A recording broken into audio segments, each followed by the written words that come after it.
All right. Jumping in games, tallying up the total. You know, the usual. What's up, Wrong John?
All right. All righty.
Jamming the ace 10 suited.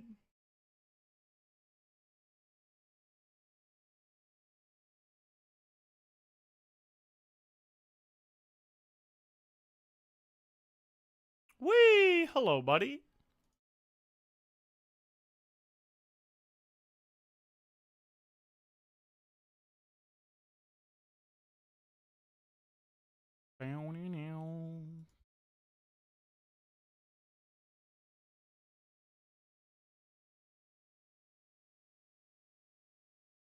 Deuce me. Chop it up.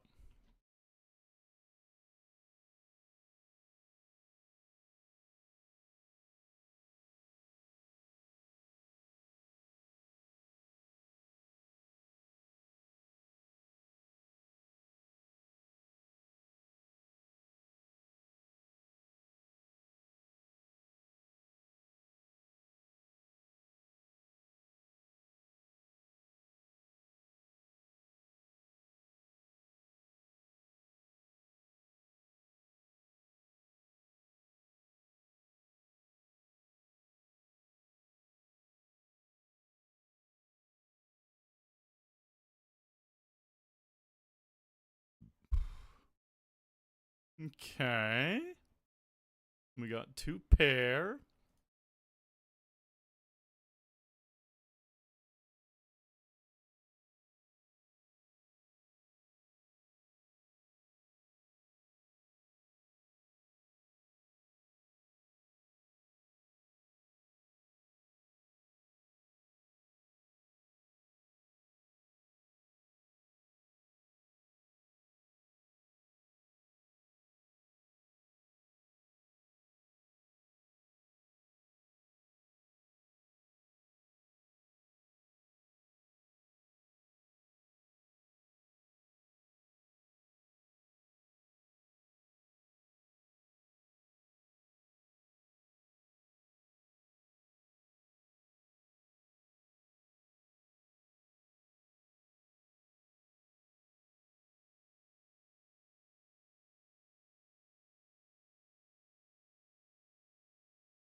Little float and connect.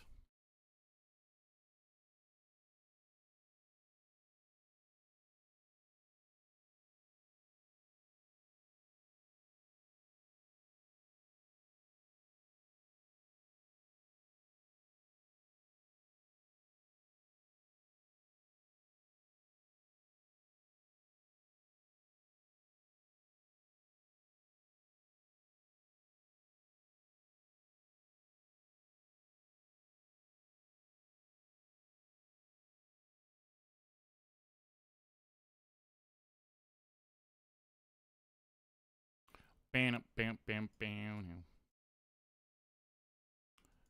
All right, a little bet with the deuces.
Bam, bam, bam.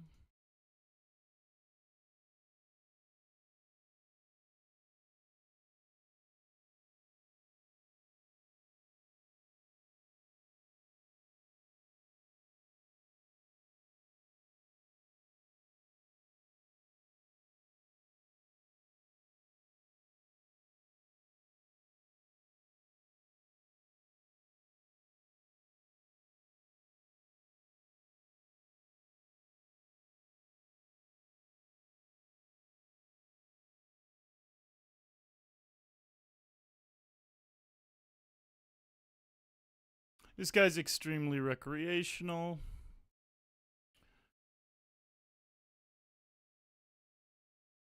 The moth into the flame. He's just got a big pair. Ace Jack.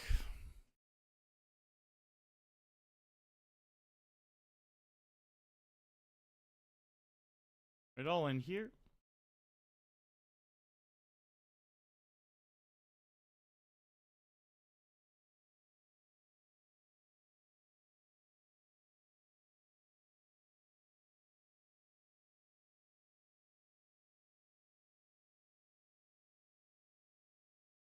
Bow, bow, bow. Double up versus queens. On the river. We'll take it. Easy game when that happens.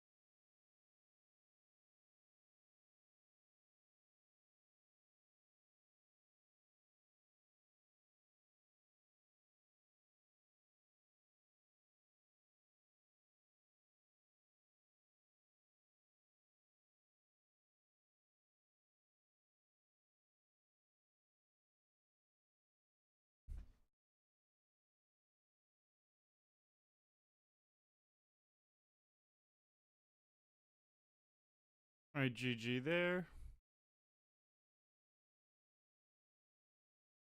Am I awake?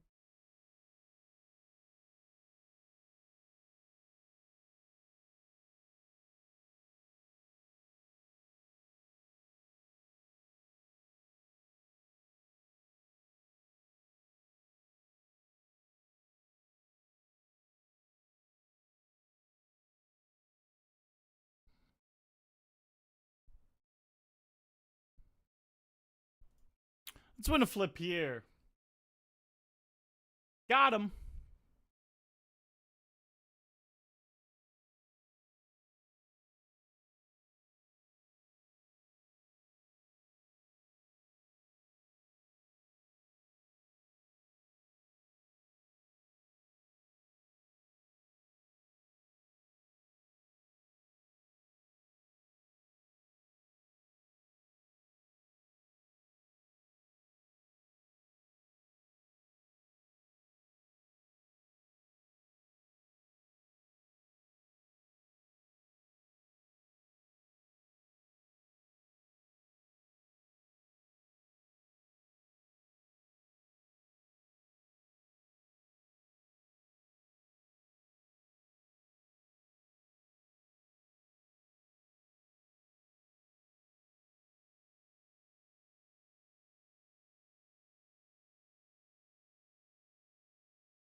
Am I awake?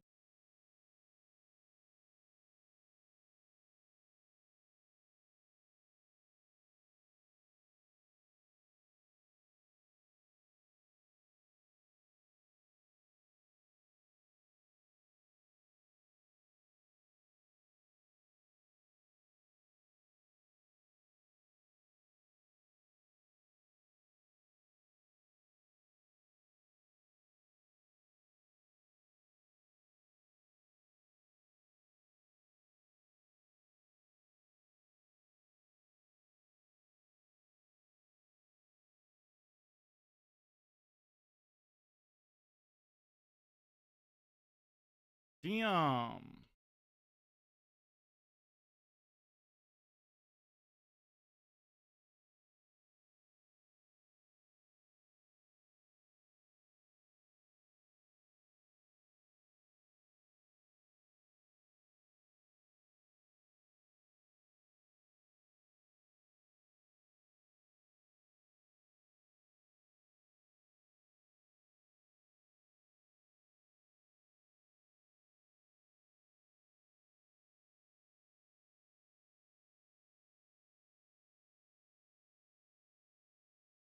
Bum, bum, bum, bum.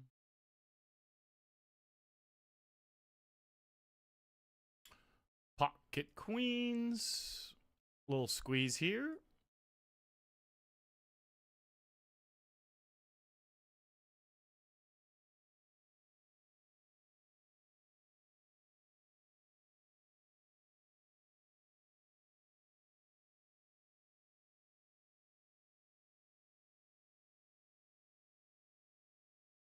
Bum, bum, bum, dun, dun, dun.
Just trying to get the session rolling. Very early into the session right now.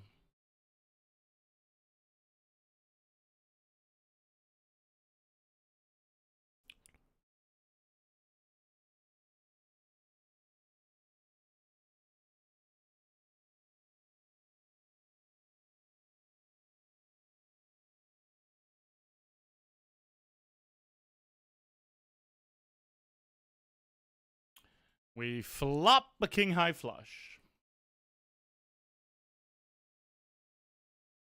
Nice. Perfect. They flop a straight. They're dead. We get the double over here. We're all in with ace queen.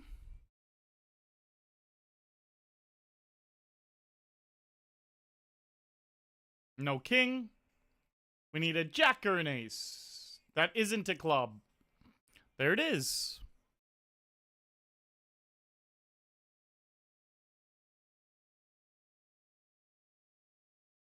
Hello, Finner.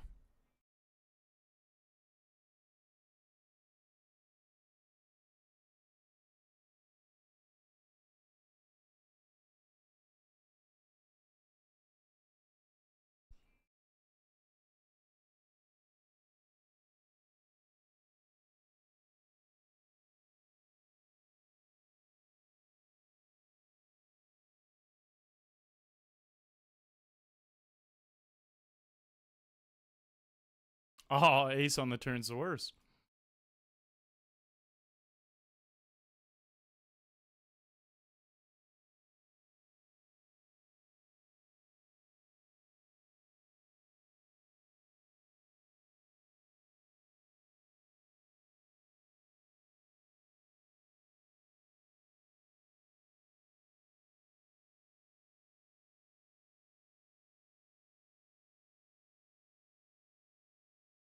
Give him jacks.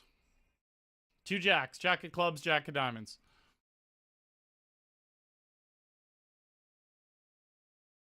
Queen 10.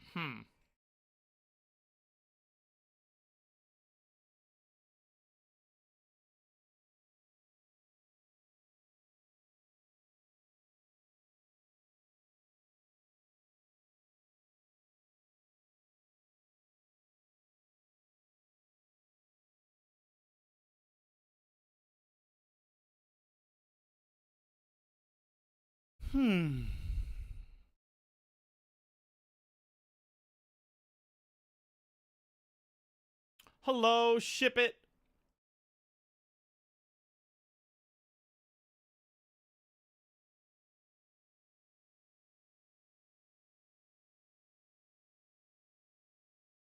Old deuce 3.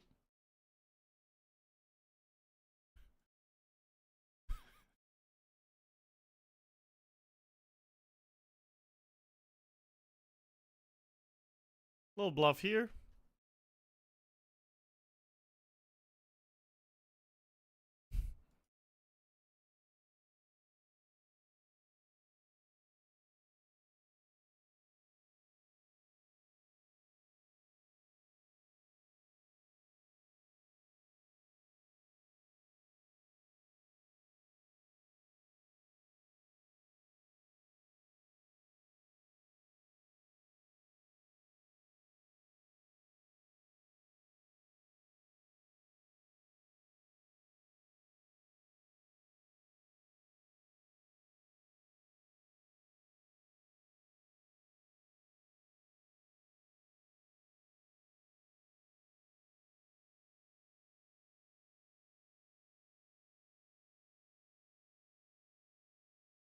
All right, ace queen here.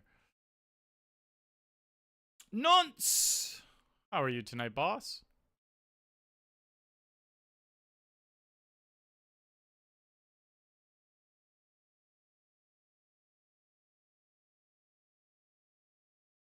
Where do we go? No jack.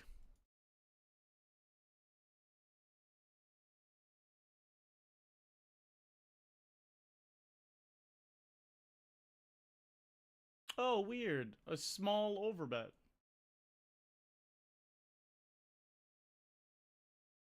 Ace is here.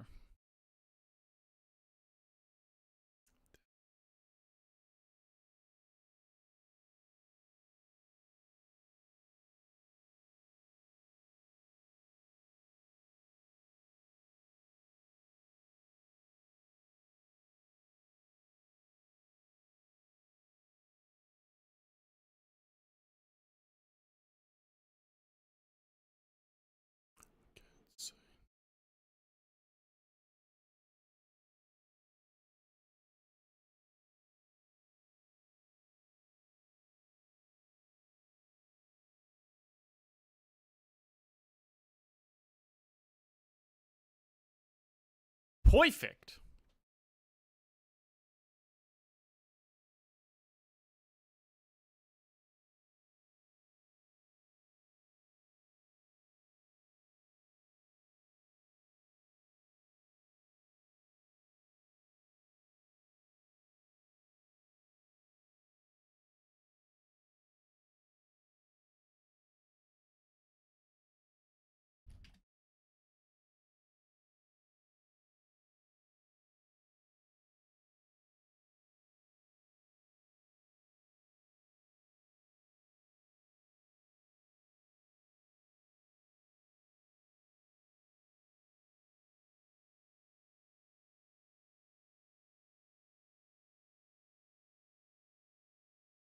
Oh, that's a reasonable run out. Pretty reasonable.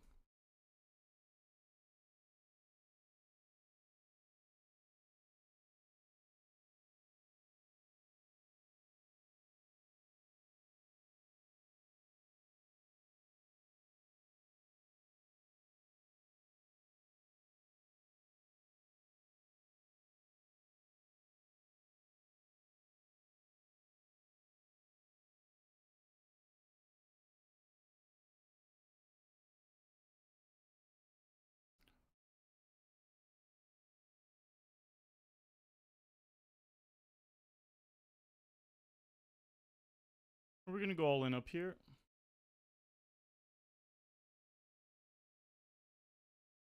Ah.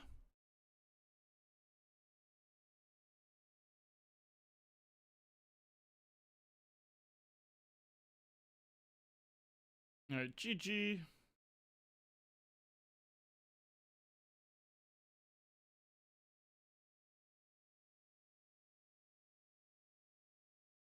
Yeah, Finner, I hope they do as well.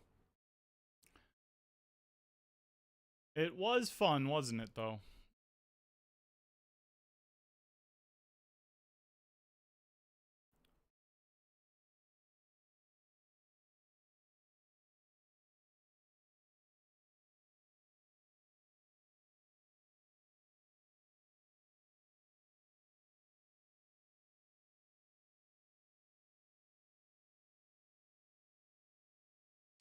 Ace Queen suited.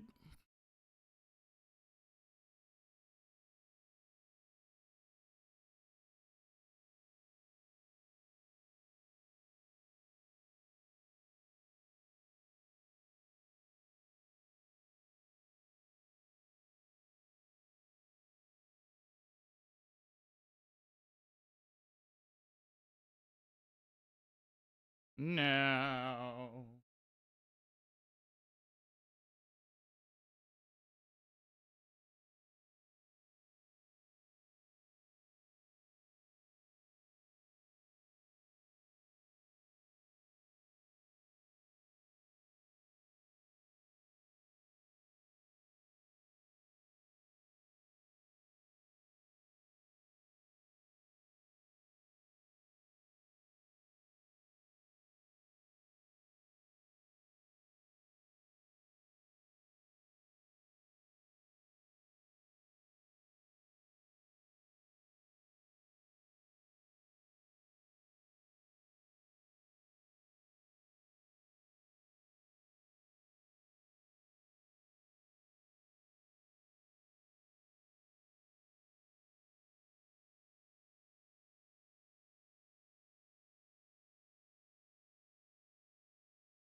Hey, David K coming in with that raid. Thank you very much, David.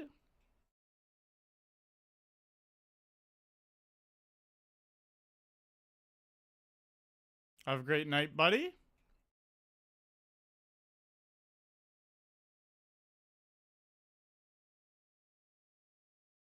Thank you, Double N.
King, Queen of Diamonds.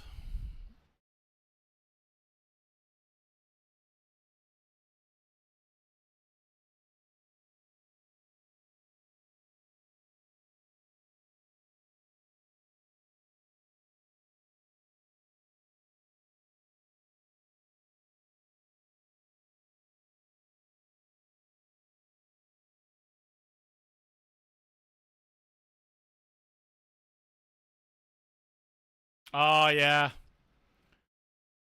You definitely. I raided you twice last night. That's how long you went. those long ones will get you.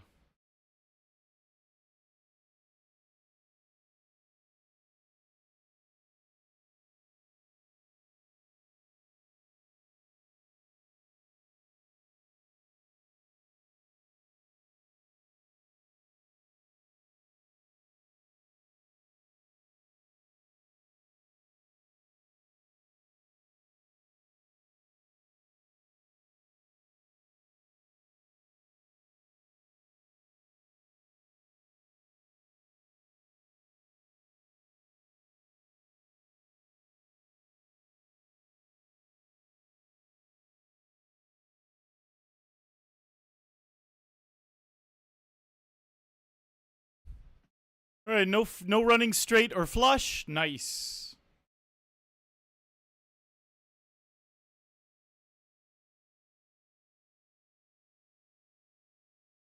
1-6, please.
Ace Kang.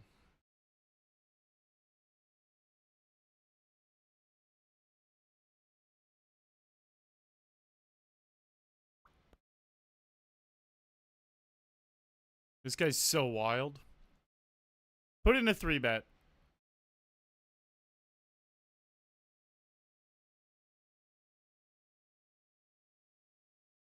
I'm only jamming because I think this guy might call with a stupid hand.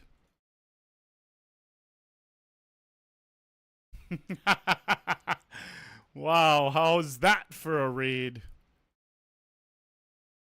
Again, that is just not a jam at all. Well, like, it's a profitable jam. It's not a hand I would normally jam for 70 blinds, but knowing that that guy is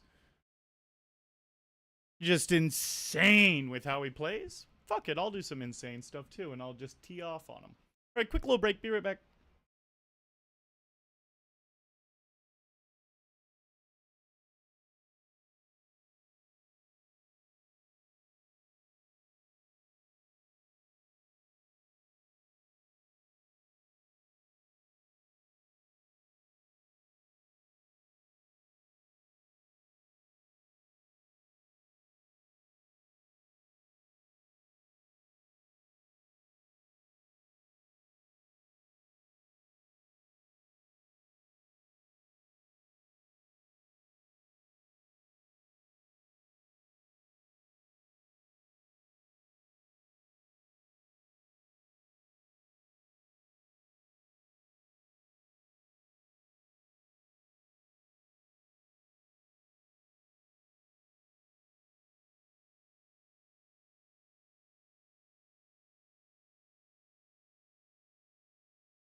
Oh, interesting, Steve. Yeah, I'm not sure.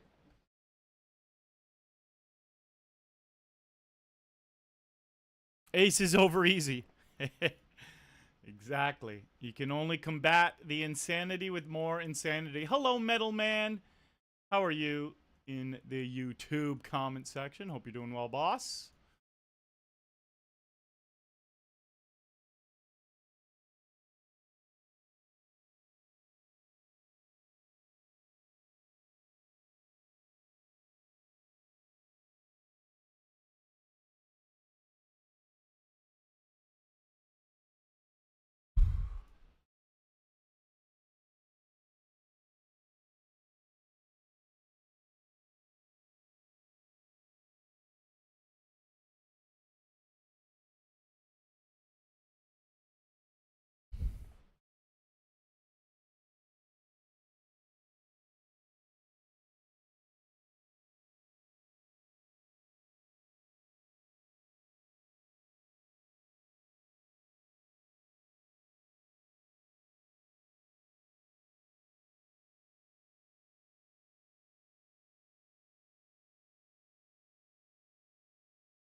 Ooh.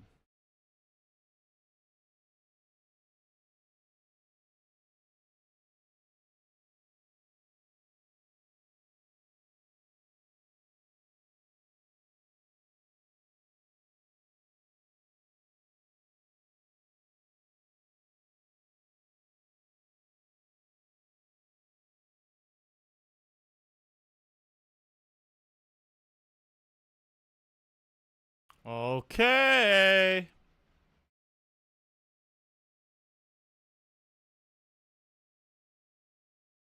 I guess we running this.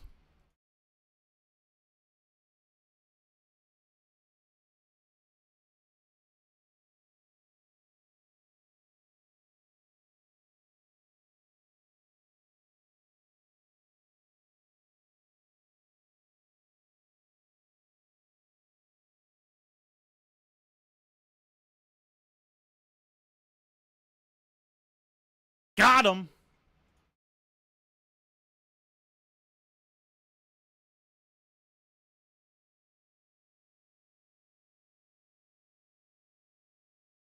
Whoo, baby, give me those chips.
Cheo, hello.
Hey, not a bad flop there. Oh, look at this. Couple full houses I'm dealing with.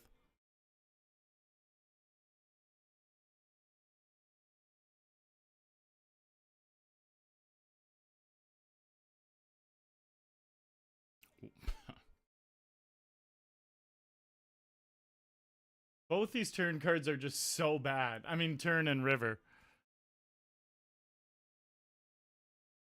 Thank God he didn't jam.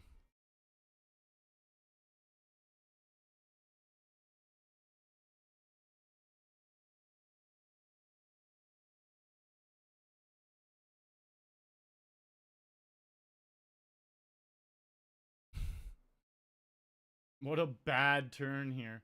We literally just would have had all of Milnzor's chips.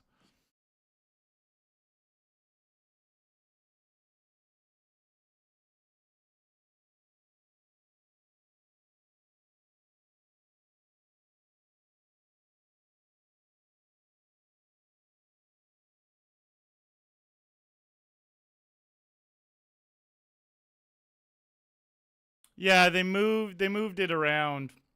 They moved it around. Yeah.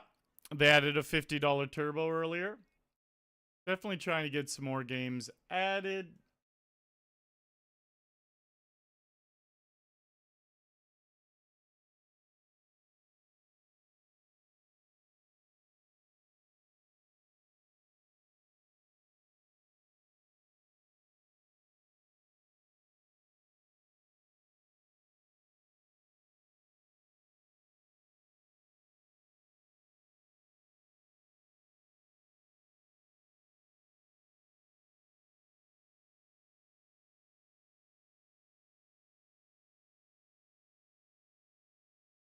Aces.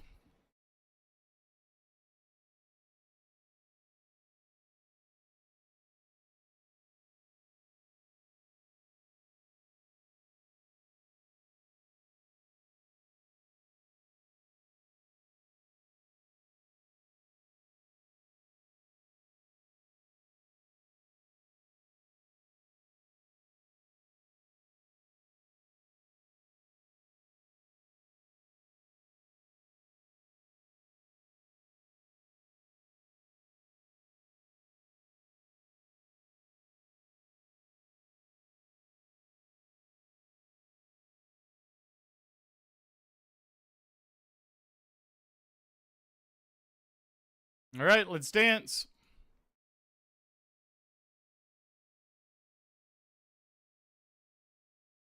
Noise, noise. We got a nice stack brewing here now.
Flopping Trip Nines here. Hello, Orped. How are you, bud?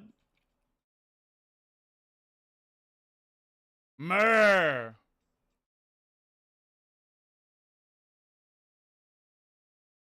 No, I have no clue about that, Murr. I really have no clue.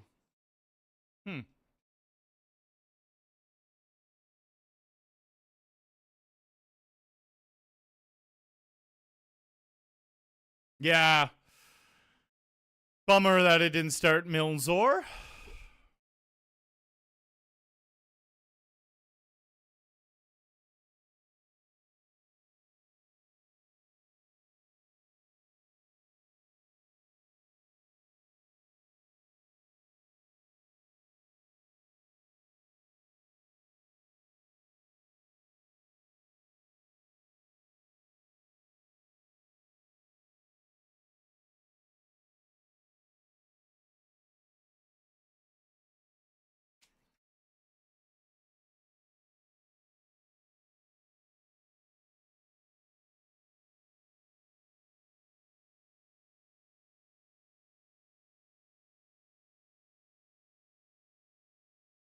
Can I make it damn right?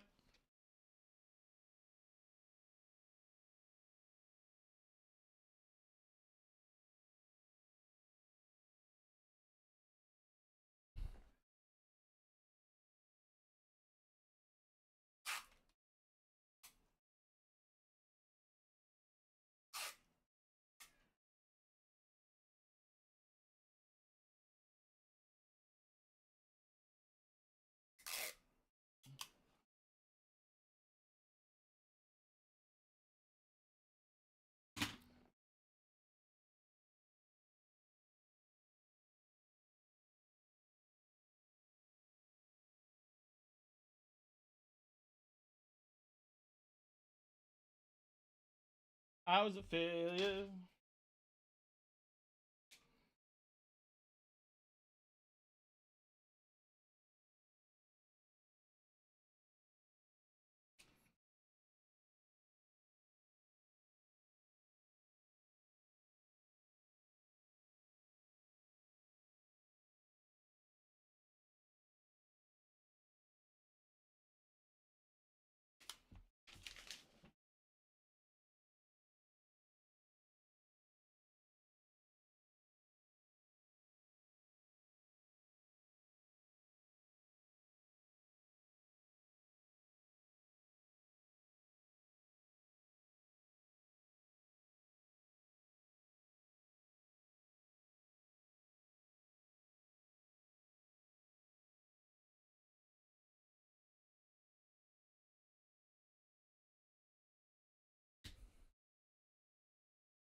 Hello, Bruno.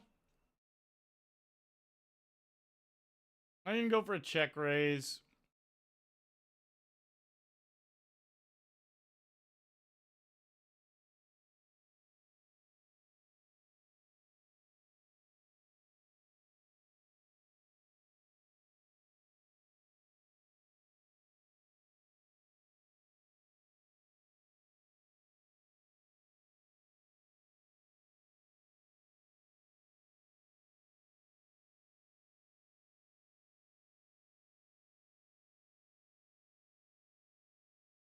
I have no clue what Anuki is.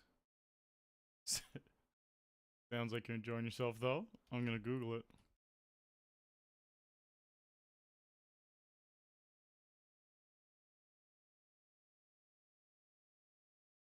Oh shit! Interesting.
Awesome roll the bones.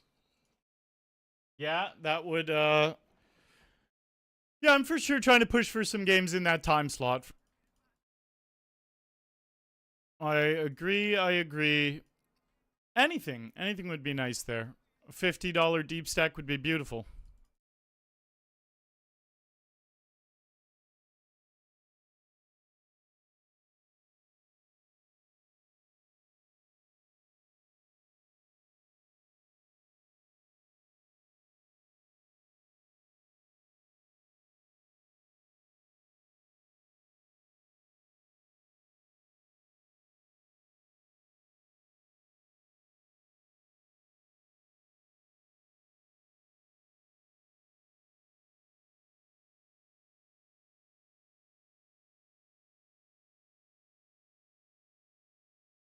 Hello, Sarah. So,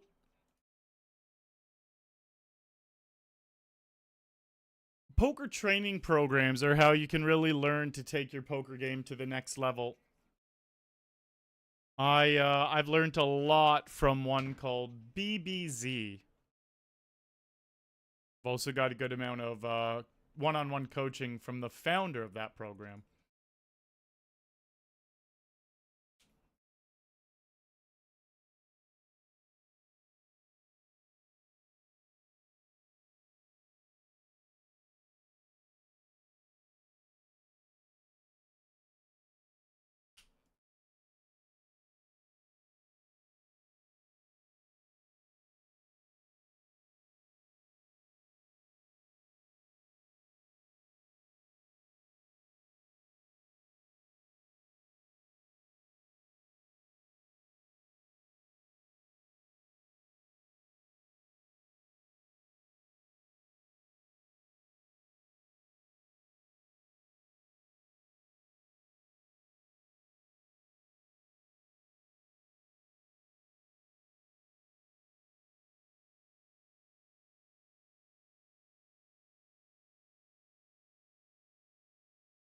All right, nice little spot here. Going for a bounty. Damn it. No 10.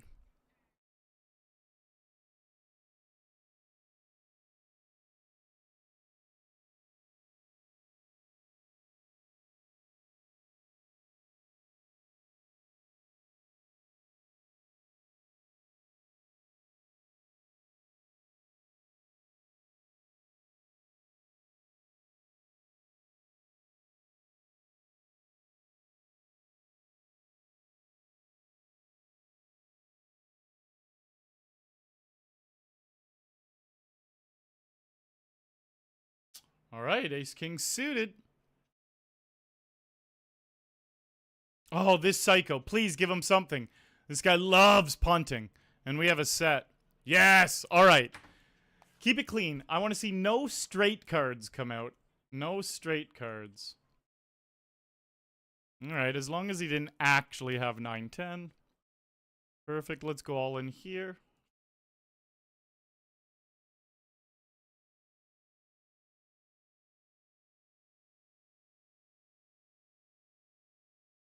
All right, let's go full screen. We're going to call here. All right. Hopefully they didn't back into some spades. Up my body. They did, in fact, back it. That jack 5 of spades. How hard were they trying to punt? Like, what was that massive raise on the flop about?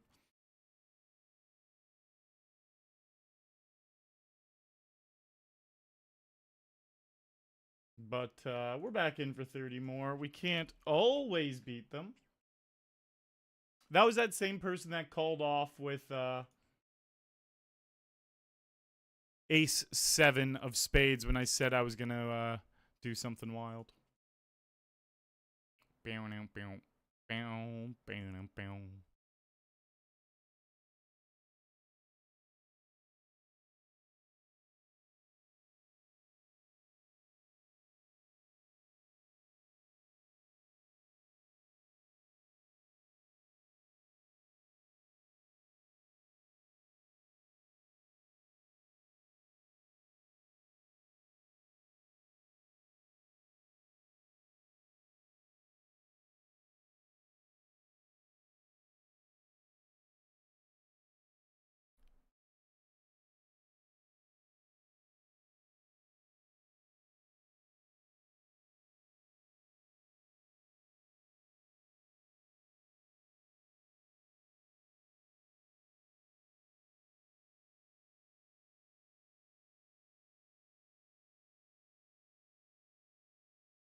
Aces. We're 3 of 25 here with 13 getting paid. Close to the money.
Why you came.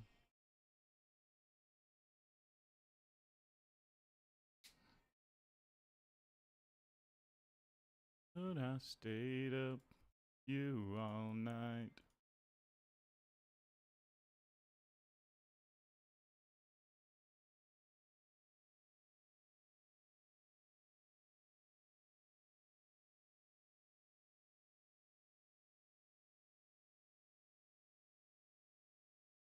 I'm just going to hold on tight with this one. If they have a better ace, they're getting every penny I have. Because it's this psycho. What can you do?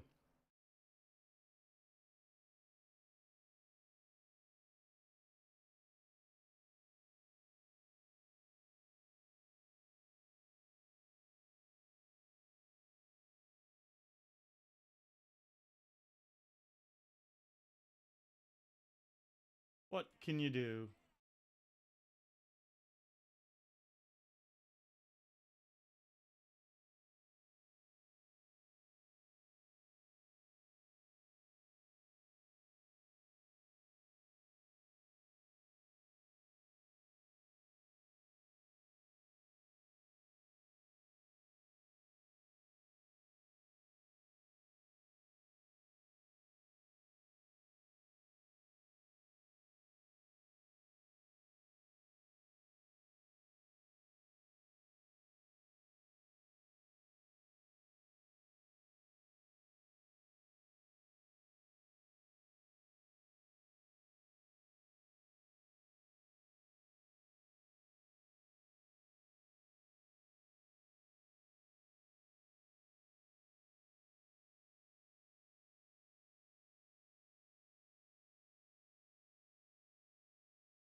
All right, we flop a pair and a flush draw.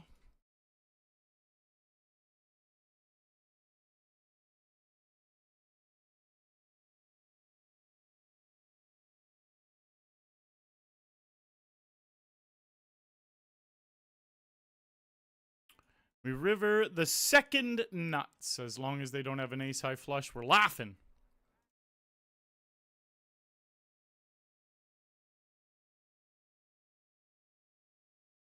Pretty good river. Pretty good river. All right, over here we turn a straight.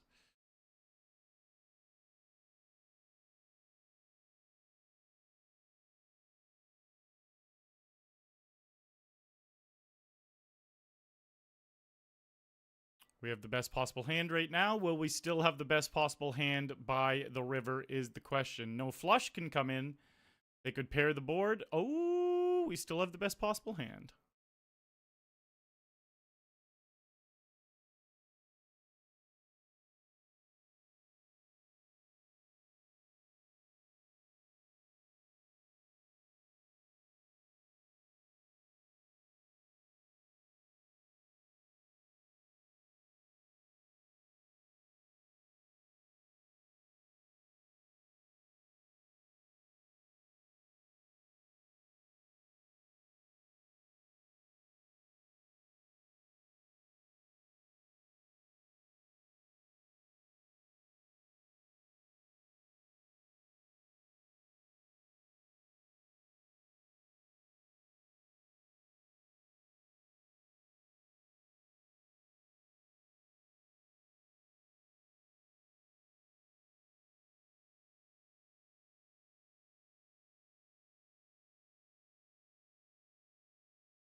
Run away, run away.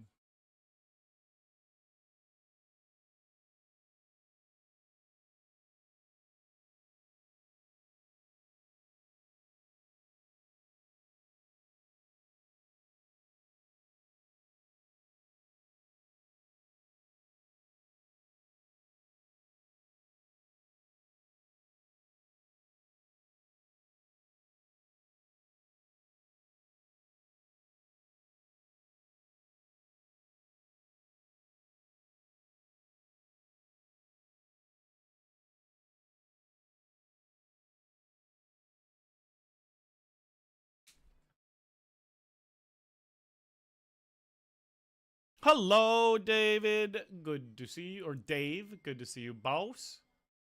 Today. You $1.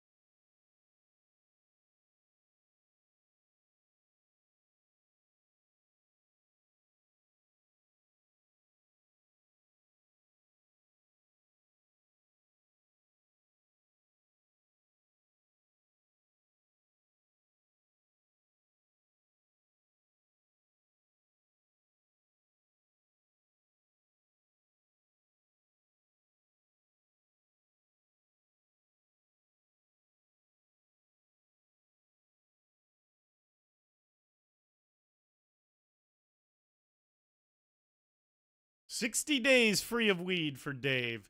How you've been feeling with that, boss? You said you felt like you were playing better and had more clarity of mind. That's always good to hear.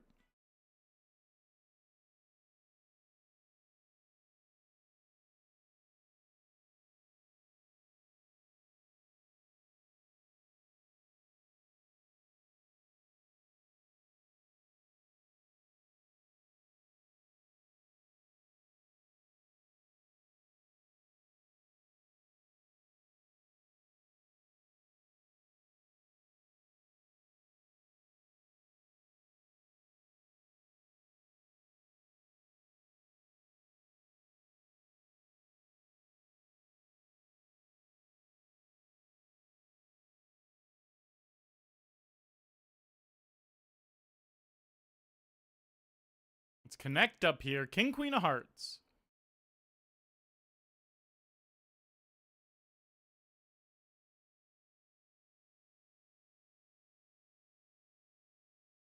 What a flop. Not good at all.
Sorry, guys. Just trying to figure something out real quick.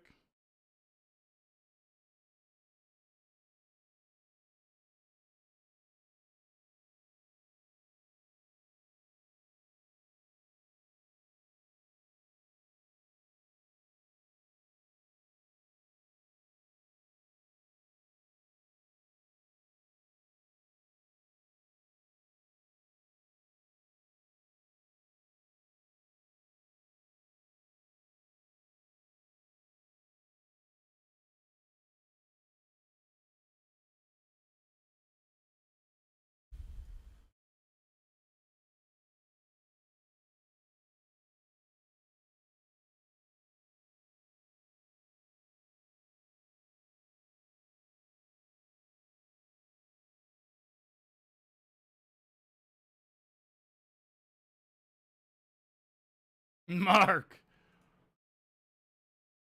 That is a great question, boss. I have. Last time I went fishing was last summer. I've done fuck all this summer, to be honest.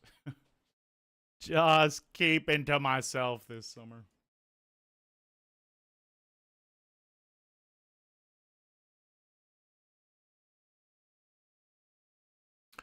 Or am I just an idiot and that was a reference to fish poker players, not actual fishing?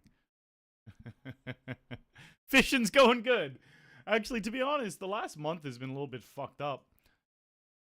In poker, it always just comes and goes, you know? Like, I had. Last year, even like 3 or 4 months into this year, I don't know if I was just playing really good or if I was running like a god or a combination of that. Man, it just felt like whenever we got a little bit unlucky or we were getting coolered or things like that, it felt like it was only happening for really short periods of time. Lately, it feels like it's been extended period of time. Like, it feels like for every time, the last like 6 weeks, it feels like every time we've won $1,000, then we have 2 sessions where we lose $1,000, which is not how it should be. It is not how it should be.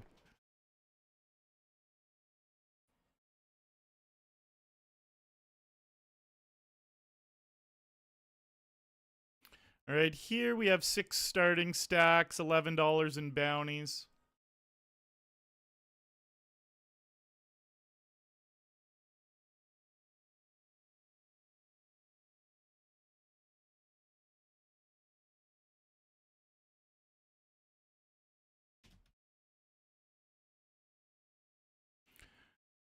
How's it going, Cinema News?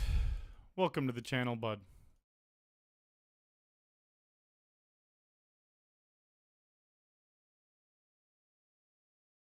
That's good stuff, Dave. Good stuff. Yeah, I was I smoked a fuck load of pot in my day. Not so much these days, but high school, university, after university. Your boy got after it. Let's just put it that way.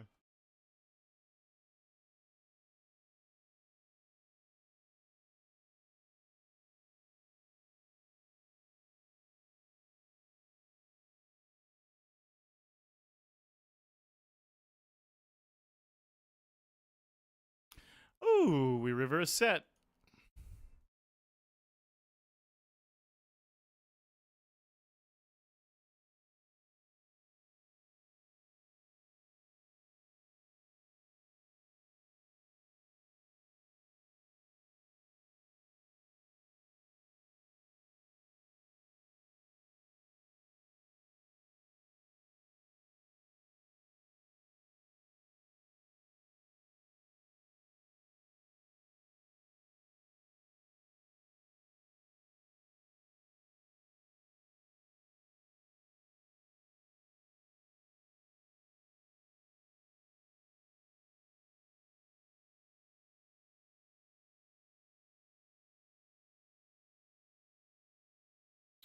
All right. Well, we are in for $1,000, but we do have some stacks brewing now.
Ooh, look at this, guys.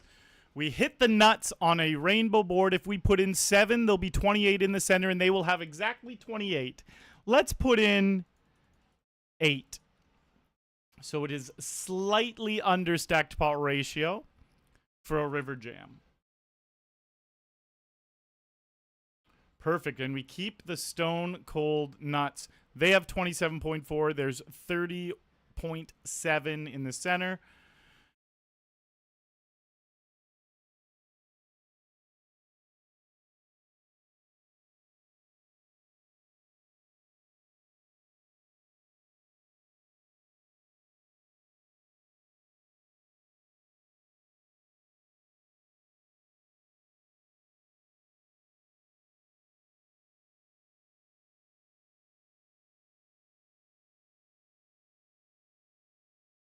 Oh, oh, So yeah, welcome everyone watching in from YouTube. If you're new to the stream, my name is Arlie Shaban. I am a full-time poker player and content creator, creating content around poker, of course. A member of Team Pro Online for PokerStars. I have been a member of Team Pro for the last 6 years. I do love my job, and I stream, let's say, 4 days a week. Sometimes more, sometimes less. If you do enjoy poker content, make sure you're following the stream. For the most part, I stream on Twitch. Hold. Come on! That's a nice, juicy spot. Well, for the most part of the last 7 years I've streamed on Twitch. I just started the YouTube streams. For the longest time, we were never allowed to stream on YouTube, actually. Being a partner on Twitch, we were locked into only streaming on Twitch. And now that Now that Twitch changed the rules a while back, we were allowed to start dual streaming on more than just Twitch. That's why the YouTube streams are popping up.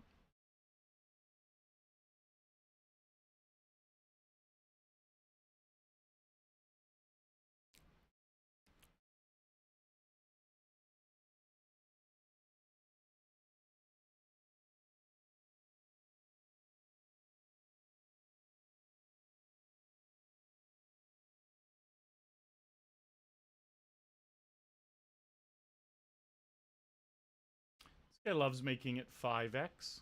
He just loves getting wild is what he loves.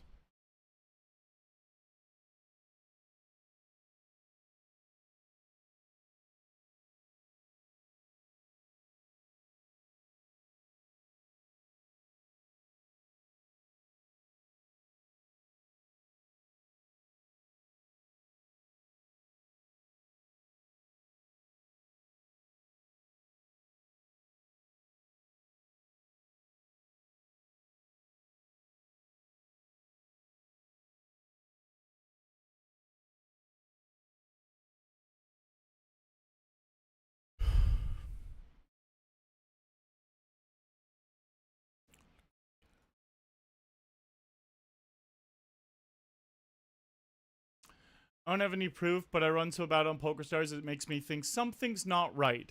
All right, honestly, poker is life. I can expand on that a little bit for you. So like I was just saying, I've been streaming for 7 years, and if anyone resonates with what Poker is Life just said, he said it feels like something's not right. Like maybe the algorithm is rigged or the software is not completely randomized or something like that.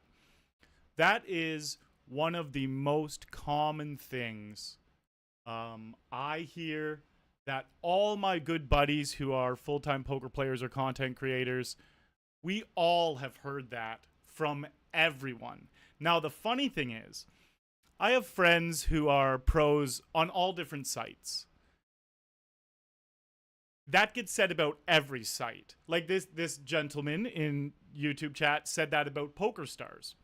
But my buddies who are pros for the other sites hear that about their sites as well. Does that mean all of the sites are doing shady stuff? Well, here's another way to look at things. The best poker players in the world, the best online poker players in the world, let's just throw out names like, these aren't going to be number 1 and 2, but these guys are up there. Ben CB, Ape Styles, those two specifically. They've also streamed a bunch. That's why I'm using their names. And Ape Styles used to be my coach when I was first starting. They win huge across every site. So if these sites were picking and choosing things, or were changing things on the back end, or weren't completely above board with the algorithm and with the randomization of how these hands play out, you couldn't win across all the sites. You just wouldn't be able to like have the same statistics across all sites. Doesn't mean they're winning the same amount of money across all the sites, but their statistics over millions of hands are the same. Like their big blinds per 100 and stuff like that will be very similar across all the sites. So another thing I'll throw just to add on top of that, Poker is Life. How much, and I'm not saying this in like a dickhead way, I genuinely mean this. How much have you studied the game? Like, have you put a lot of time and energy, hundreds or thousands of hours into not just playing, but into studying poker? Because I had played millions of hands before I ever studied. And the things you just said, I used to think as well before I studied. As soon as I started studying and I changed my strategy to a winning strategy, I've never thought that ever again in my life. I just completed a $100,000 profit challenge on PokerStars. I did that publicly. My Shark Scope was open for that. I streamed everything on my Twitch channel. So those are the biggest points I can make to try to help anyone realize that, again, I'm not trying to be a dick when I say this at all, but like, it's not the sites where things don't happen. It's not the sites that are making you lose. It's your gameplay. Like, all of my buddies who are full-time players are profitable in the long run. Maybe in a 5 or 7 year career, they can have an 8-month losing streak, maybe even a year losing streak. That's wild for a full year, but maybe a year losing streak. But over the last 7 years, they've won so much money. And that's because of all the blood, sweat, and tears and hard work they've put into studying. It's not because of any other reason. It's just because they understand the game and they make proper plays. That's what makes people win. And the things that make people lose are not doing that. It's really easy. It's really easy to want to blame the algorithm or the site being rigged, because that means you're an amazing poker player and you're just getting cheated. It's easy. It's warm and fuzzy to want to believe that. But it's not realistic. It's not real. It's actually,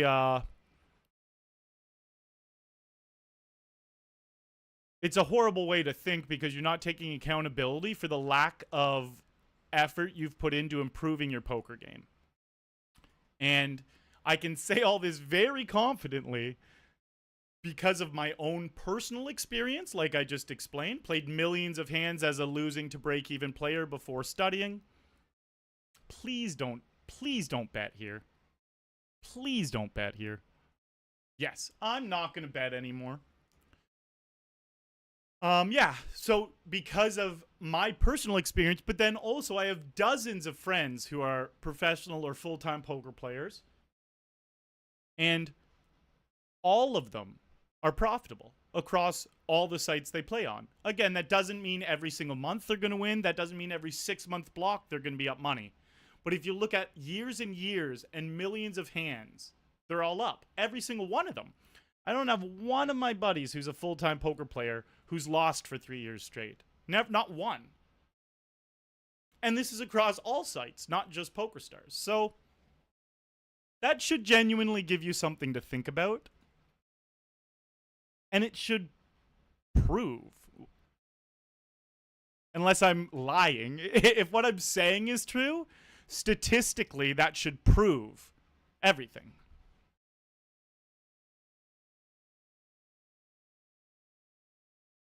All right, here we have turned a flush, but not just that. We are double gutted for straight flushes. 6 of clubs is a straight flush. 10 of clubs is a straight flush.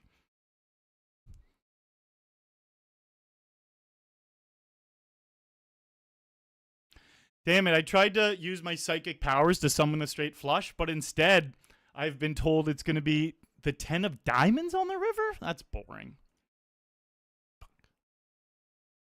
I mean, you will get the same thing for a college shuffle in an real-life game. It's programming in general, not perfect.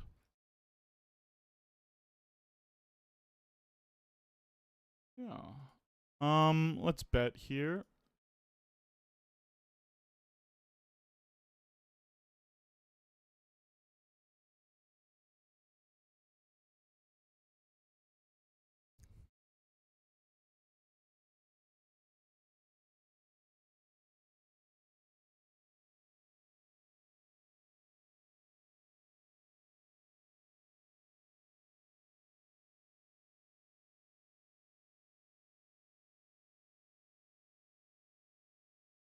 Kings.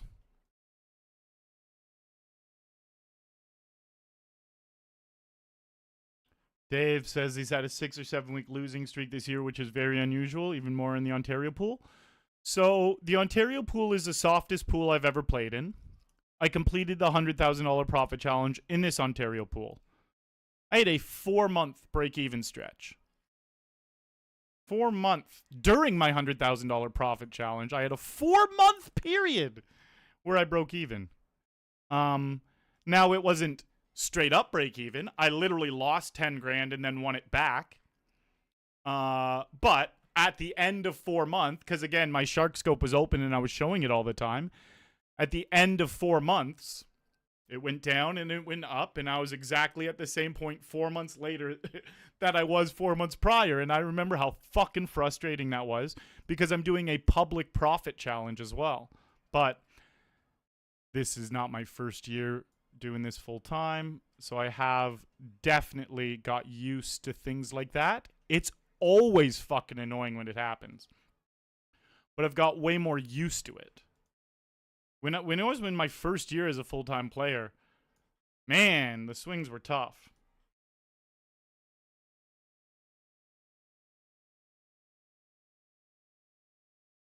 What you're saying is very true. Studying your play and picking your mistakes and etc. Studying plays and ranges, pot odds helps a lot. Yeah, well, that's you're not going to become a good profitable poker player unless you do that, or you're a super genius. Like, I'm someone who is very naturally gifted with numbers, odds, and statistics my whole life, and not like there's people way smarter than me. Don't get me wrong, but I couldn't become a profitable poker player until I studied after playing millions of hands. It's kind of fucking embarrassing. I wish I could have. But once I realized there was poker training programs and these guys who are little literal geniuses, their brains are like computers, they have made millions of dollars and they teach you how they did it. That's how you become a good poker player. And until you've put hundreds or thousands of hours into studying, and it sounds ridiculous studying something for thousands of hours, but like, all full-time poker players study all the time. You're only going to be so good if you stop studying. It's even the best poker players in the world continuously study because poker's a game that will never be 100% solved or understand. It always changes and evolves over time, and you'll never get to the top without continuous studying. And then like the people who are at the very top are also like the ones who are naturally gifted geniuses, continually study, maybe a little autistic, have photographic memories, like just something special in their brain too. Fuck, we're competing against those motherfuckers. So, yeah. All right, quick little break here, guys. I will be right back.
Beam Doctor coming in with a juicy raid. Thank you very much, boss man. How's the session going? Well, don't look at the buy-ins and cashes. Just avert your eyes from there. No, it's going okay because we definitely have some pretty big stacks built up right now where we could for sure turn this into a profitable session. We'll see, though. We need to do a lot of work to actually make it profitable from here. This guy's the bounty daddy. If we beat him, take him out, we will be the bounty daddy. But we're not going to take him out because now we can no longer get it all in unless we hit a king.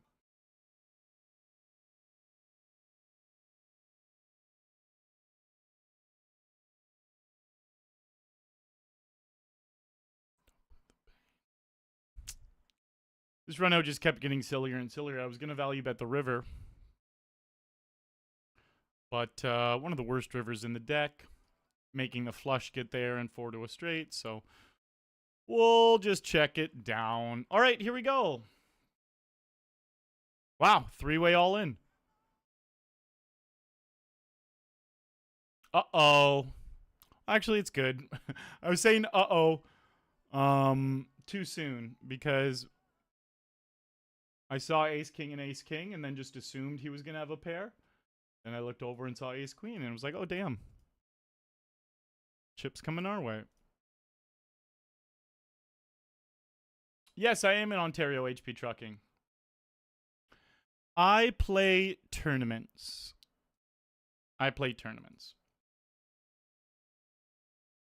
It is a very rare day when I play cash games. Do you love poker, Arlie? Yeah, I do love poker, Graveview. Lewis says he hates it. No, poker's a beautiful game. I was obsessed with poker when I was a kid. Me and my buddies, when I was like 10, 12 years old, would fucking play poker at school during recess. And we would get in trouble, obviously, because we were gambling. So then we just started playing with IOUs. The glory days, eh? The glory days. How's your night going, Go Barty?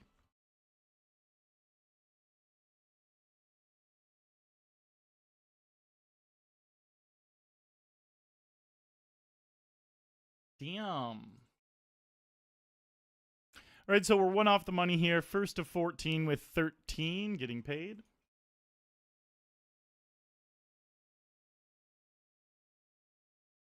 Oh, that's awesome, Graveview. Yeah, poker. Winding down the day and playing some poker. It's pretty awesome, isn't it?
Mm-hmm.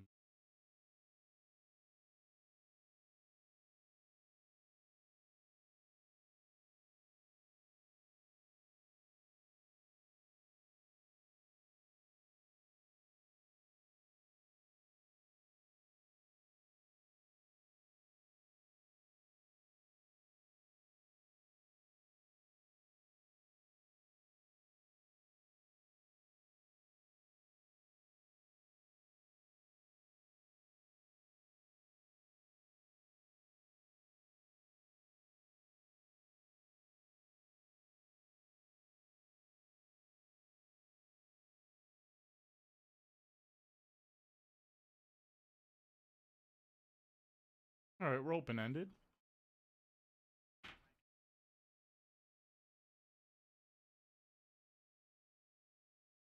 Graveview, there is a 4-minute delay on the poker stream, just so you are aware.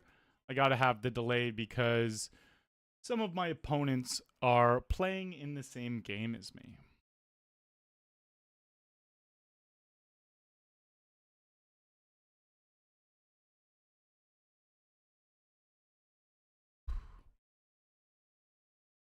All right, we river a straight, but it is the ass end of a straight.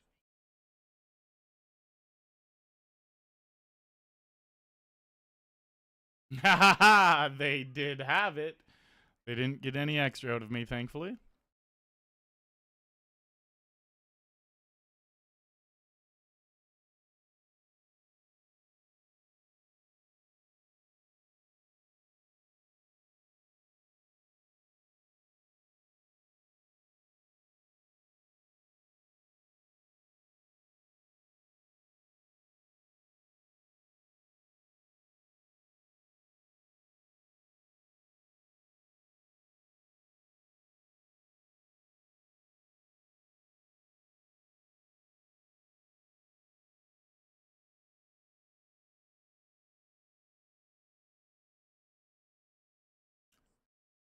Okay.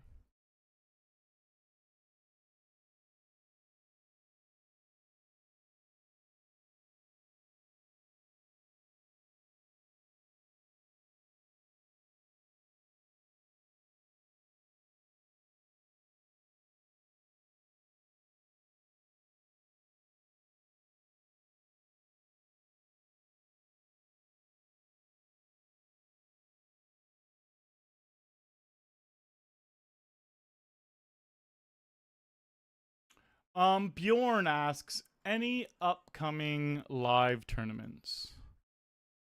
No. In November, there's the NAPT. That's not too soon, though. The NAPT is the North American Poker Tour. It's an event that PokerStars is throwing in Vegas. So I'll be firing a lot of the events there.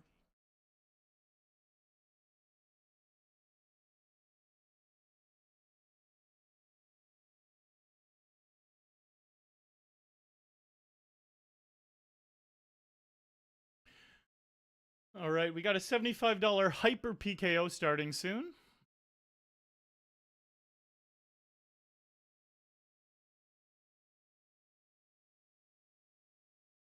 Oh, that's awesome, Dave. I was named after my grandfather. His name was Arlie Shaban, and we would play gin rummy together. Very frequently, we would play gin rummy.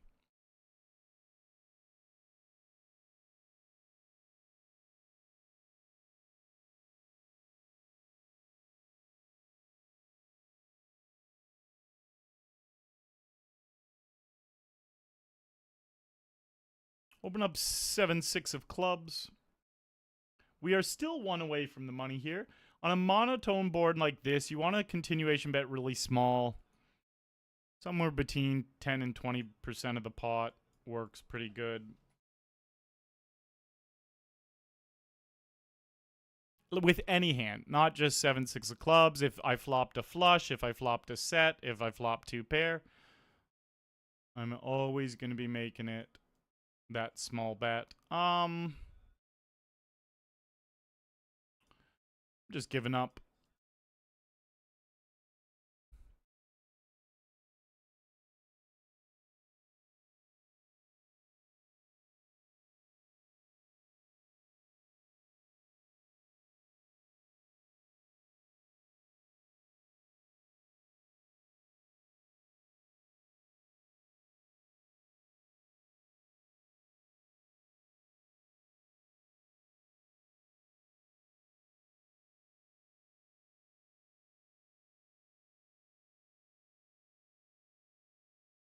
We're almost quadrupled up, chip leading the big 30. We're chip leading the bounty 30 with 11 starting stacks and 42 in bounties already.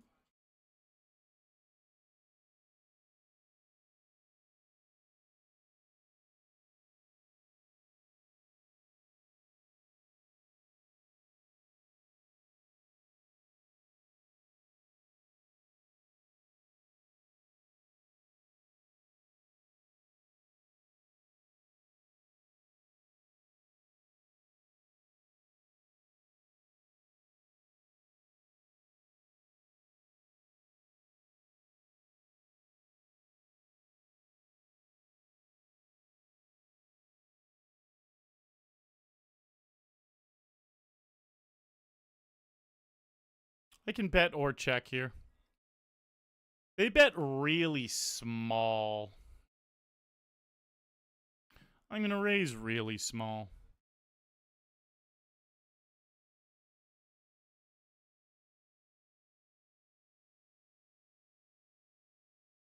Good luck, dude. Why no playground? Just because I'm an online poker player. I create content and stream. And that is the main reason. I would definitely go and play a little bit more live if that wasn't the case. And I do play live sometimes, but it's usually just PokerStars events. I am sponsored by PokerStars, member of Team Pro Online here, and I do think that online I just prefer much more. Live is so slow compared to me being able to just hop on and play a boatload of tables at the same time. But there's obviously some very cool benefits of live as well. The social interaction being one of the big ones.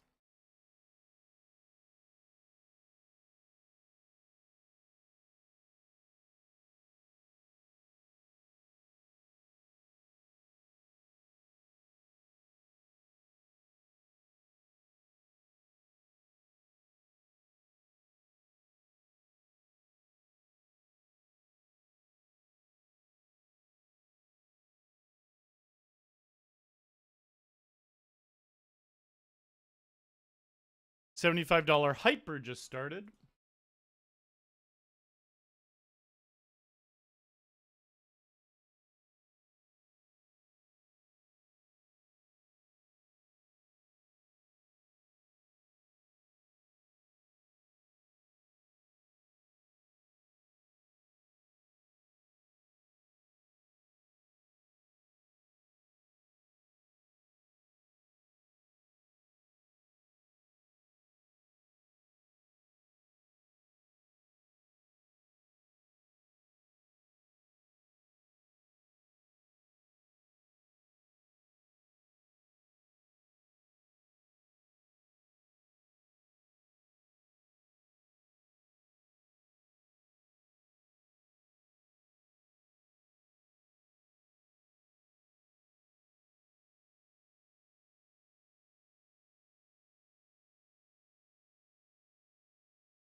Let him in. Let him in.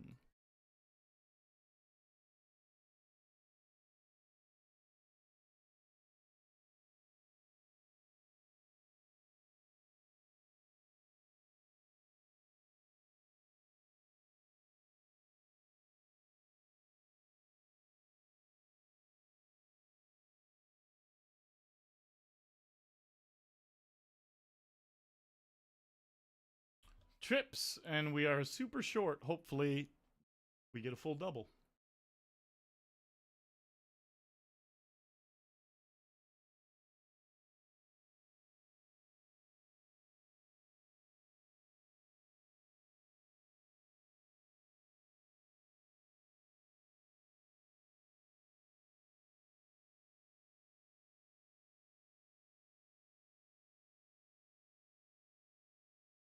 All right, we're going to go all in here.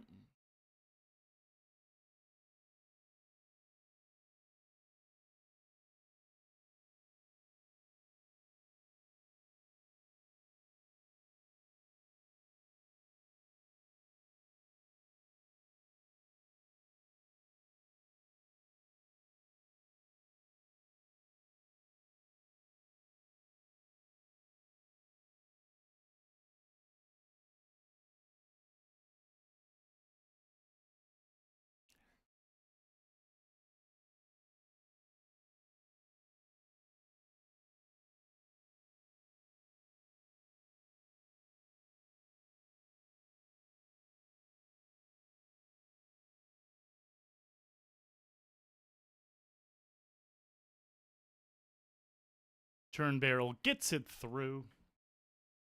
Have you tried chess? Technically yes, but not really. Just dabbled a teeny little bit with some friends.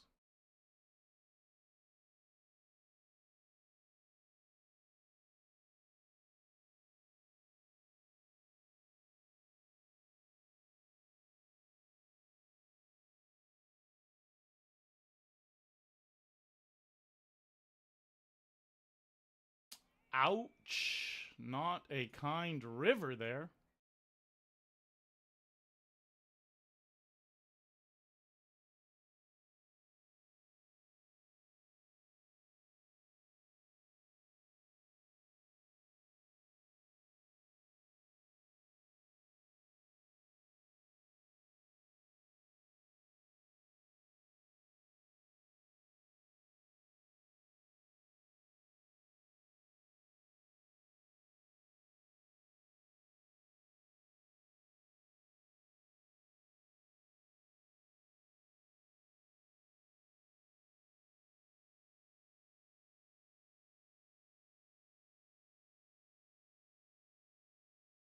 We have been one away from Noni for a very long time in this game.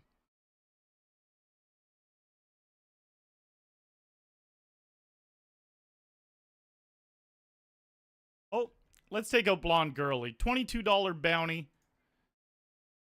It's a flip. Woo! We'll take it.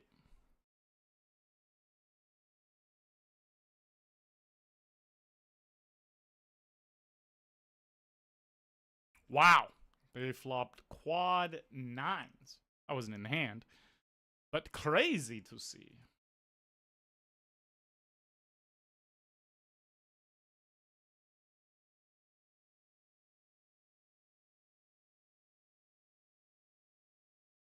Yes, rip Mac Miller, aces over easy.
Big flip. Come on, they're open-ended. No nine, no ace. Ooh-wee! We finally burst the bubble. We get a bounty. We are still chip leader. Put this in. All right, no nine. How about a couple flips actually going my way? My God, I forgot what that fucking felt like.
All right, nice spot here. It's a flip, though. Keep it low. Can we keep winning flips? Is it possible? Nope. It is not. Can't get greedy, though. We've won more than our fair share of them tonight. Do you like the company from streaming or the money? Both is nice. I'll be honest, both is nice. The company is definitely nice. One of the funnest parts of streaming is so many fucking crazy things happen while playing poker. And streaming is, you can share all those events with other people. Like, holy fuck, you guys see that? That was nuts. That used to just happen like alone in my fucking room. Right, $37 bounty here. We're just rejamming to isolate for it. No king, no jack. Just no king now. Boom, $40 bounty. I put in a little bluff here. We already got one fold and now the second fold. All right, so here we have $100 in bounties. $97.50 to be exact, and we're 1 of 11.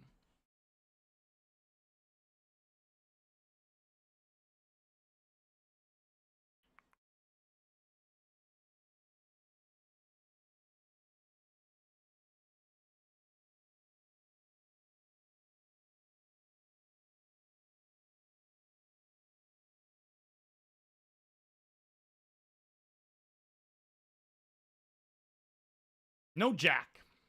All right, no club, no jack. We will take that one as well.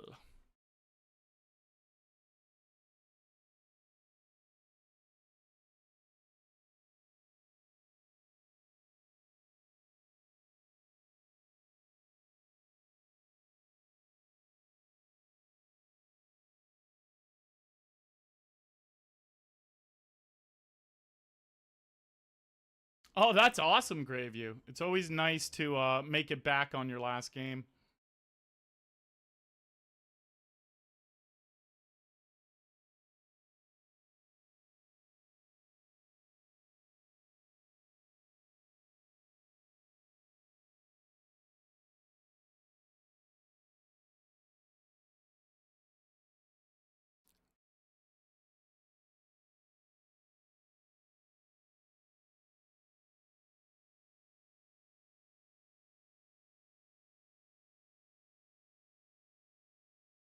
Hey, I haven't seen D-Clue in a while. D-Clue was the one who I was battling for the on-Coop leaderboard on Scoop. So in the spring championship of online poker here in Ontario, there was a leaderboard for whoever does the best in certain buy-in levels. I won the leaderboard for the medium buy-in level. And D-Clue right there, who I just eliminated, they gave me a solid run for my money and came in second.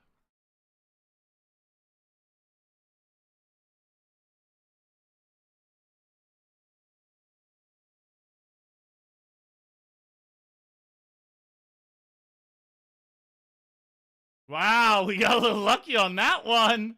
We got a little lucky on that one.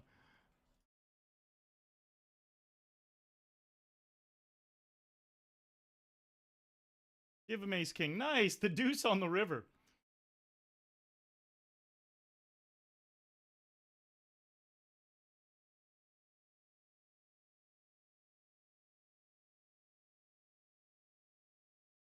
Real world. Hearts.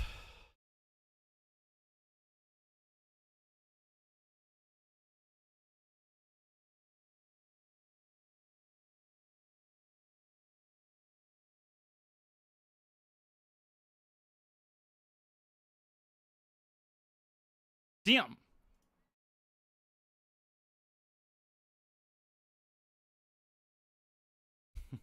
We were heading till the river.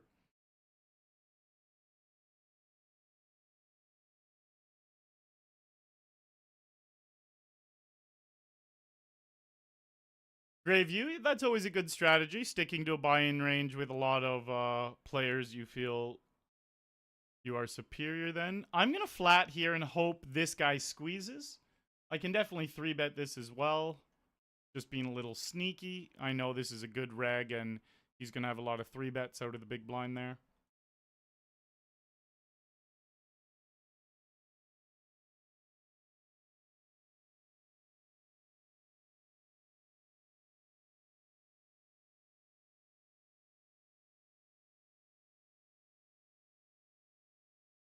This is definitely concerning. If they bet really big on the river, I will for sure consider folding. I'll probably just fold. I just don't see them triple barreling here. Certain players will, but I'll be a pretty strong believer if he puts in a big bet. I believe the turn bet. Maybe he still had clubs and stuff. It's a little less likely when there's fours. Easy fold. Don't even have to think about it there, guys. Don't even have to think about it. If it's a good reg, like one of the really good regs putting a lot of pressure on me all the time, I can't even consider folding. Yeah, this is a friend of the stream. I don't want to get too much into it. But he is a little bit tighter compared to the really solid regs. Let's dodge spades or a 7. Nice.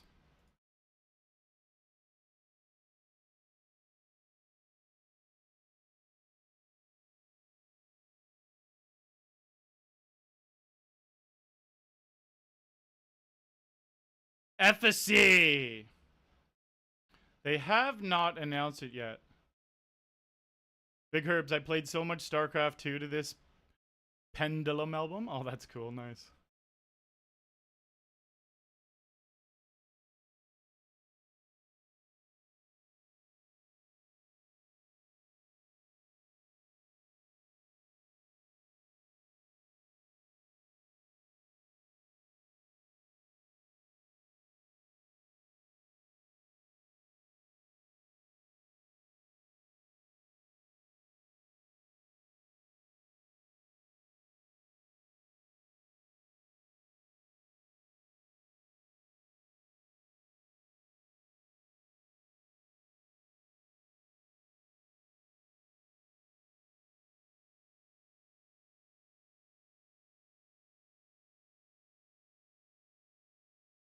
All right, put this in blind on blind for 12.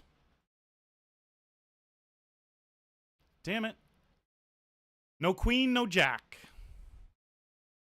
Let's continue to get a little lucky tonight. Because you know what? Yesterday we sure as fuck got unlucky all night.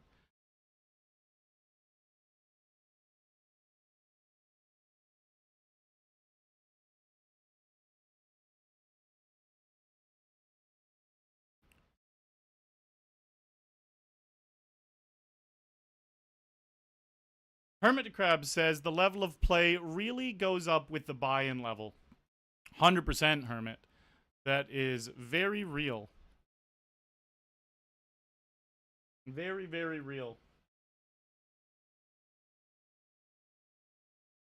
Yeah, Bjorn, my mod just tossed in there a link for what all the different colors of the players mean.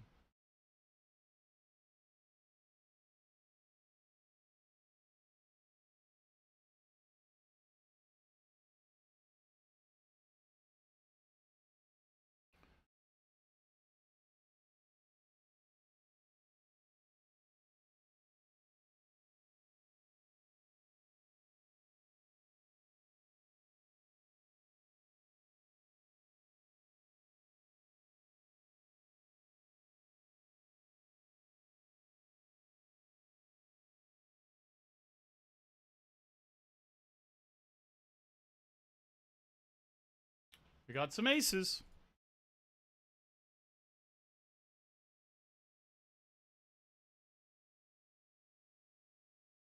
Nice. We get a little bit of action.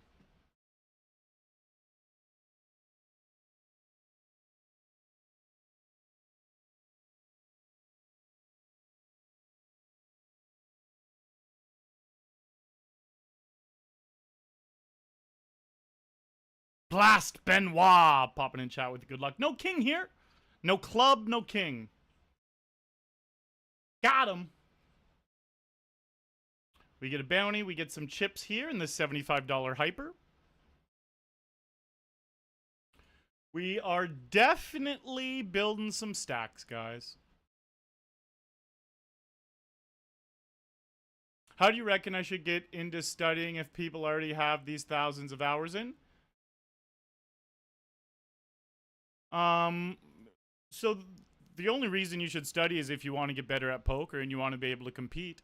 The people in the very small buy-ins there's going to be way more recreationals, meaning not good players, than there are players making a lot of money. So if you start studying a bunch, you'll start beating the lower stakes.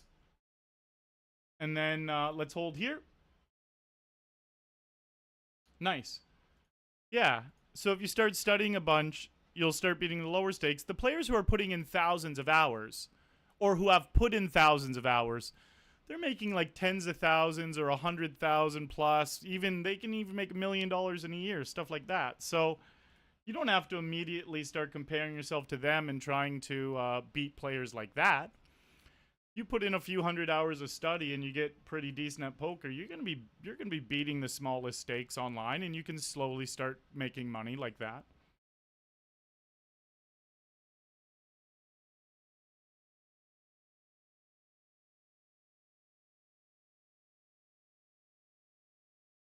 Let's win a flip.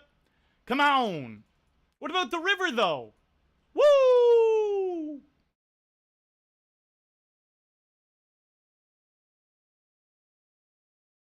Oh, guys, I fucking honestly forgot we were allowed to run good. I literally forgot we were allowed to. It feels like we haven't had a decent run. Well, it's a lie. The stream before last, we won $1,500. But out of the last 10 streams, we've ran like dick 8 of them, and probably ran good 2 of them. So tonight we're running fucking good. Still down $1,000 though. Like, still down $1,000. We'll see if we can actually push it into profit or not.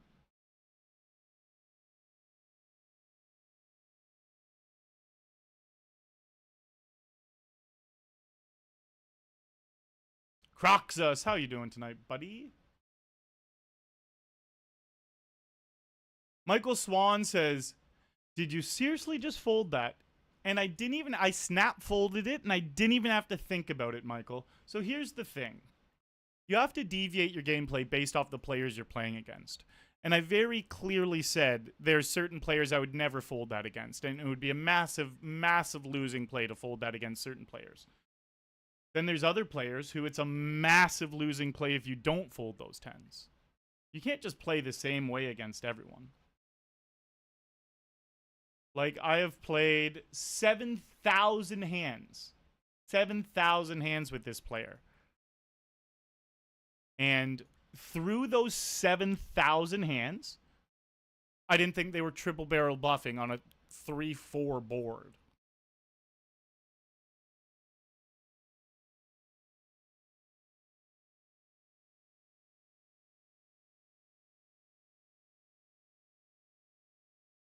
Damn it, it's a flip. All right, if we're going to lose a flip, we might as well lose one of these small ones.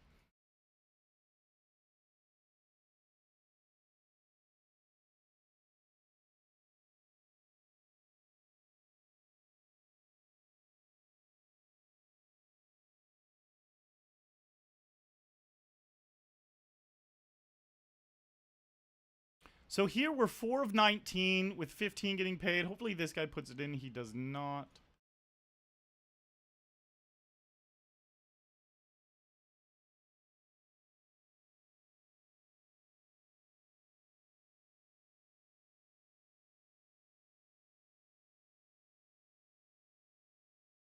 Come on, give him kings. Let me just get greedy.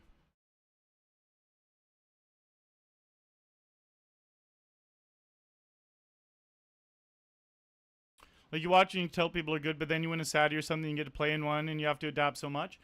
Definitely, Hermit Crab. Like, the players are way, way better in the higher stakes.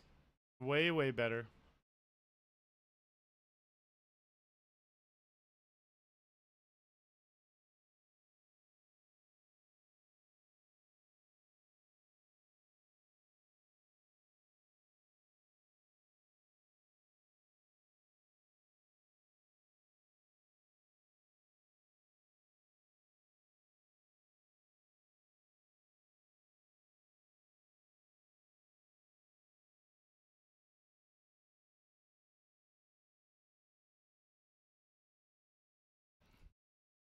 All right, let's win a flip here against the sixes. Let's win some fucking flips, guys.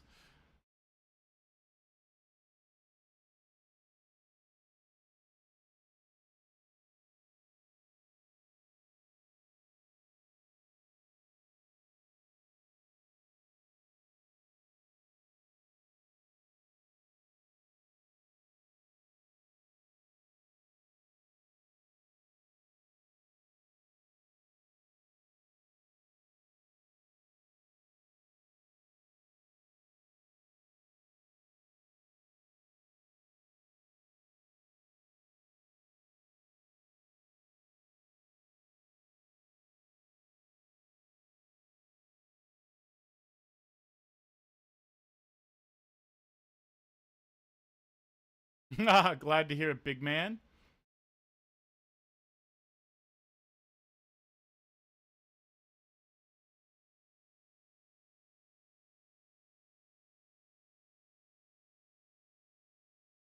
All right, I'm going to do a quick run through of all the games I'm in right now. We are in this $50 PKO. We've got $84 in bounties. We're sitting 5th of 22 with 20 places getting paid. Down here in the big 30, we're sitting 4 of 11. Oh, let's pop over here real quick. I'm going all in. We are in this $75 hyper PKO.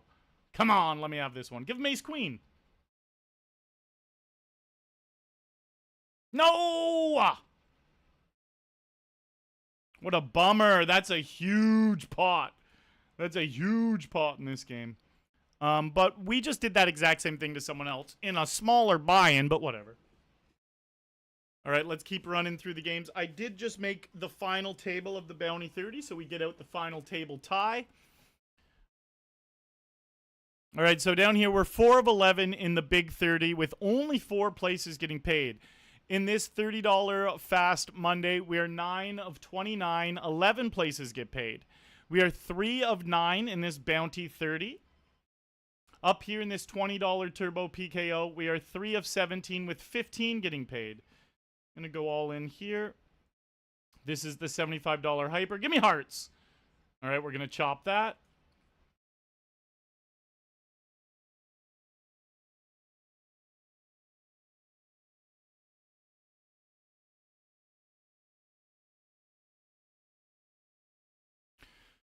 Okay. We got queens on the final table.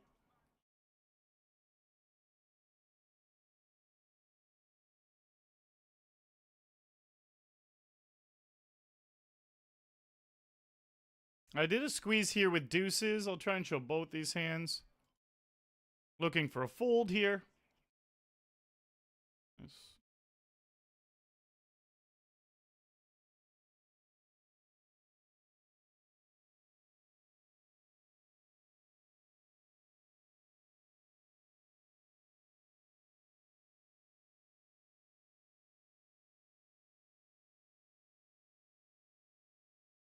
No 4. We're against friend of the stream Voltage. GG, buddy.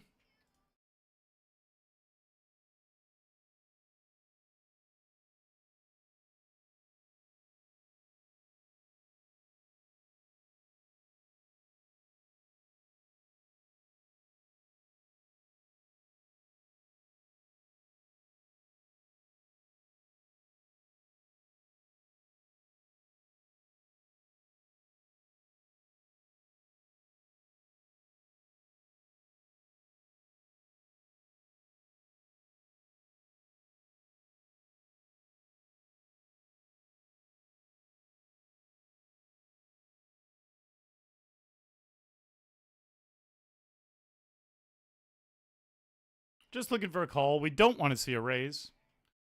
Fold works too.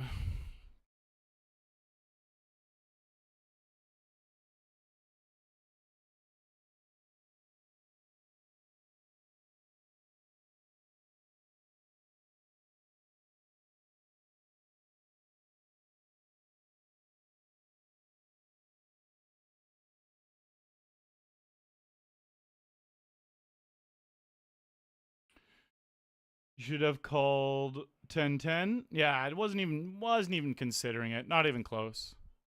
That one honestly wasn't even close. And I get why you would say that, but again, I don't want to get too detailed because I'm on a closed client and the guy is most likely watching the stream. I have him tagged blue. But since it's got brought up a few times, and I've literally already said the same thing multiple times,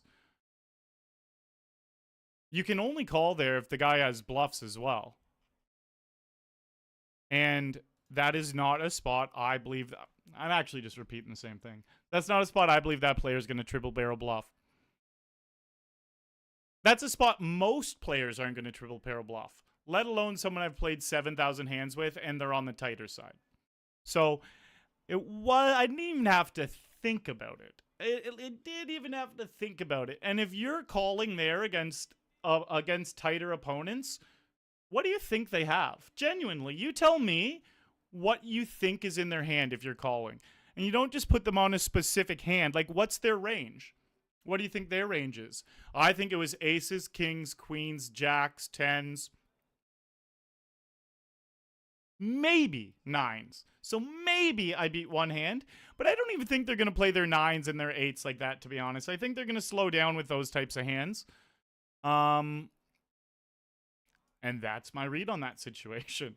And it wasn't even one that I was like, that I felt bad about folding or that I thought was close and maybe I made the wrong play. Like, sometimes it's tough and I'm like, oh, should I fold here? I don't know. That was just an easy decision for me. Easy decision.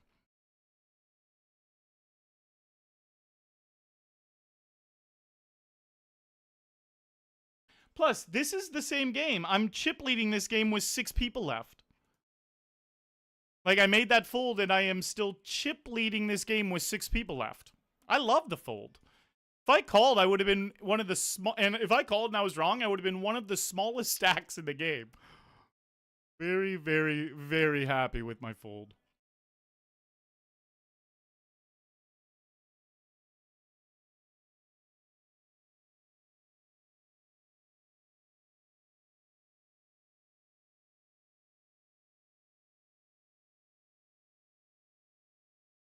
Yeah, keep the buy-in small. You can keep the buy-in small, bud. You don't have to worry about what stakes you're playing.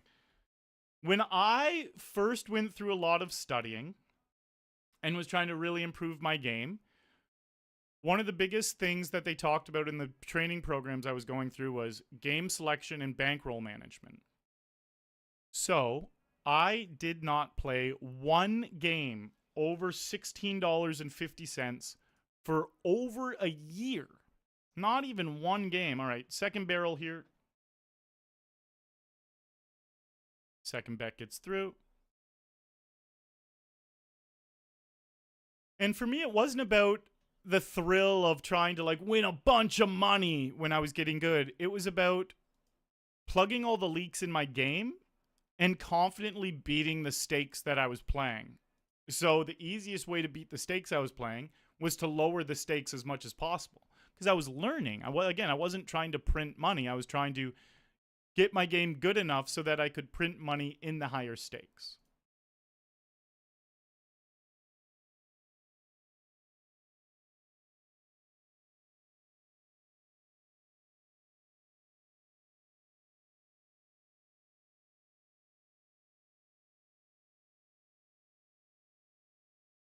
We got ace queen here too. Ooh, what a bad turn, man.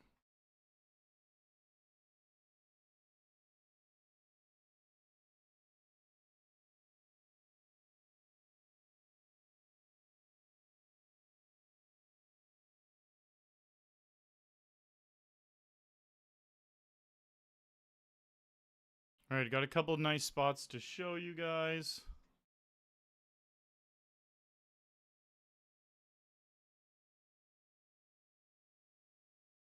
We're all in here.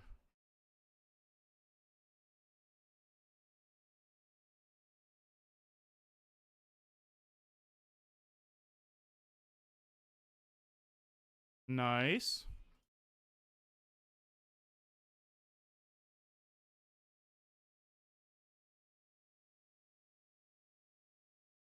Hello, Grinder Girl.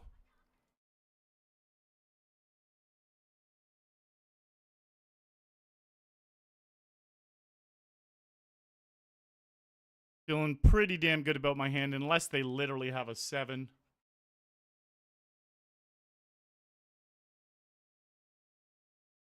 Can't always be right. They checked back their flush draw, which is pretty surprising.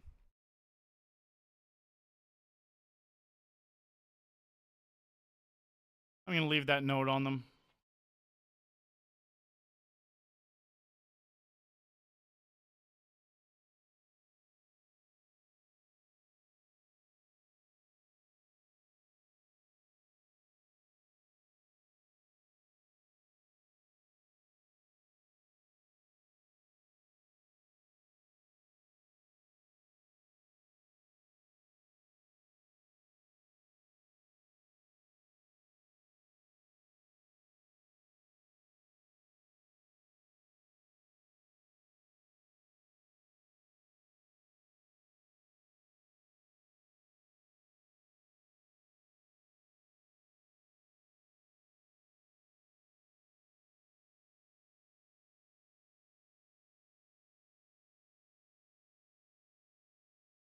All right, Ace Queen in this $75 hyper.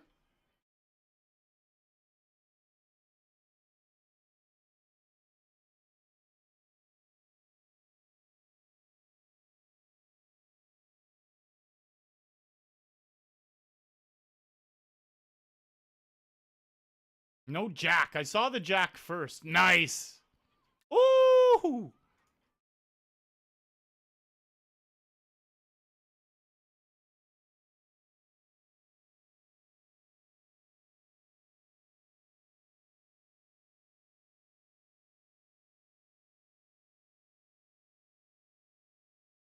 Damn.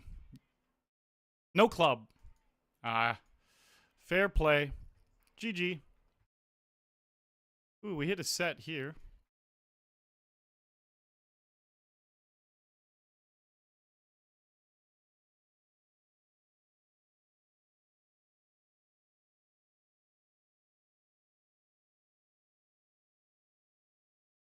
How did you go about starting to study? I got a training program, and I started at the beginning of that training program.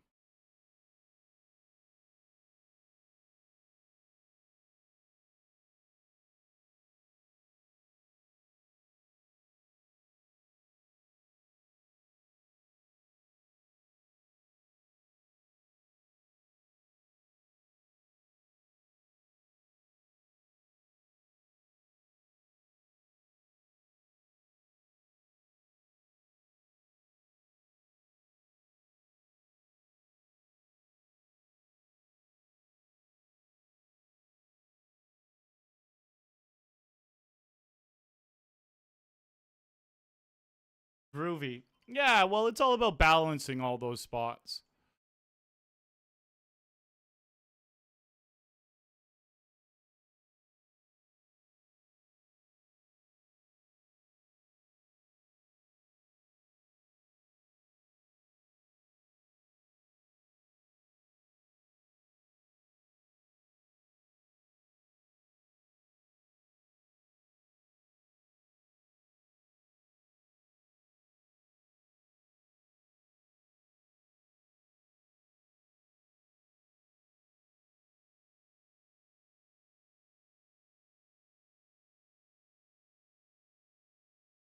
It's all good.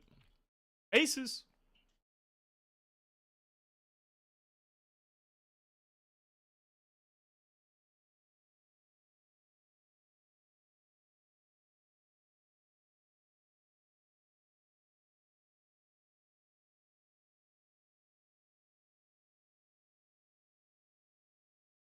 It's not the best flop. It's not horrible, but that's an aces cracking flop if I've ever seen one. Hopefully, our aces do not get cracked.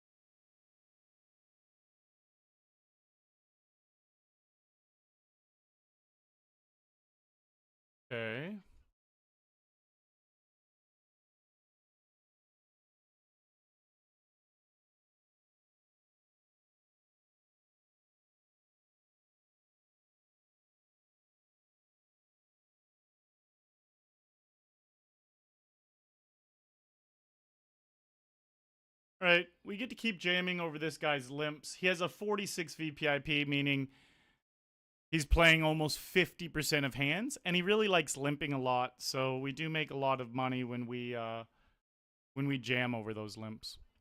All right, I'll call here if they jam. Nope, they do not.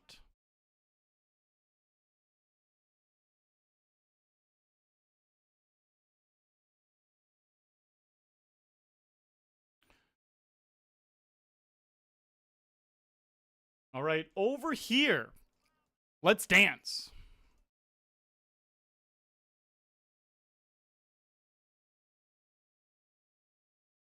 All right, we got some stacks of brewing, guys. We got some stacks of brewing. Next hour, let's have power hour.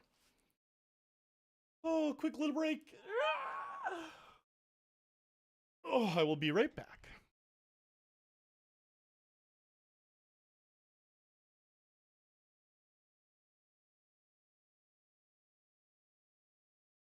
Yeah, Graveview. Small ball poker is all about just stealing the blinds and annies. Maybe little 3-bets, stealing a lot of stuff pre-flop, and a little continuation bet post-flop. Just accumulating lots and lots of pots that aren't massive.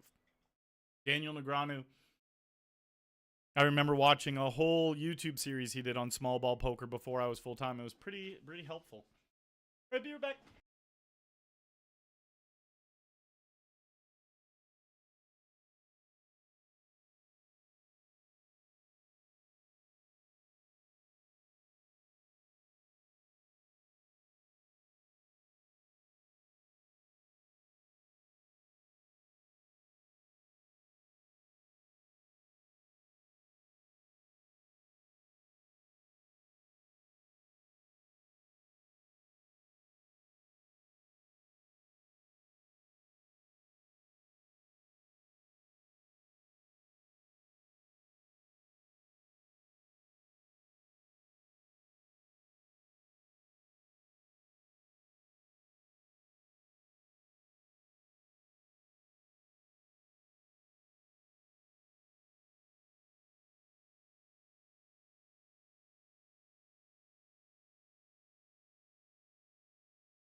All right, we're going to jam these deuces.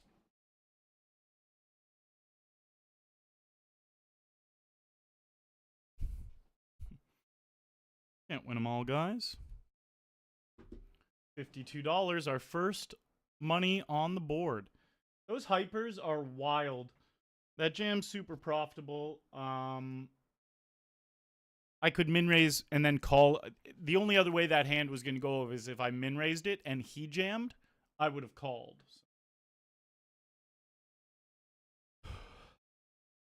52. We're on the board. We're on the board.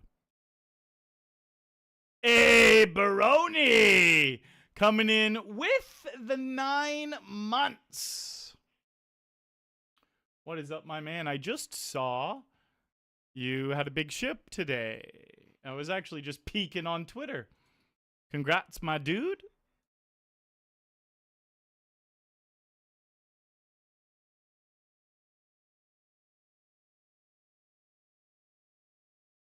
Ooh, we got a pretty good spot. Not this one, I will show you. Fold. All right, let me pop over here. I will definitely keep you guys posted on that ace-8 hand.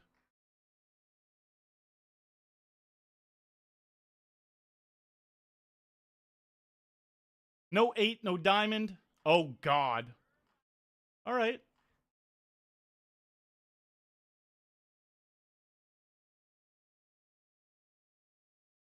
Nice. We put in the 3-bet with ace-8 offsuit. We put in the C-bet. We take it down. We got ace-king here. We got ace-king here. And there's a raise, a 3-bet, a 4-bet. I fold.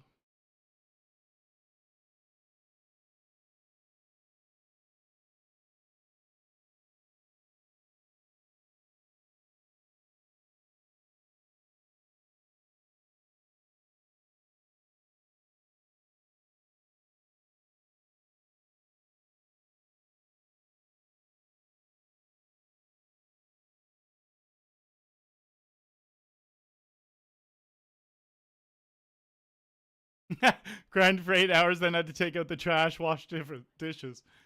Damn.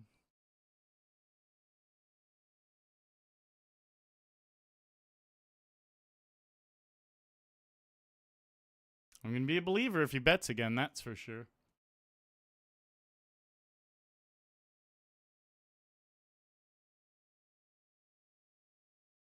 Kyle Anderson coming in with the raid. I just saw that. Thank you, Kyle.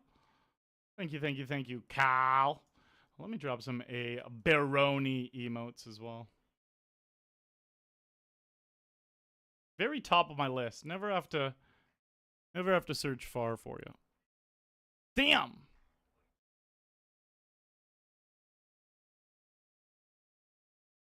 What about the river?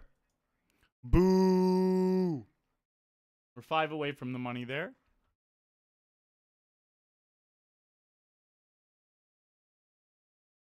Yeah, Lewis, it is hard to know if you're just getting lucky or if you're making the right plays. That definitely comes through. Lots of studying.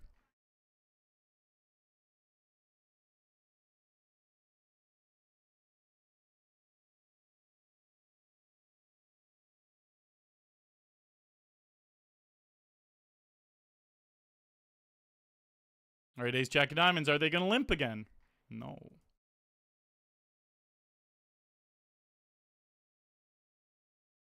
Which one of my playlists is this?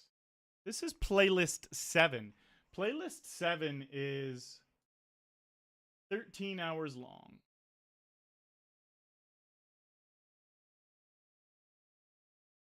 All right, we just made another final table.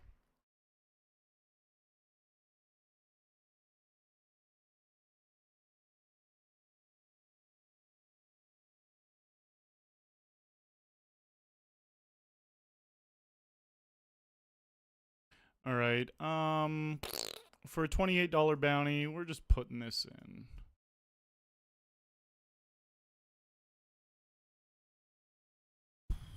So yeah, we just had a $50 hyper start right here.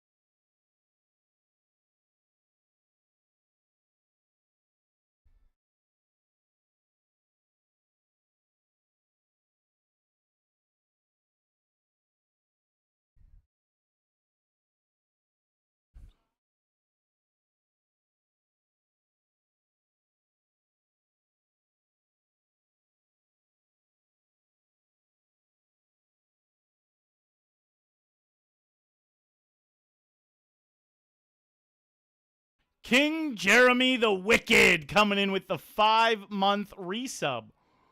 Why, thank you, King Jeremy the Wicked.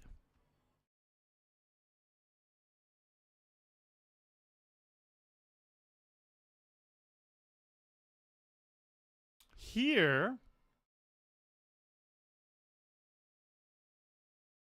Fuck.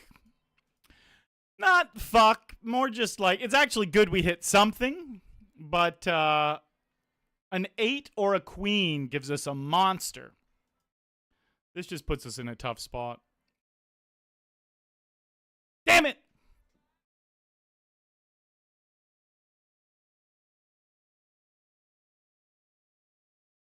All right, we do have a set here.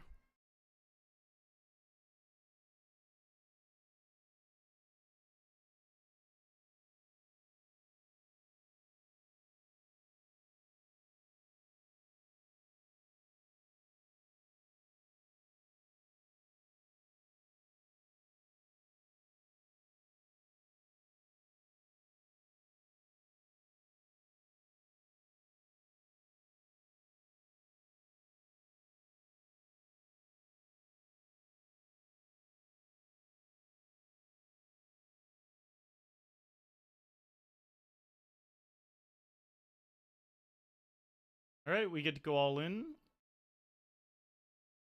Oh, I guess I'll try and show the set hand as well.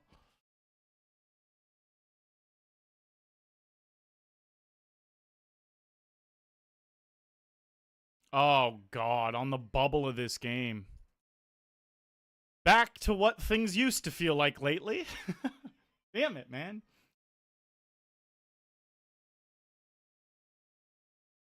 That was a hurtful, hurtful hand.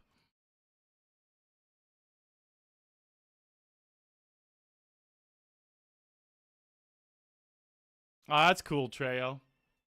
Glad to hear that. And the set hand, nothing else happened. I bet they folded.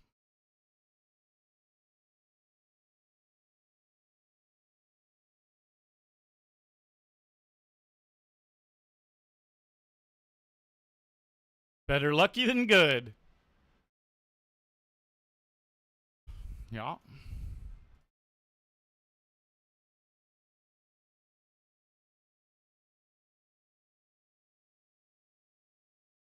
Whee! Gifting a sub to Trail. Appreciate that, my guy.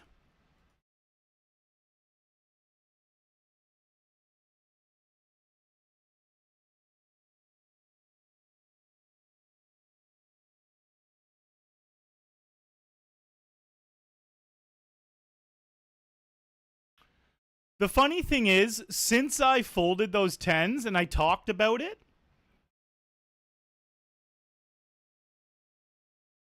Paticam has been way more aggressive against me. And it is just one of two things. One, he's watching the stream and he heard what I said and he adjusted his gameplay. Or two, he's got a little spree of lucky hands. I wrote a little note on him saying to keep your eye on him to make sure that he doesn't start bluffing me. And that is one of the reasons why I don't like explaining in so much detail why I do something very specific. But you guys were going off about how it was tight and I shouldn't have done it. So I broke down exactly what I did. But again, against a friend of the stream who there's a high probability is watching, I'm like, I would bet there's an 85 to 90% chance he's watching. We're at a final table sitting right beside each other. He's watching probably, you know. You can say what's up in chat, bud. But anyways, I definitely wrote an extra little note on them to make sure that they're not just bluffing me a bunch. So we'll have to keep our eye on that going forward.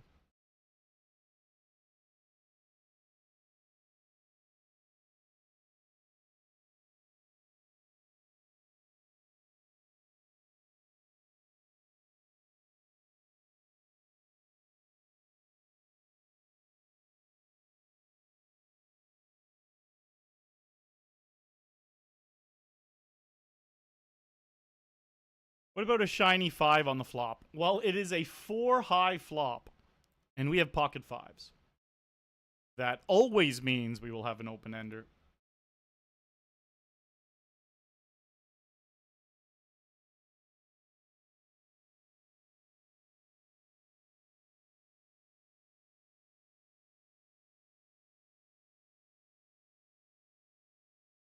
$41%. Give me a diamond, a straight. Boo! All right, over here we river.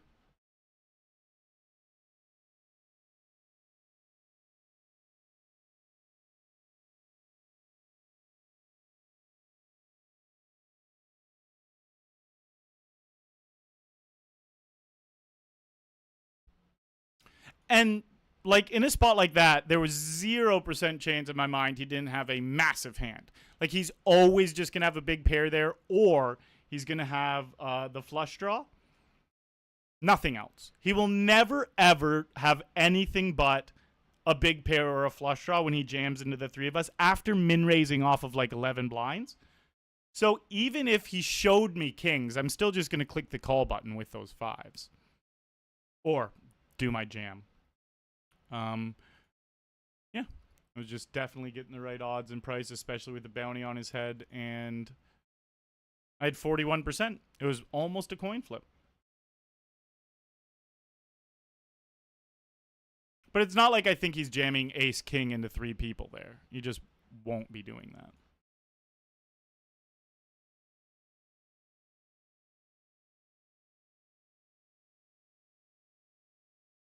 And he just jammed that ace king pre-flop almost always too.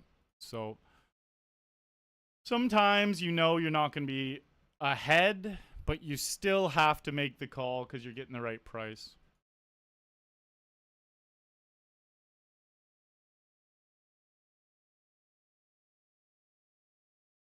Yeah, Tom the Gnome, I definitely did play a lot before poker's Black Friday.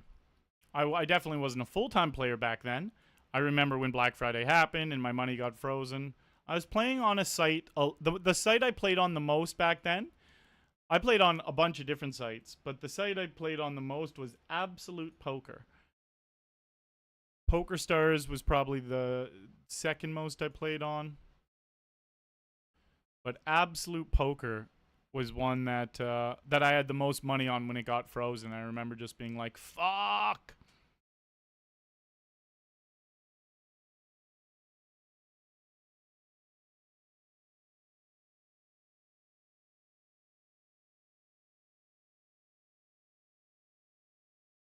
Curvy. No, I won't be going to that often at all. I'll just be grinding online.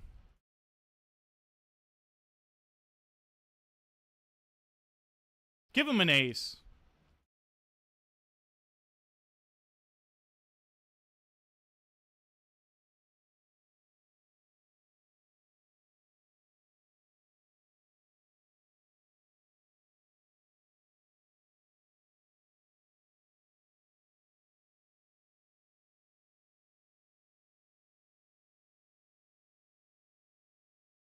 So this is the other final table we're at. We're sitting 2 of 8. 2 of 8.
Tom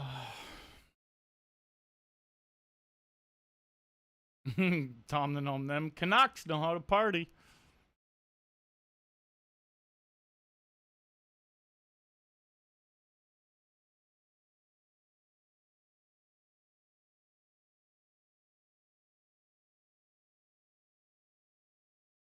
All right, we get another ladder here.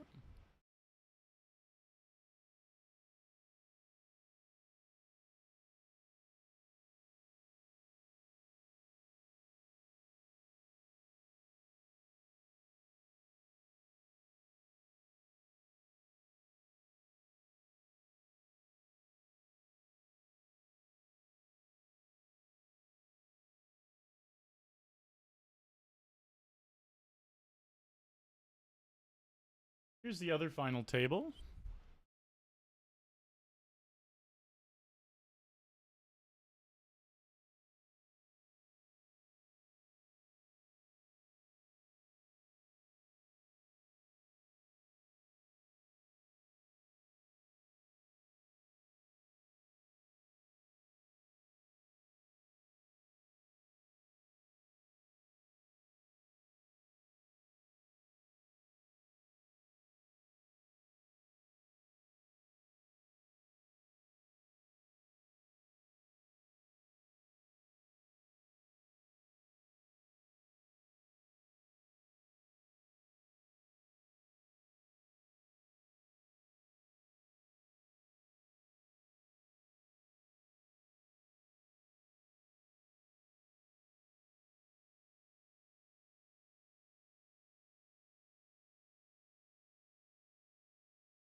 Oh, that's cool, Gnome. That's cool, Tom.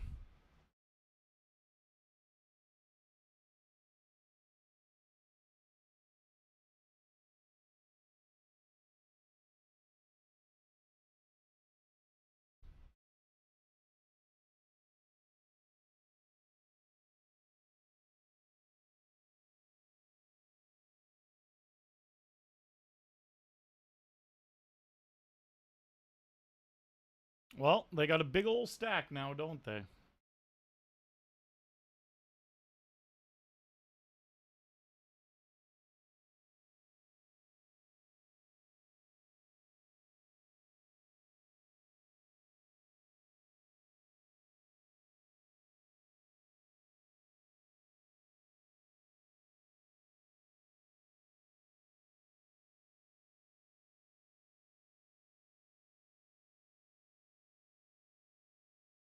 Couple of nines. Maybe we can take out. Nope.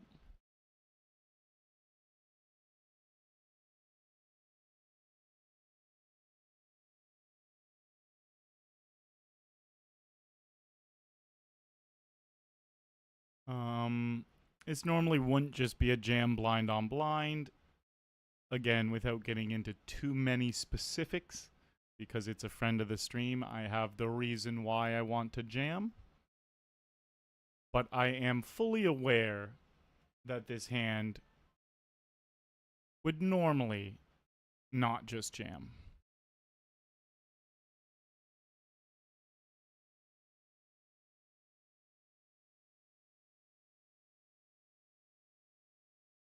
Oh, hey, Baroni, I missed your 9 months. I missed your 9 months.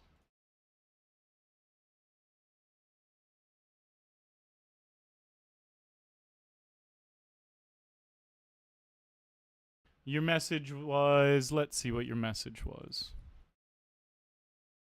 The irony of wearing a tie when going for the win. And I like how I get to wear the tie however I want. These are the exact same ties I used to have to wear when I worked at Enterprise Rent-A-Car about 8+ years ago. I'm gonna have to wear them around my neck, tie them all tight and shit. All right, over here, Ace King. Bam, bam, bam, bam, bam.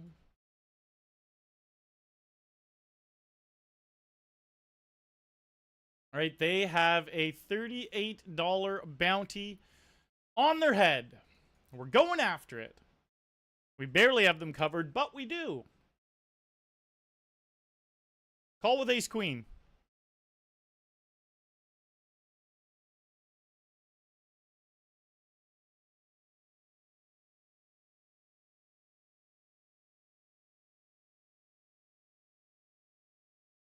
Ah, fuck. What'd they take so long? Okay, no 10. This is a big spot. No king. We get the big old bounty, puts us into chip lead with 6 left. Come on. And then we get a nice all-in spot over here against an aggressive Steve Bott. All in. Call with ace queen. No queen. Keep this clean. This is a big spot. No queen. Hoo-wee! Ooh. We win 2 all-ins with ace king? It's like it's a goated hand or something. They called with king queen.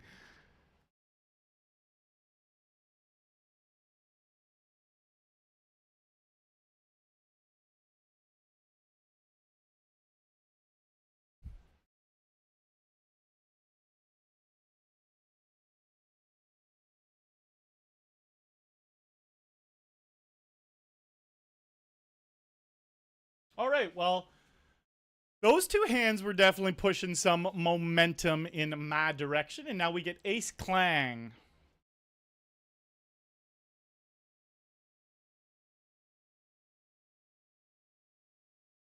Oh, I didn't even see the all-in.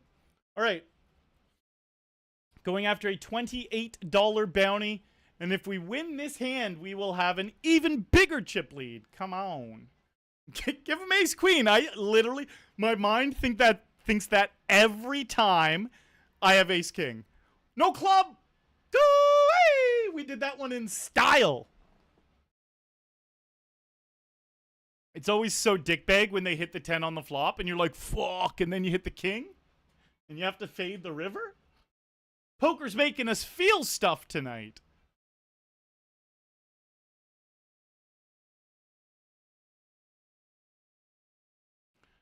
Wow, wow, wow.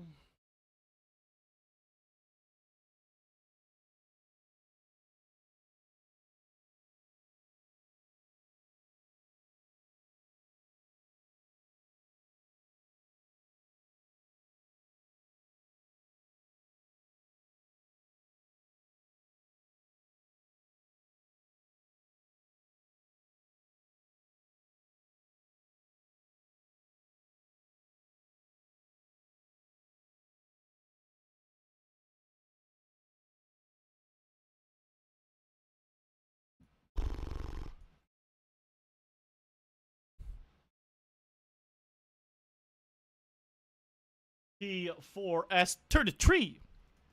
Thank you for the follow.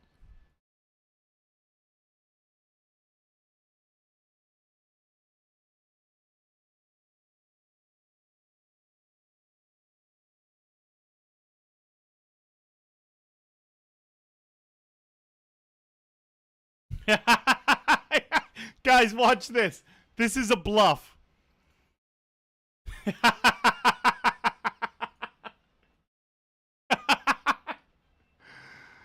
Oh, so whoever the fuck was telling me that I should have called those 10s, how about folding those 10s and making that call instead? Look at this fucking call. Look at this call on the river. Oh my god.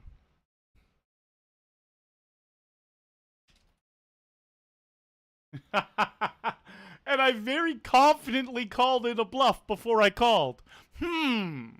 How did I know? It's because I played 1,000 hands with that guy. I've played 1,000 hands with that guy. And I just thought he was bluffing because of the 1,000 hands of knowledge I have.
All right, this guy only has a couple blinds left.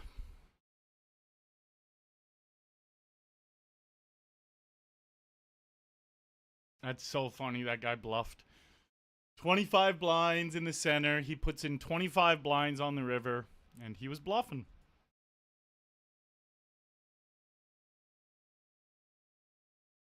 Yeah, I play a little bit of live, not too frequently, but I do dabble some.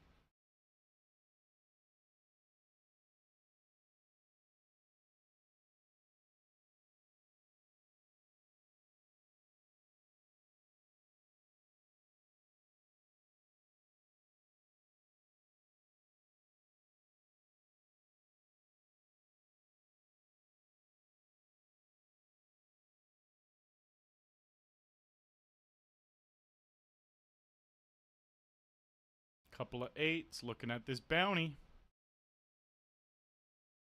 Put it in, Len.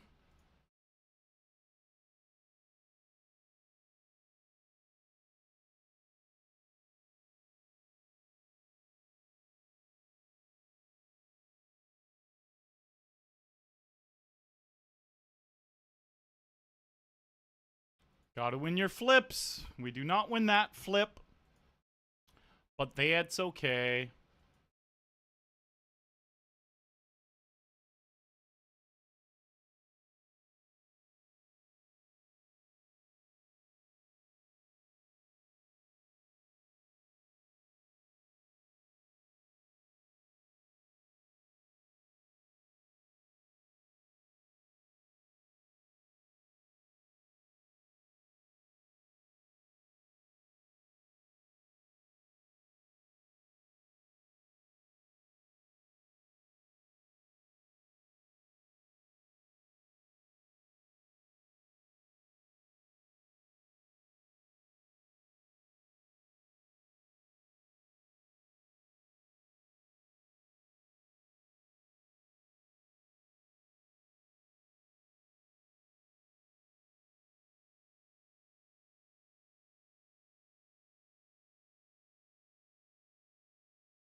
Shock!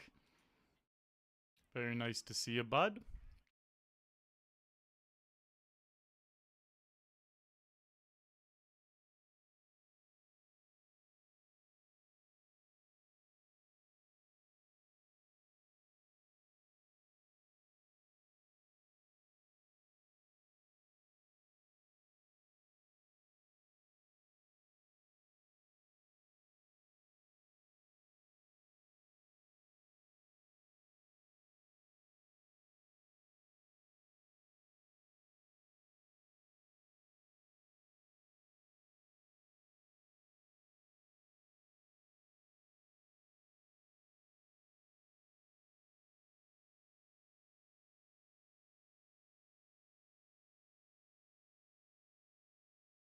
Oh, there was another ladder.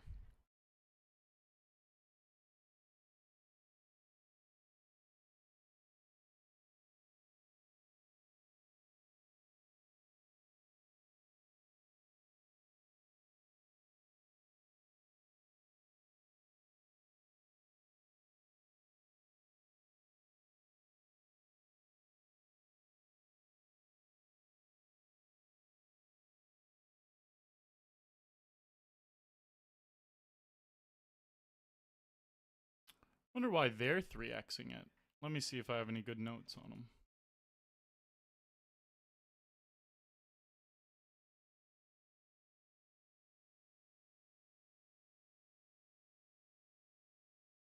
Let it be a flip here. Or sixes.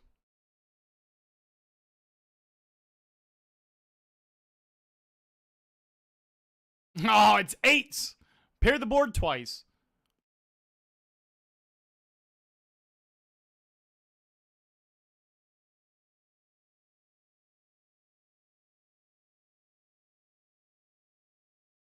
I will stand tall.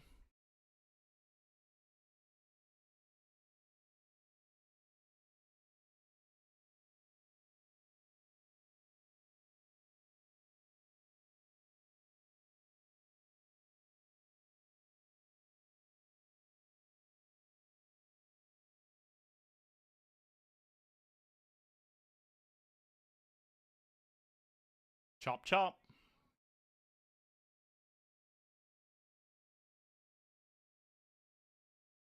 Staying alive over here. Yep.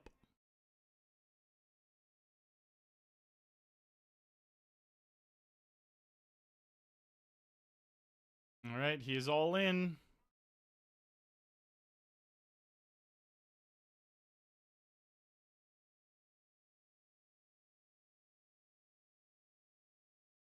Hidden, yes, this is PokerStars Ontario.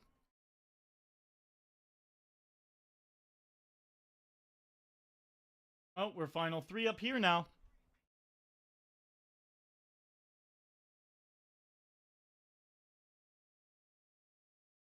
Every time you hear the sound of my voice.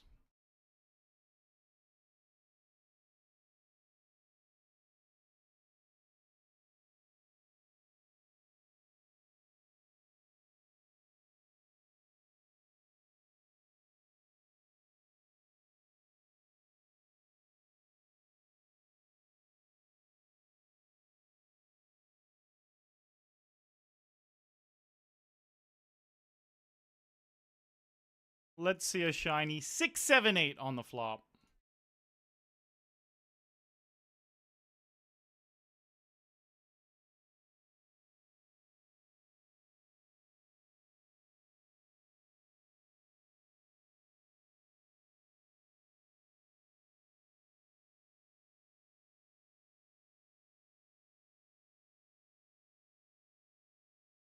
One heart, please.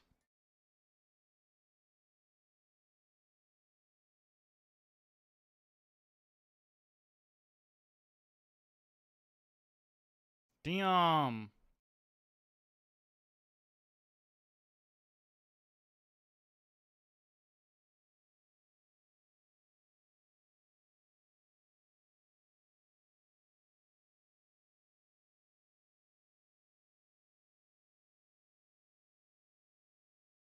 Hidden, yeah, it's getting the job done. It's not like it was in the global pool, but the one major difference is it's very, very soft. The games are a lot easier. Not just because there's less players, because the quality of players aren't as skilled as in the global pool. Nice, yeah, check it out, buddy.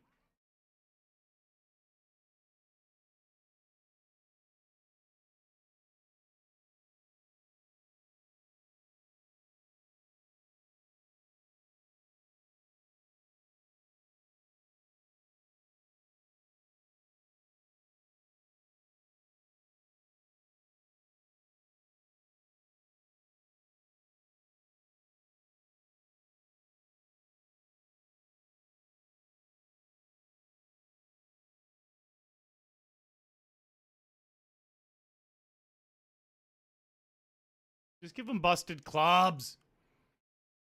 Or just 6-5. That is a wild flop float.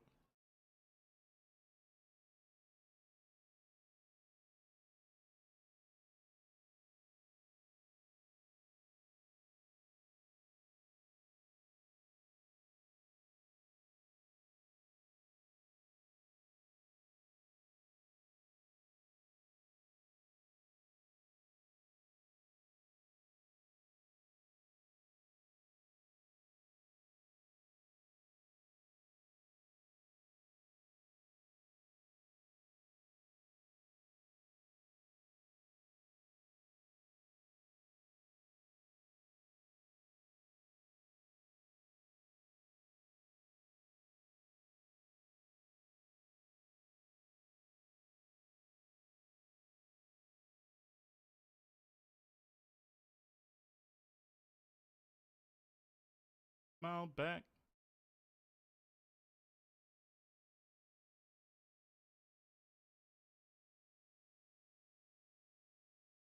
Alright, gonna have to gamble it up. I'm just gonna rip it.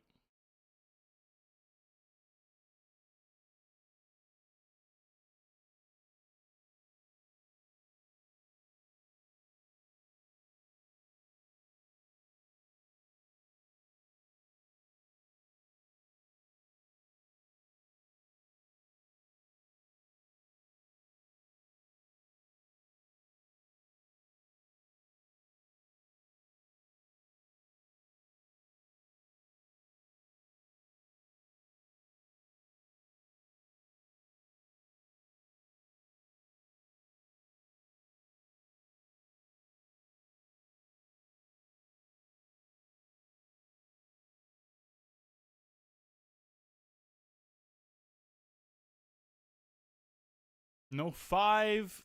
No straight. No chop. Perfect.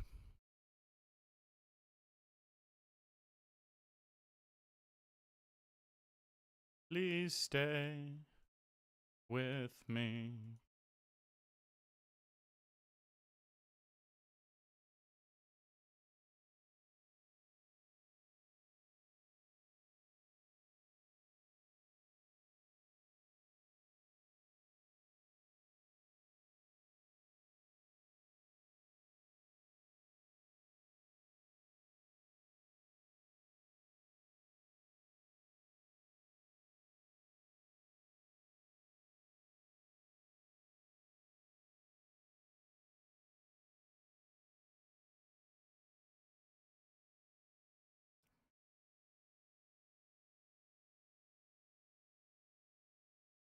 Wow, a straight versus a set there. Oh, on the other look. 6-7, pocket 4s. They both rivered it.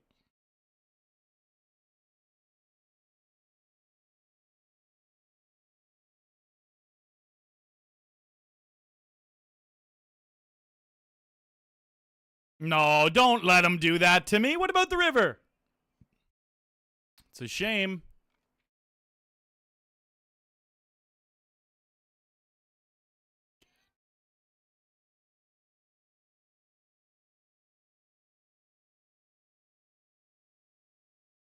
Nine on the turn. That's sexy.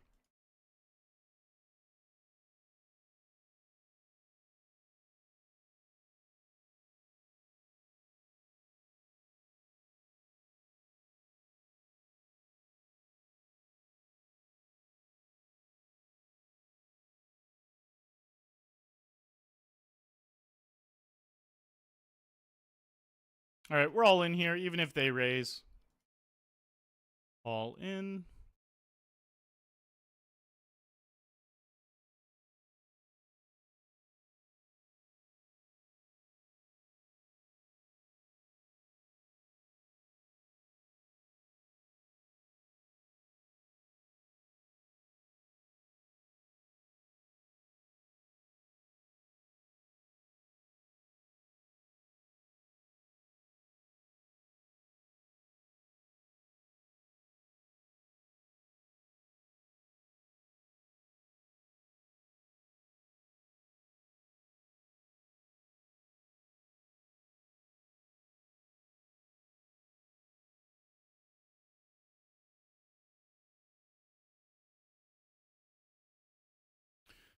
Okay, here we go with Ace King. Big flip. Damn, we need a running straight. Can't do it.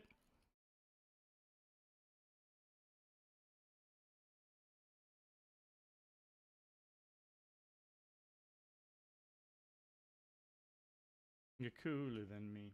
All right, we're going to jam this King 4. He might just go all in. Nope.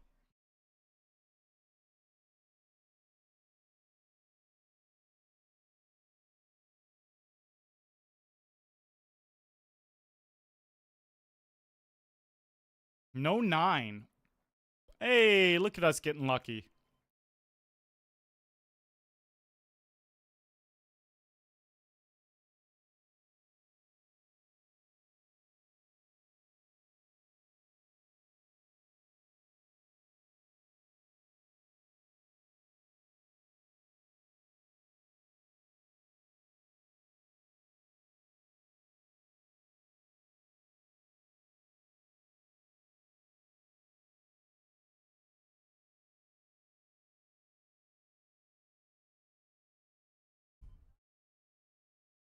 All right, we're final 3 here and final 3 here.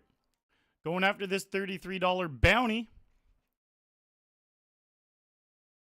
Oh, what a flop. Wow. Help Drum Phil has a hand they want to continue with.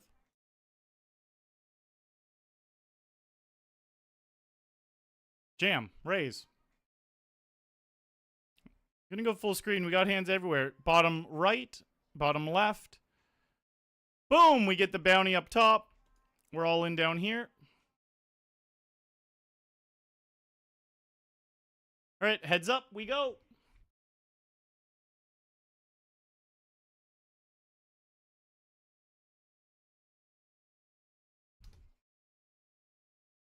All right. We're going to go all in here for 25.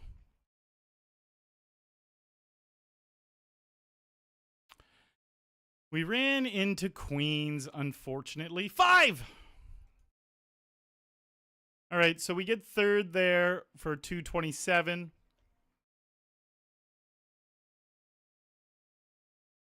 Fall in love with already.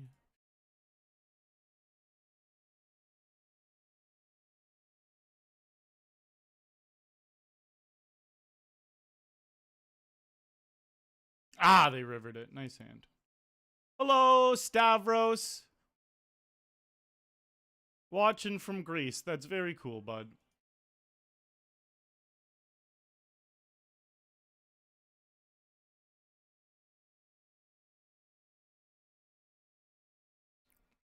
All right, we also just made the final table of this $50 PKO.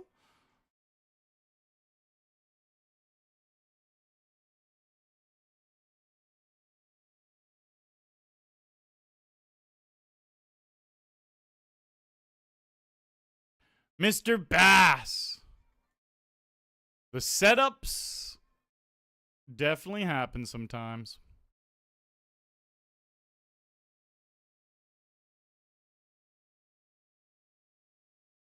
GG, buddy.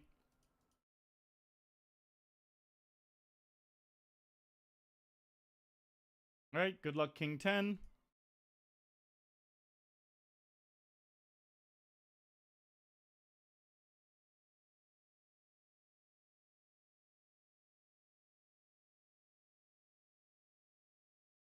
Hope they raise so I can jam. Nope.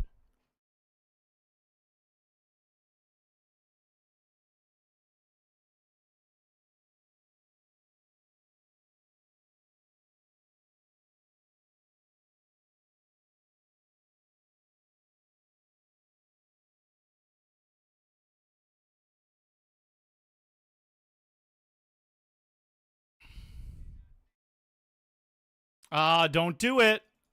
Keep it clean. That is clean.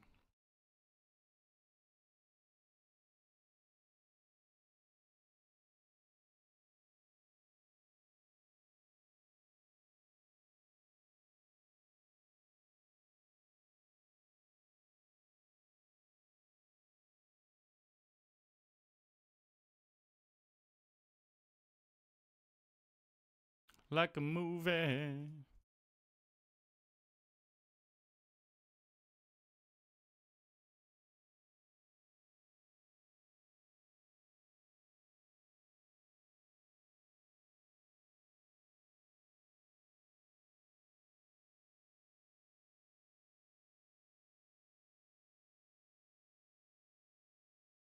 Open-ended.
Okay. Ooh, if they go all in.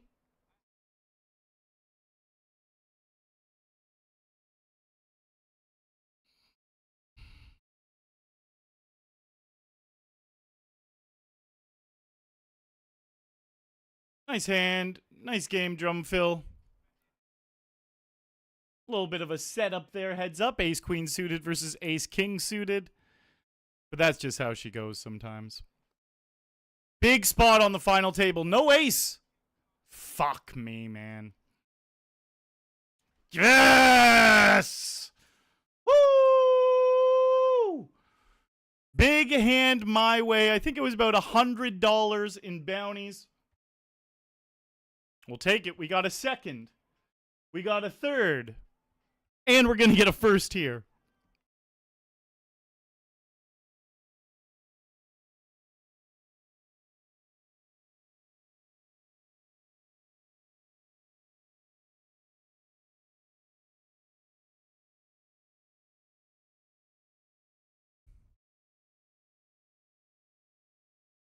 Nice. Couple more chips my way in the hyper here. $50 hyper. We have 7 starting stacks. This could turn into a little bit of something as well. We are still down $538? We need $538 to break even, but we already have, this hasn't been added to the prize pool yet. I mean the cashes yet. So this is $171 we've got in bounties. Plus, we're already cashing that game for $136 on top of that 171. So that's 300 of the 538 we need back.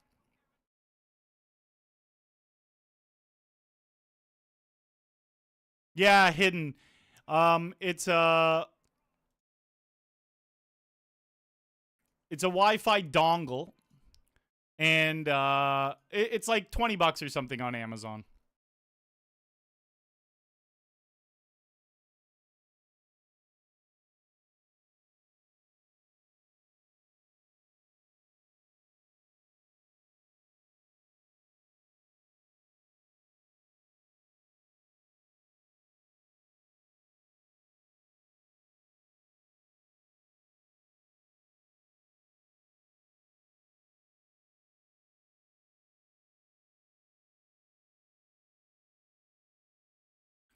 I don't really know where I'm heading, just enjoying the ride.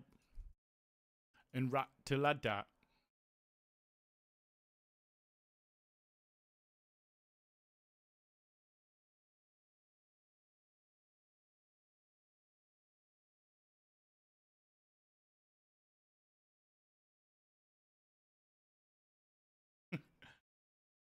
Electro Nick. Poker, poker, poker.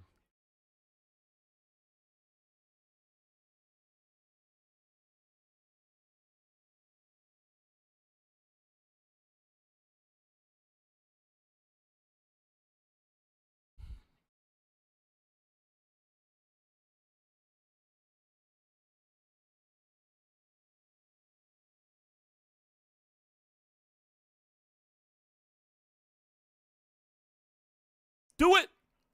Damn.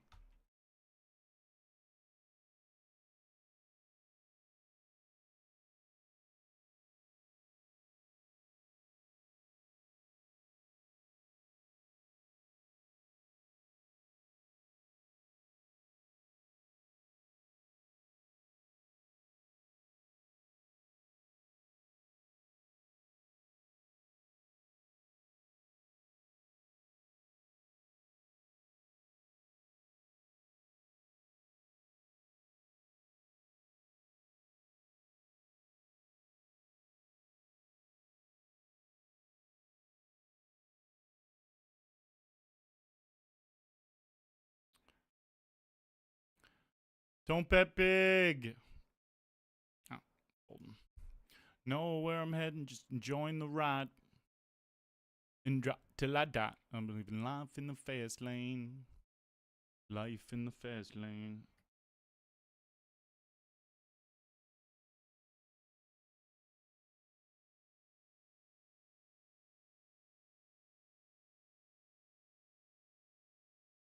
That's a spot where the vast majority of the time it's just going to be the ace. The very rare time it's the type of hand like he has, he's still going to have really decent equity, but the vast majority of the time that's the ace, and I'm totally fine. The 7 out of 100 times that he doesn't have an ace there, and I folded. Yeah, totally fine with it.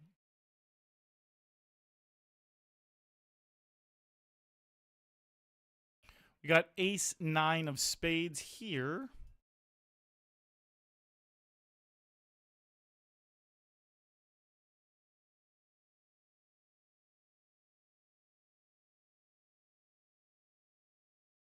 And a 10 on the river would be pretty nice. An ace is interesting. Nice. When they bet small like this, we're almost always winning. I don't feel the need to raise. I don't think I'm going to get called by worse. All right. Well, with that said,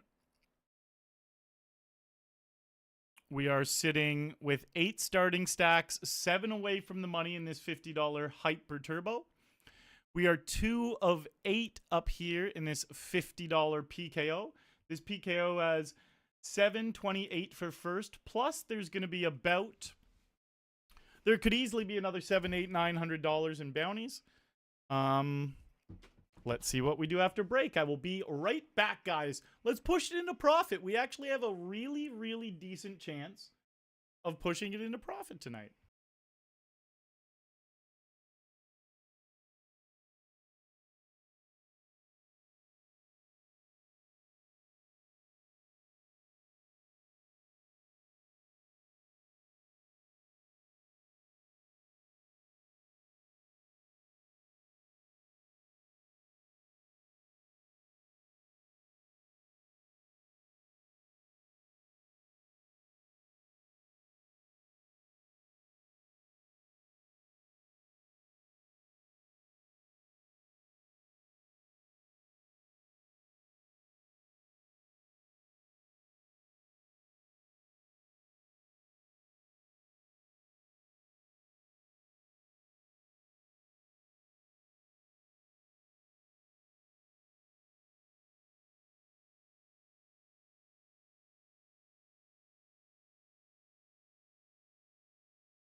All right, guys. Let's have a nice big push here to end it. So yesterday I ordered chicken fingers and french fries. And I had leftover chicken fingers and french fries. Eating them tonight now. Woo! Get it on. And I'm eating them with a fork and a knife so my fingers don't get all greasy.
Definitely winning some pots from behind today, and we will gladly take them.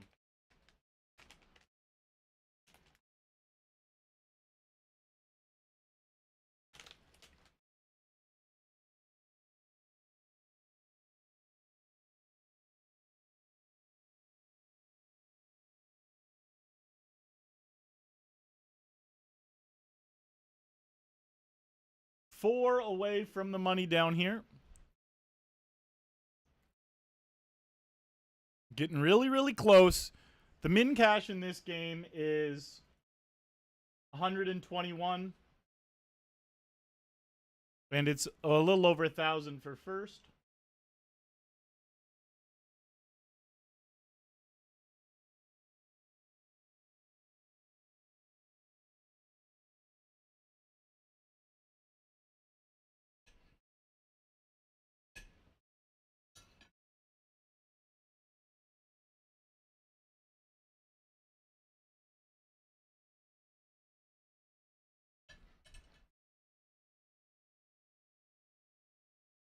What up, Abdul? In the YouTube chat. This is PokerStars Ontario. You can only play if you are in Ontario, Canada.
Oh.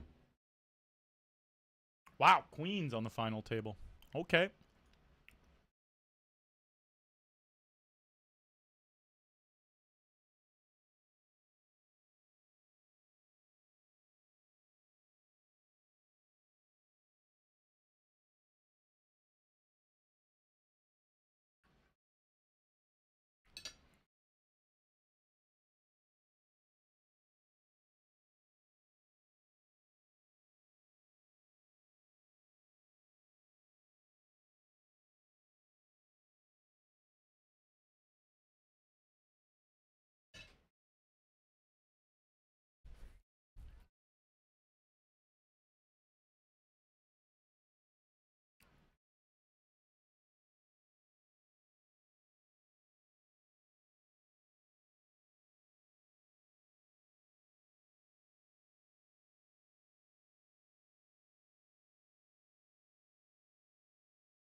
Thank you, Texas Pete.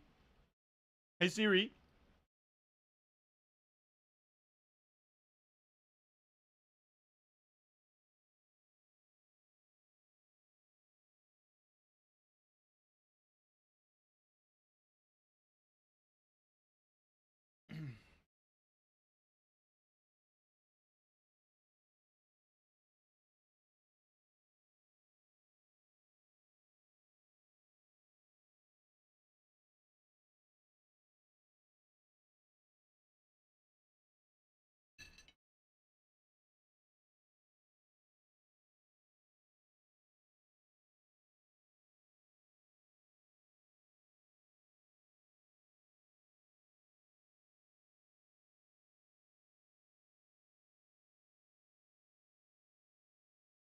All right, we just made the money in this Midnight Lightning.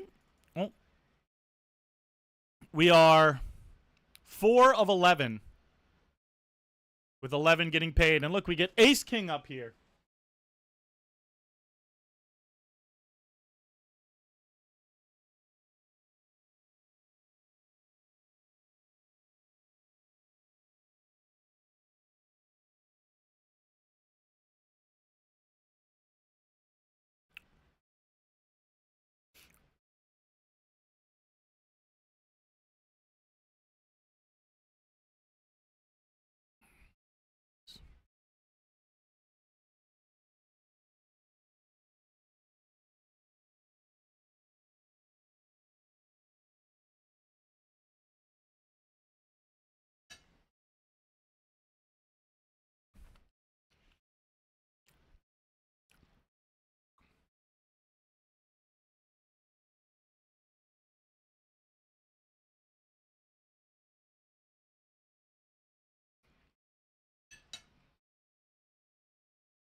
If anyone out there is new to the channel and you're enjoying the content, make sure you hit that follow button on Twitch or that sub button on YouTube. Sub button is free on YouTube.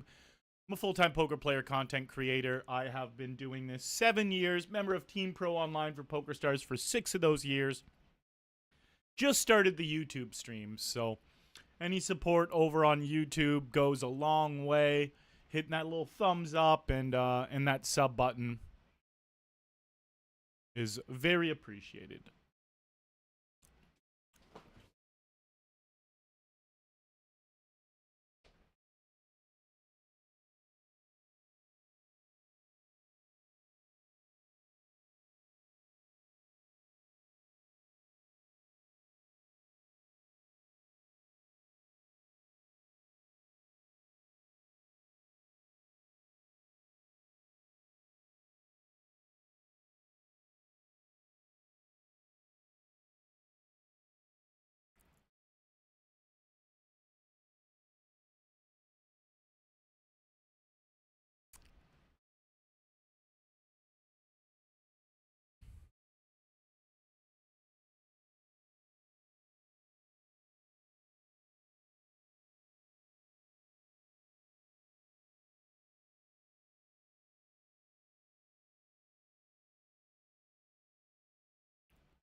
GG to MV there.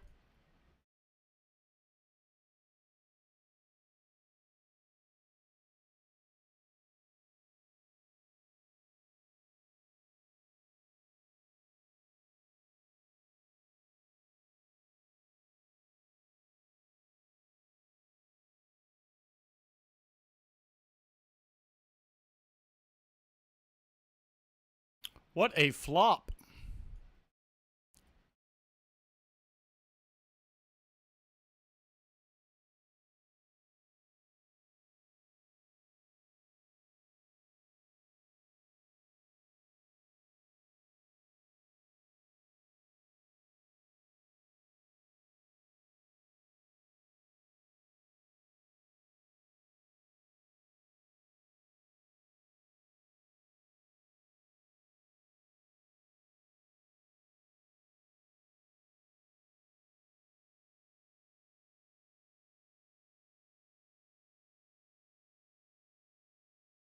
It will never be enough.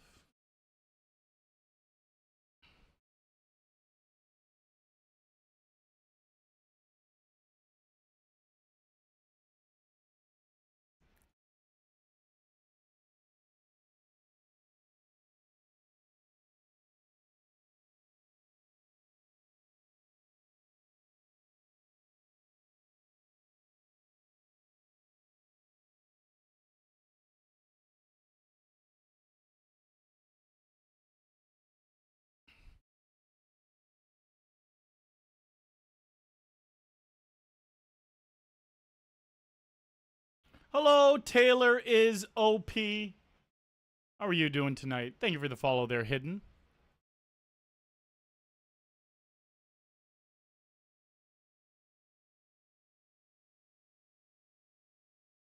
Will never be enough.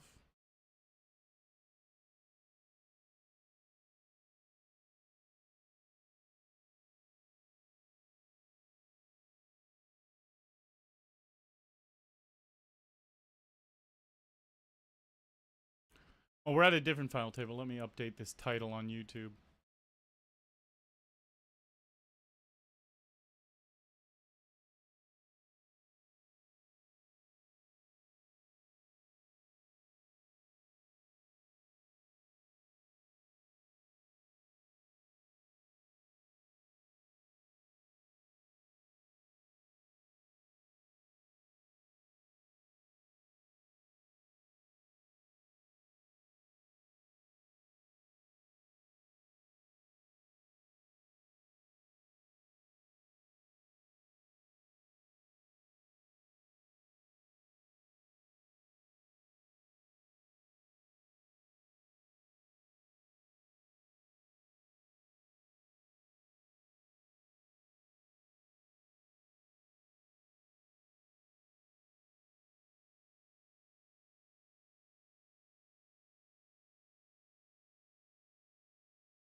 All right, we're all in here.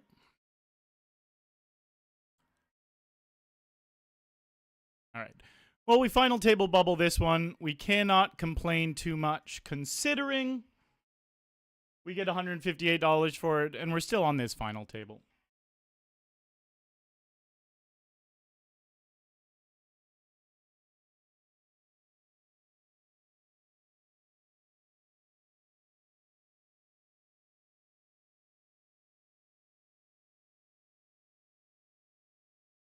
Rambo, what's up? Hello, Catlin.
Yeah, my day's going well. My day's going well. Winning this would make it go even better.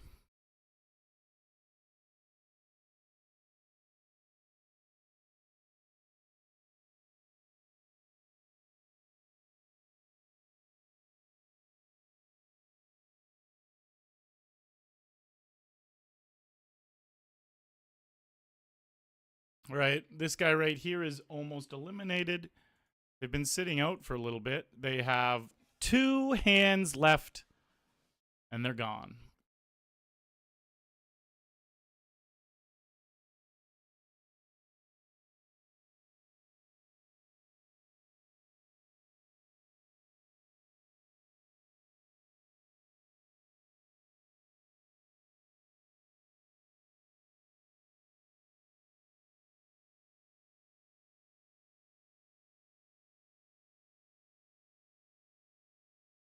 Well, next hand, they're out.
Bling ting, thank you for the good luck. Thank you, thank you.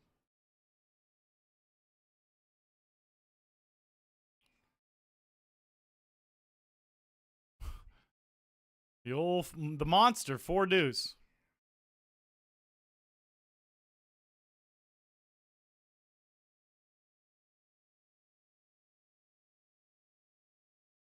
Yeah, that is a great emote.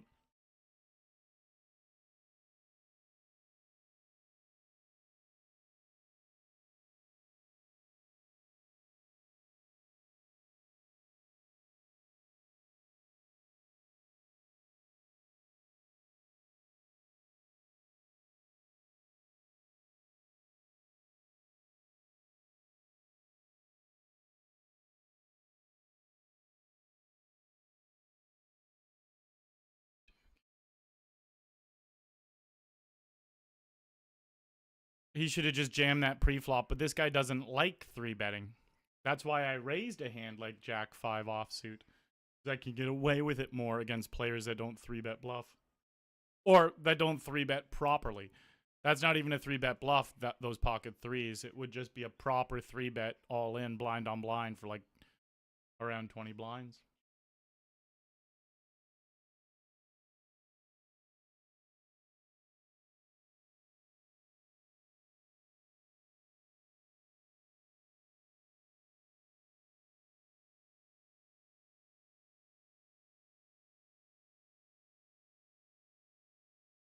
So here's the payouts. We have locked up $227 for 6th as a minimum. We've already got $171 in bounties. And these are the ladders. 294, 380, 491. First and second both get to a 728. The reason that is because first place will also get their own bounty and their opponent's bounty, which normally around doubles first place. So first place will get around 1,500, give or take. Could be up to 2,000, could only be like 1,200. But yeah, first place will get 1,500, give or take.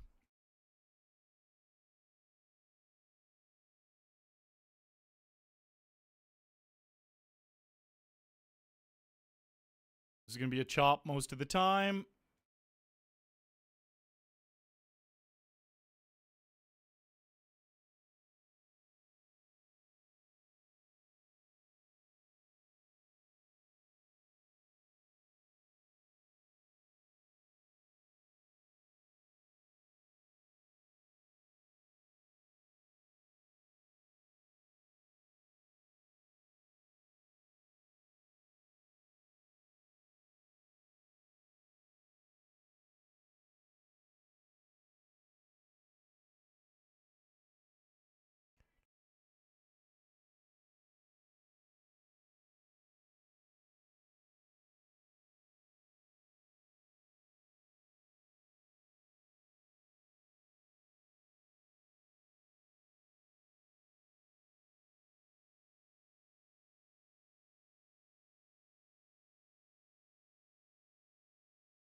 J-Wall, so good, bud. So good.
Nice hand to friend of the stream.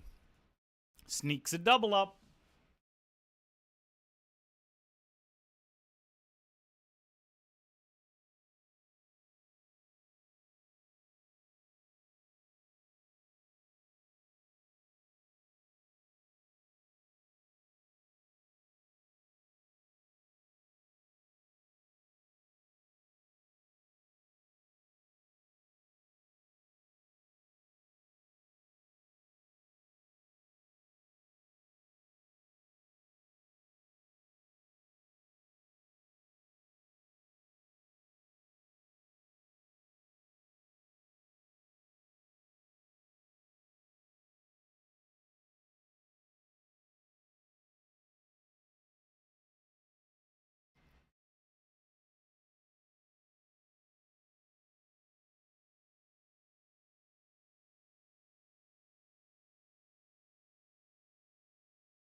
Come on, Galley.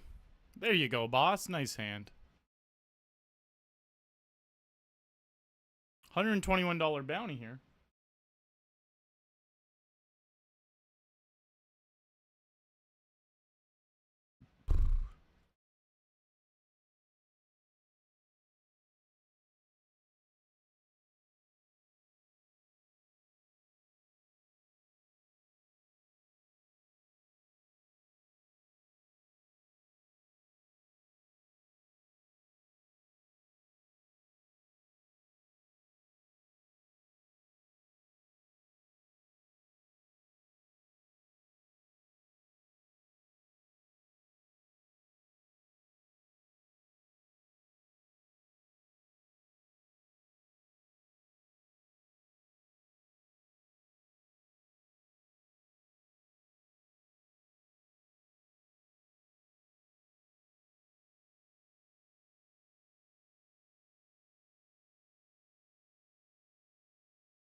I hope they just fold. I want a shot at this.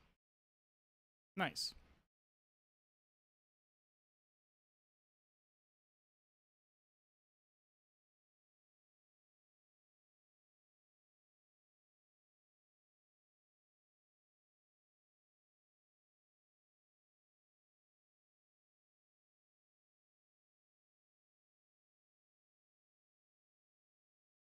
We really have not had much hand-wise this final table.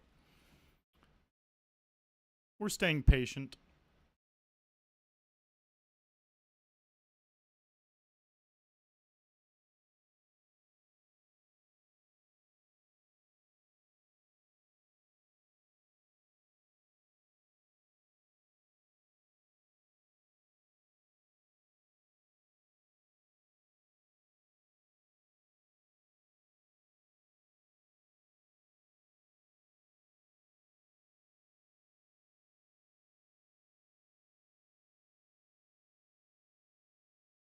Oh my. Can we just get this guy's fucking bounty, please?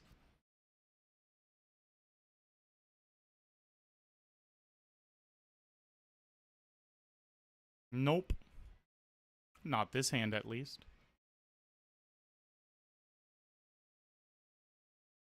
Give Hippo 2 10s.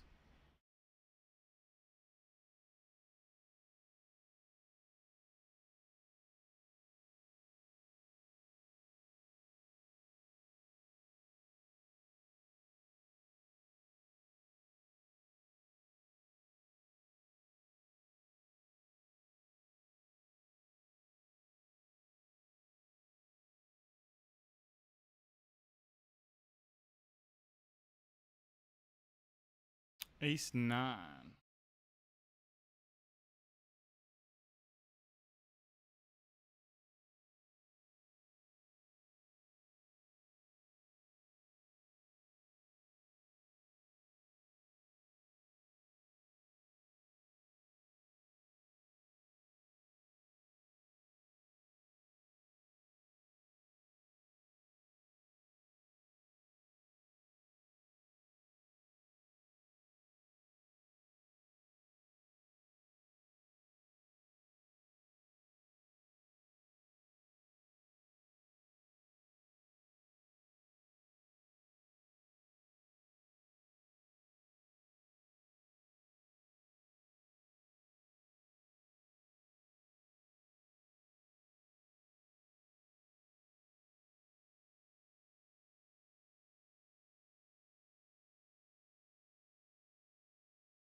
Come on, Daniel, you can just fold.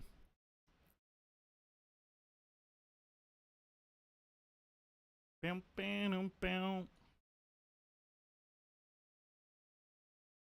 I also had 10-3.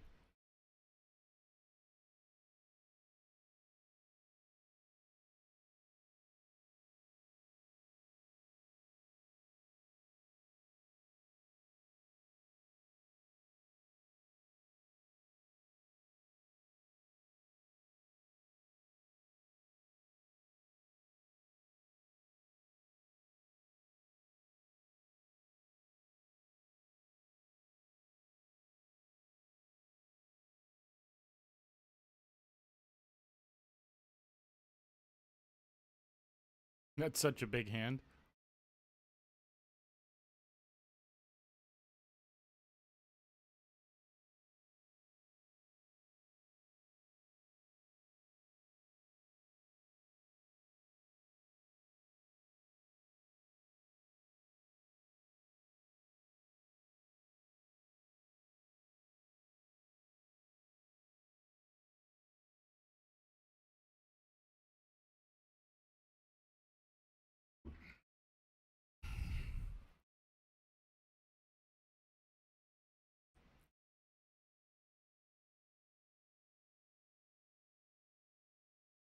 Wow. I might have it. Wow. Oh, wow. Crazy hand. Oh, unlucky run out there for Galley. This guy limped aces. He didn't limp. He wasn't limping anything. Limped king king. Ha ha ha ha. Already have this note on him. It's funny because he raises so much, and then when he gets aces and kings, he limps them. That's such a good note to have on someone.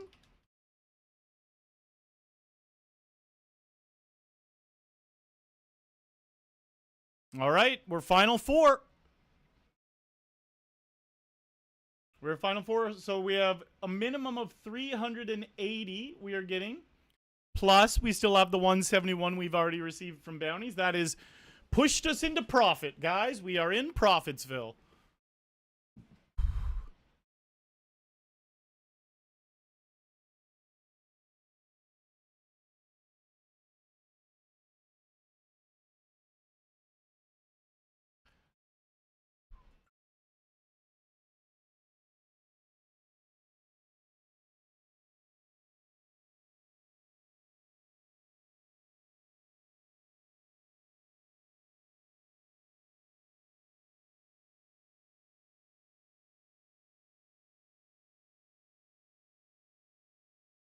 Uh,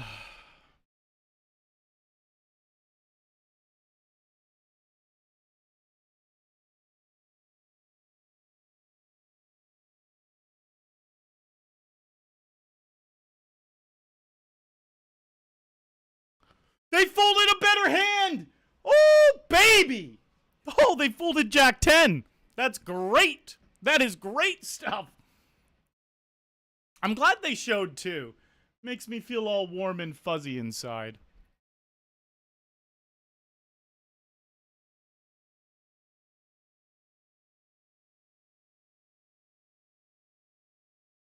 I saw the Jack 10 and I was just like, oh shit, fuck.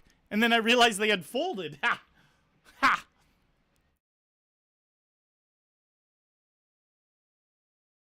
The three of us are pretty much tied right here.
Go ahead now.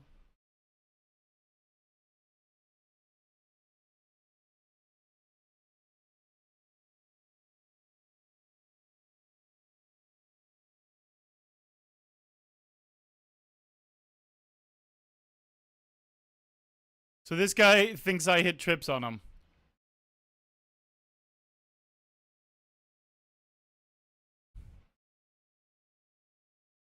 I said, oh, I said, you made a good fold. He did make a good fold because he had a better hand than me and he folded. Oh, babe, so it was a good fold for me. I'm not even lying.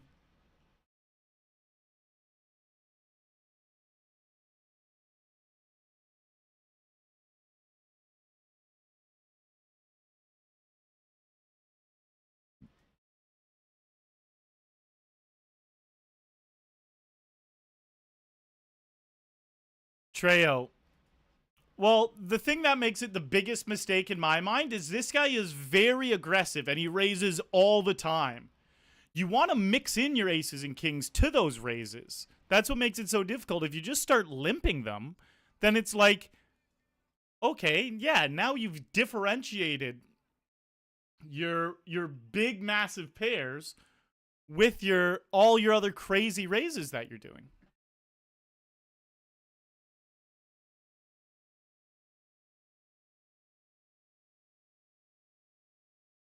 This guy folded ace jack to that jam. Wow, he's so tight. He's literally just so tight.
Pretty good flop for 2 jacks.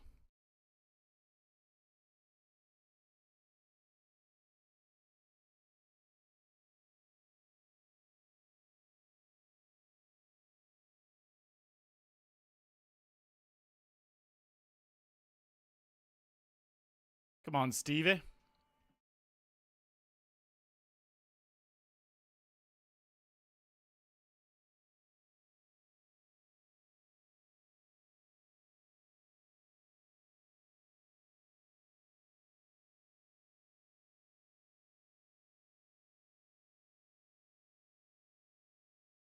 All right, we're all in. We have an $85 bounty.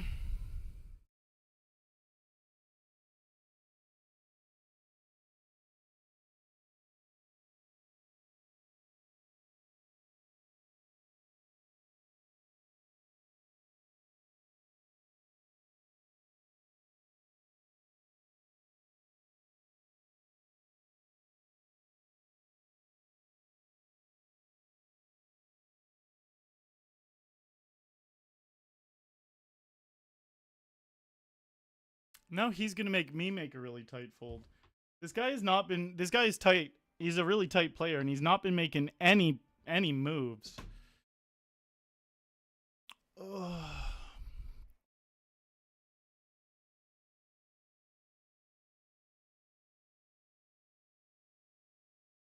At least we're finally getting some fucking hands.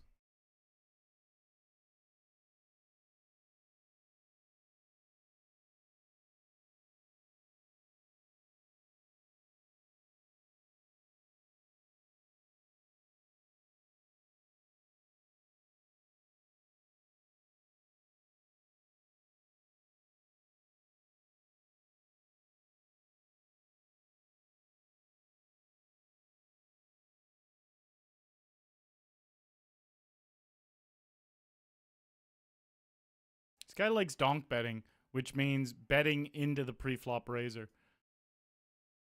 Like that. He does that all the time.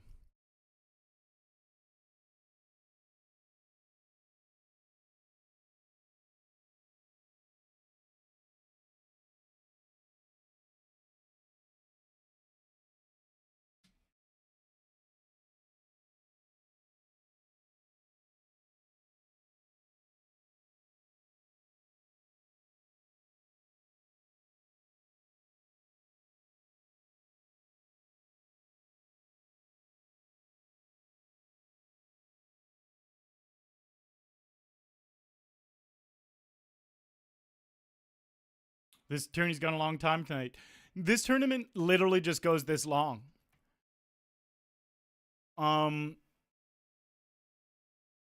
since it's only been on the schedule maybe 7 weeks, and I have made the 2 o'clock break at least 3 times, and we are 7 minutes away from that 2 o'clock break again.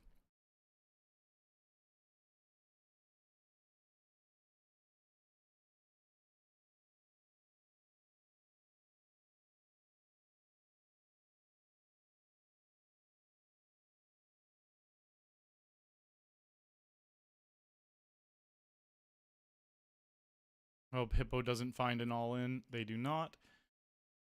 We hit an ace in an unraised pot. It's got to feel pretty good.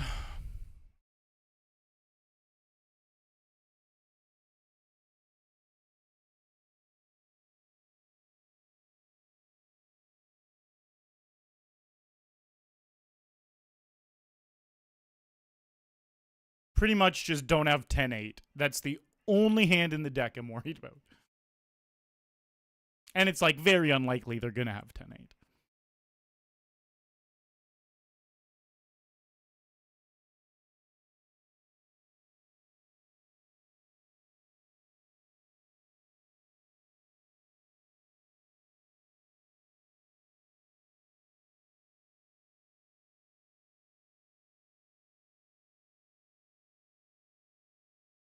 They love donk bet folding. Like their thing is donk bet folding.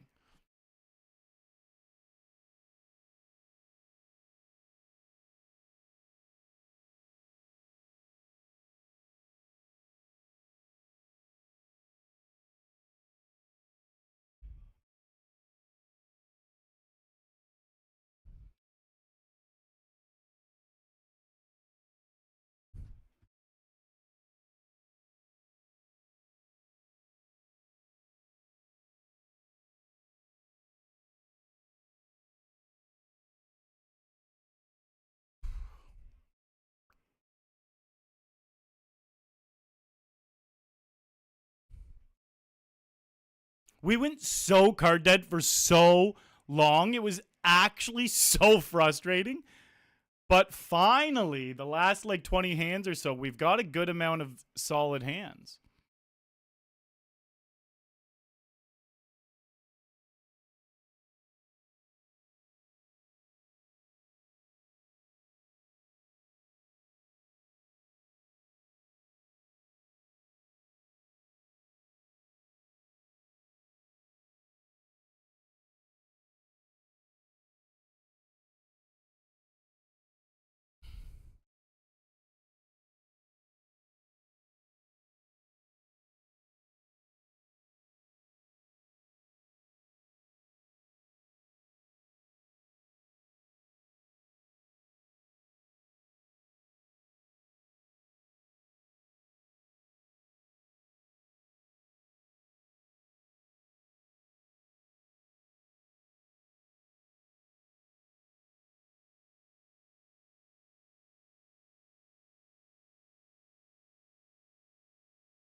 Groovy.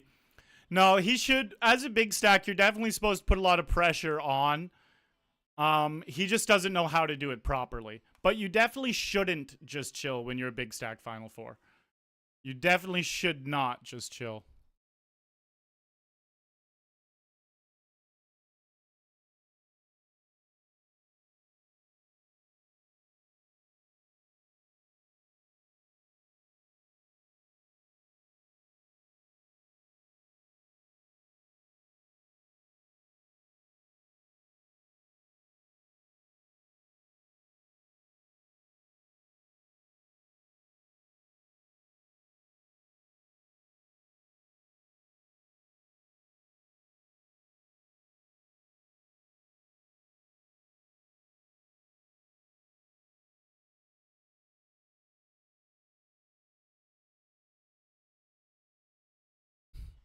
I never get a hand to raise his blind. I swear I just always have a fucking deuce.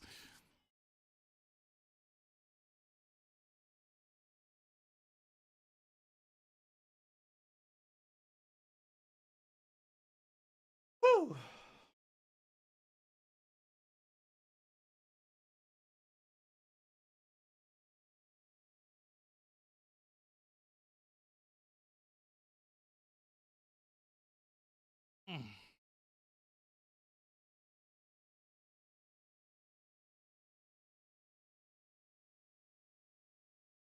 He chilled out a bit against me after I fucking worked him over.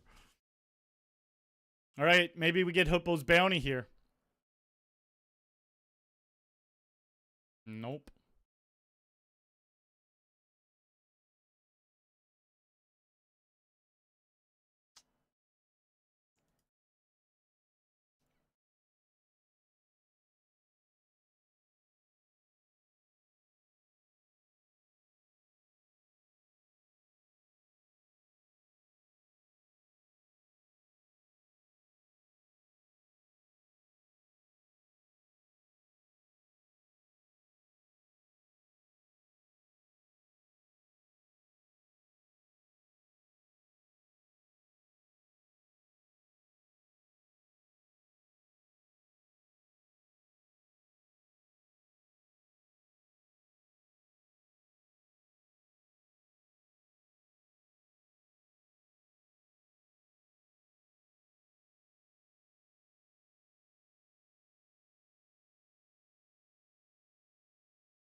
What a war this Final Four has been.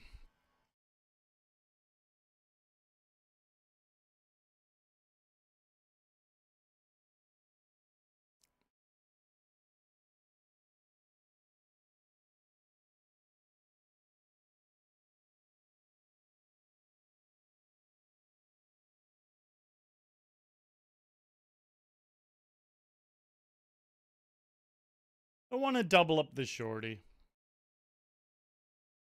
All right, guys, we got a 5-minute break. Oh, hit that sub button for free on YouTube or the follow button on Twitch. I'll be right back.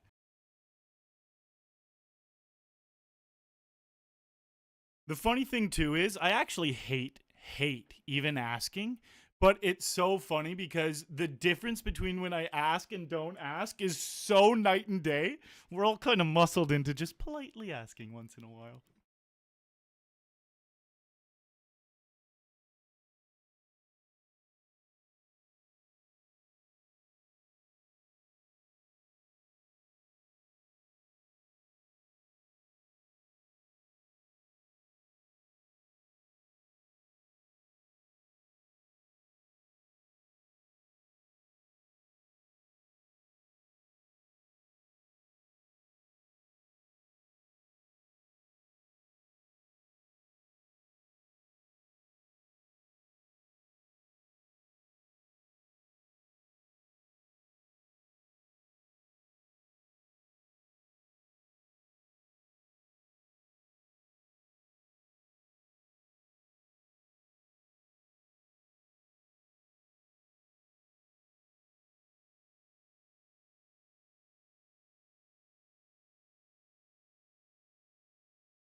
A bad man. Yeah, it always makes me chuckle when someone gets a shitload of chips playing this crazy wild strategy. Um but we do see it quite often.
Teenage Dirtbag. Yeah, Groovy. It's a good one, isn't it?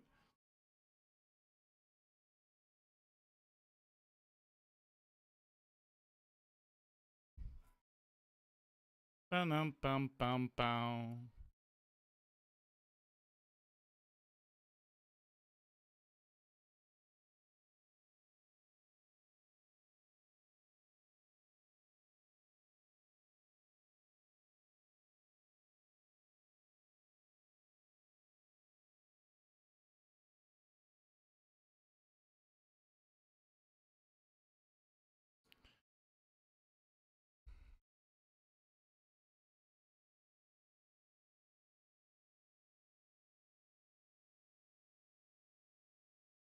All right. It looks like he's not letting me run him over as much after break.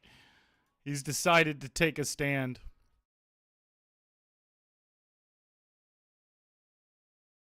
He needs to stop raise folding to all ins under 10, though.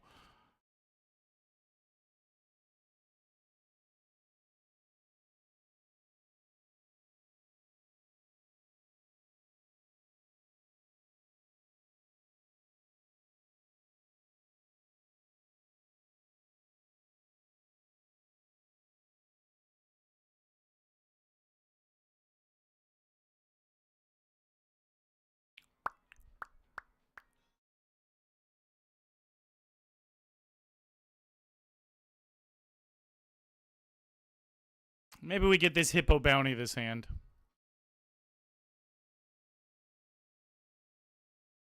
Hey, thank you, Andres Mendez.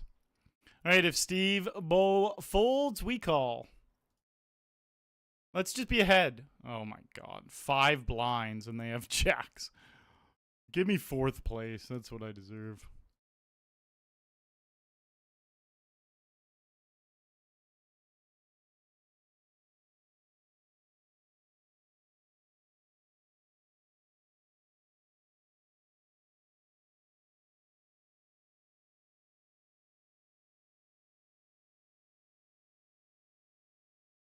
Carlos! I really hope so, buddy.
Can these two just clash for fucking once?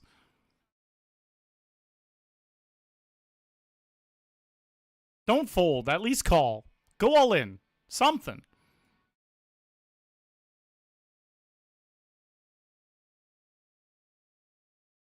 Make it 3x, and I'm jamming on your ass now. All right, let me take out Hippo.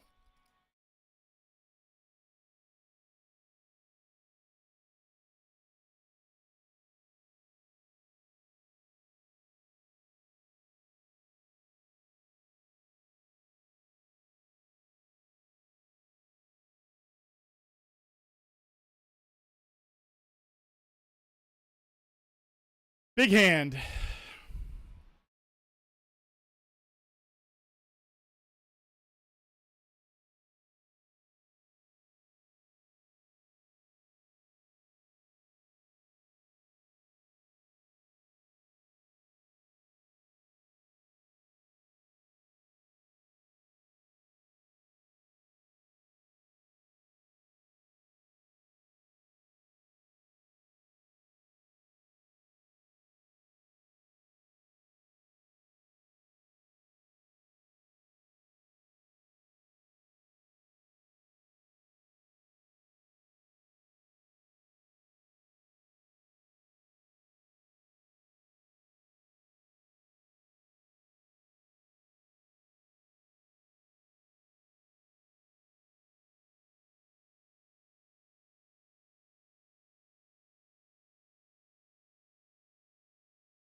Donk bet.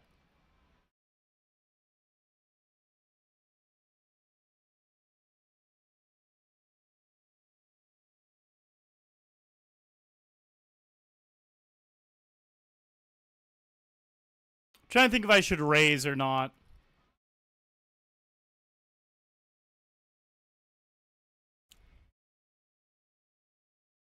Wow, we dodged a bullet. If he donk bet, I was going to jam. So this motherfucker donk bets as a bluff, but then doesn't do it when he flops top two? That's wild. He flopped top two, guys.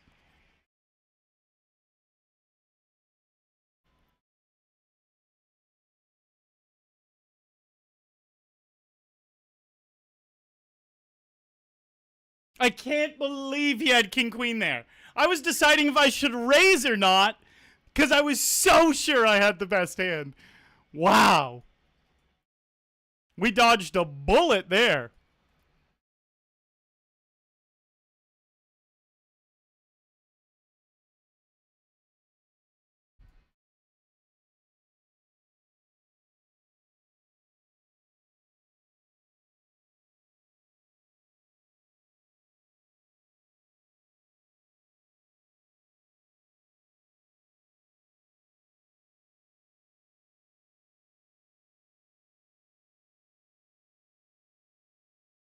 Give him the 10.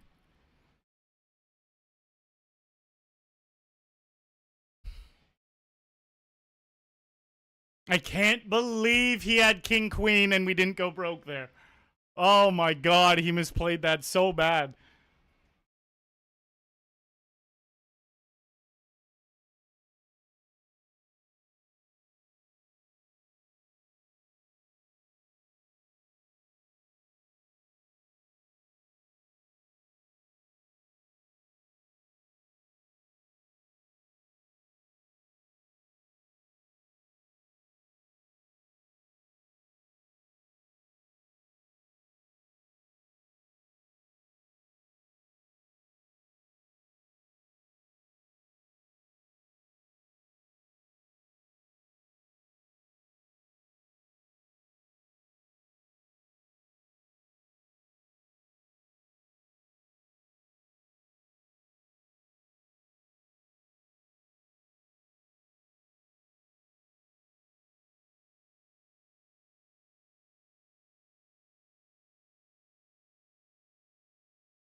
All right, if he makes it 3x, I'm jamming. Especially because of how much he I'm trying to decide if I should still jam. Fuck.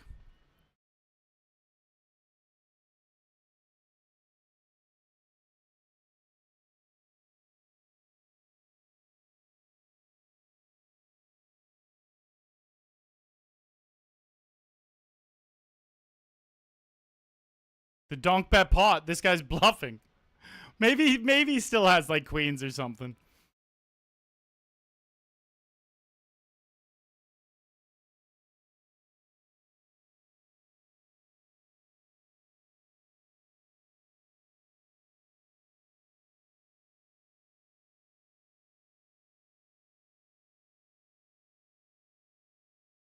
Carson, this is PokerStars Ontario.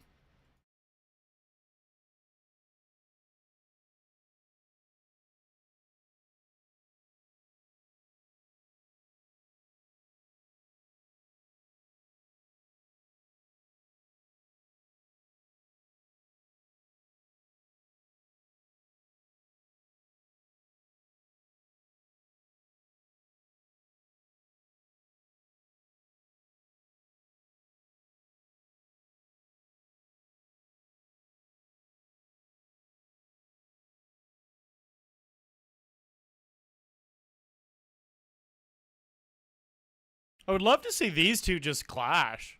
Why is their clash so impossible?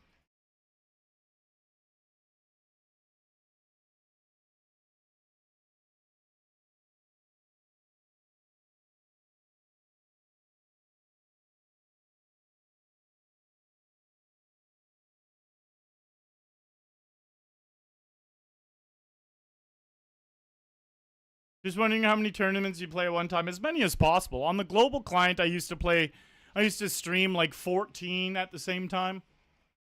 A lot less here on the PokerStars Ontario client just because of game availability.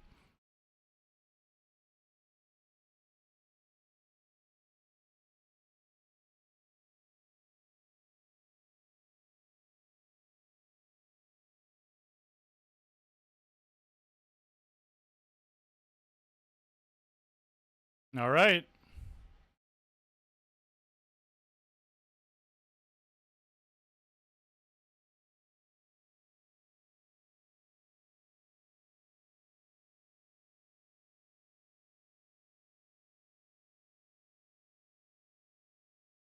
What up, Krolled?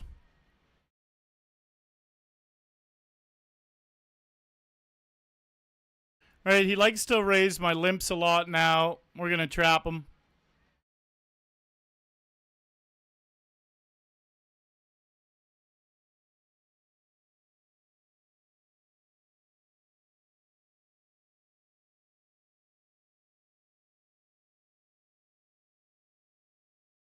This guy literally doesn't have anything, but there's nothing I can do. He always does this with fucking nothing.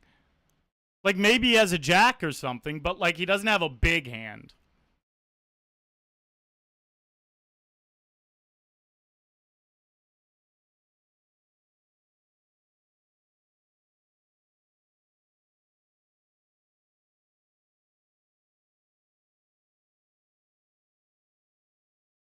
Blinds are up.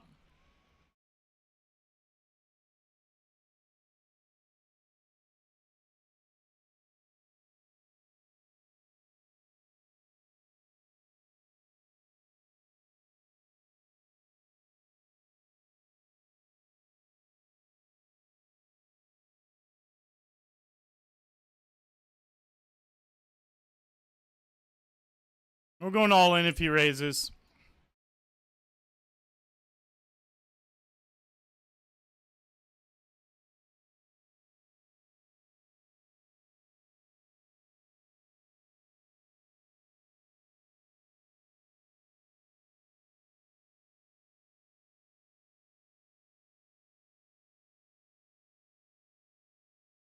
Nope.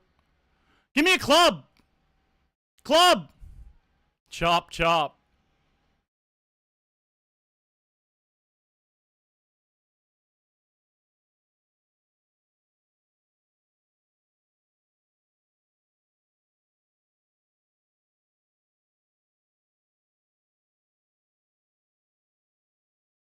What a battle, guys. What a battle.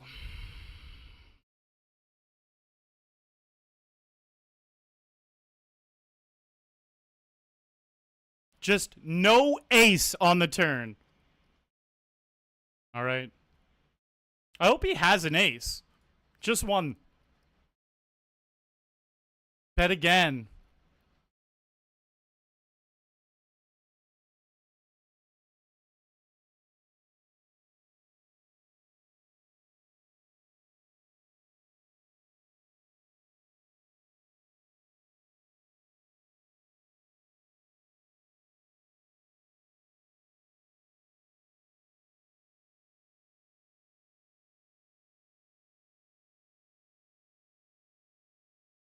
Jangsta, here are the payouts. So we've locked up 491. Oh. We've locked up 491 minimum. And 256 in bounties.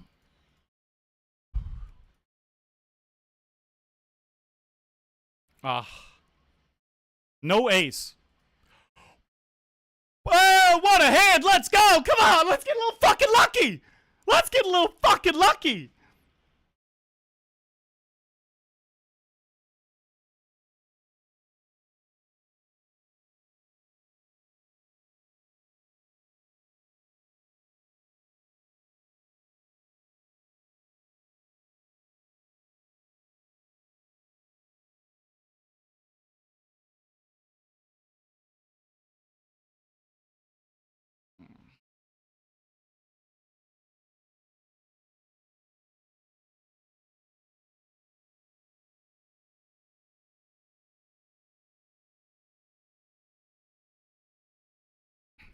Are we going to chop? Oh, they're not going to chop on this flop, though.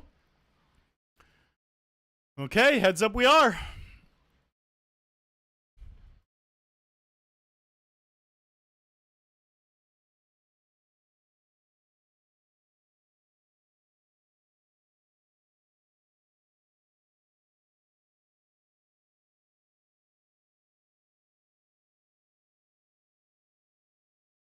Big flip for the win. Come on, up top. Ah! 50-50 hand there, guys. A 50-50 hand.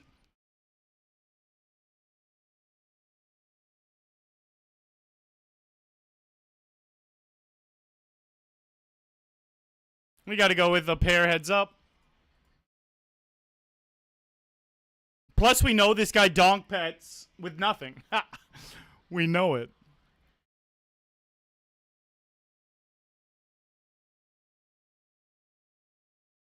A 50-50 hand, guys. 50-50 for the win.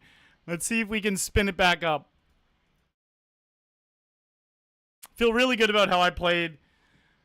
A lot of very intricate spots this final table.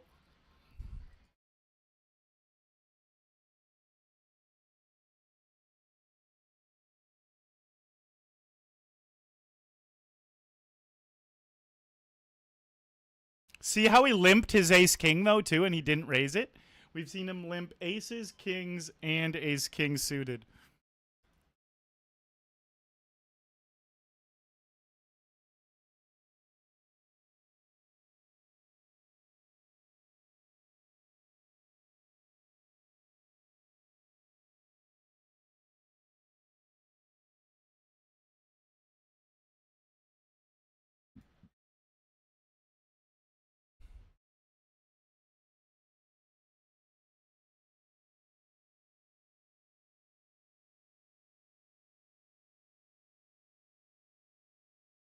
We got an open-ender, one overcard. Plus, it helps a lot knowing that he does those stupid bets with nothing.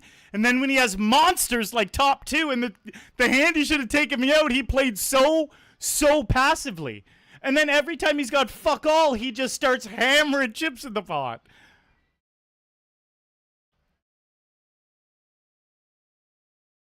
I'm going to check and pray there's no overcard. That's annoying.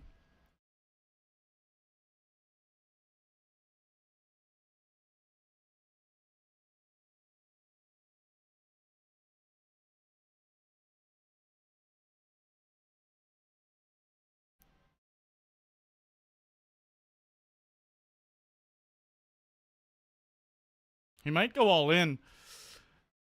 Let me think here. I hope he just checks. Oh, we got a call for sure. I would have felt a little bit more comfortable calling if he bet bigger randomly enough.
Fuck, they flopped it and they checked it back instead of betting. They literally never bet when they have it. Holy fuck, they never bet when they have it.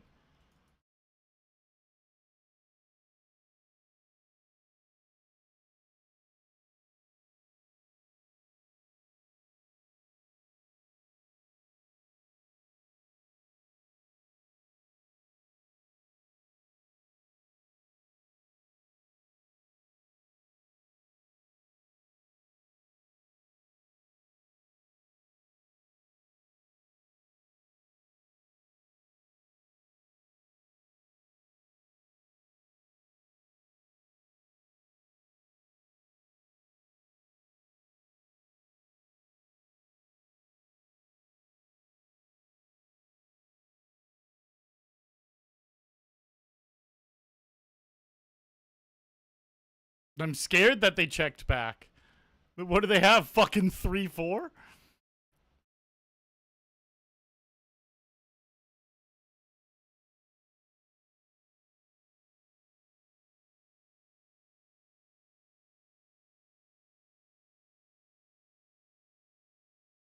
I wouldn't be so happy taking flips versus this guy. I'm the one that jammed, and you can't let him just run you over. If he's going to call, then that's fine. But I'm going to be the one who, when I have a decent hand, I'm going to put it in.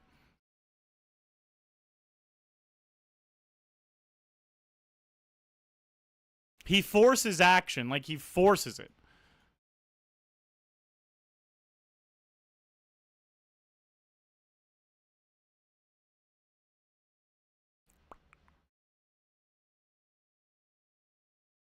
Good luck.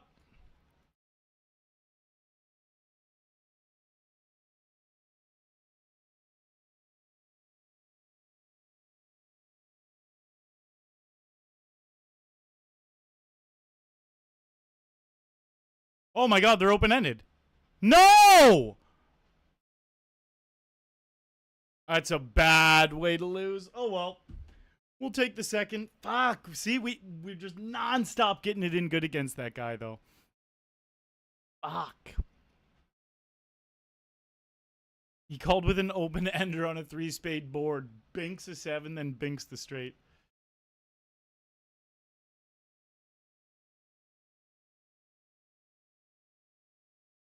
All right, let's play some spin and goes to finish off this session. We made some decent profit.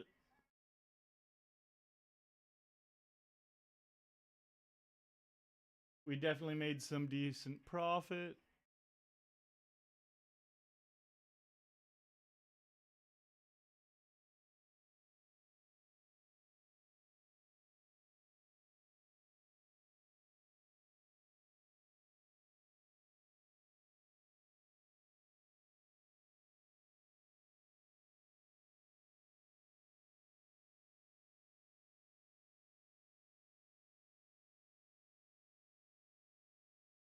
Oh.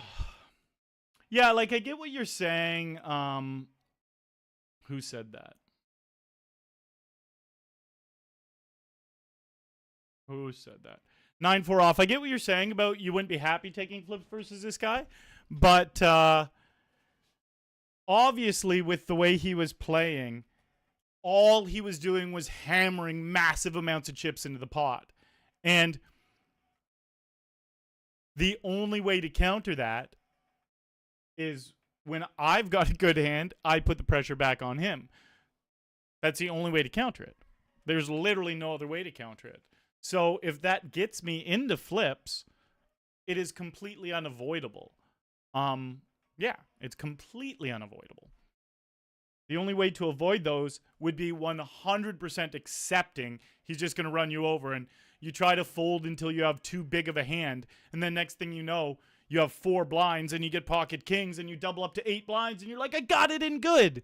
But then you only have 8 blinds and it starts all over again.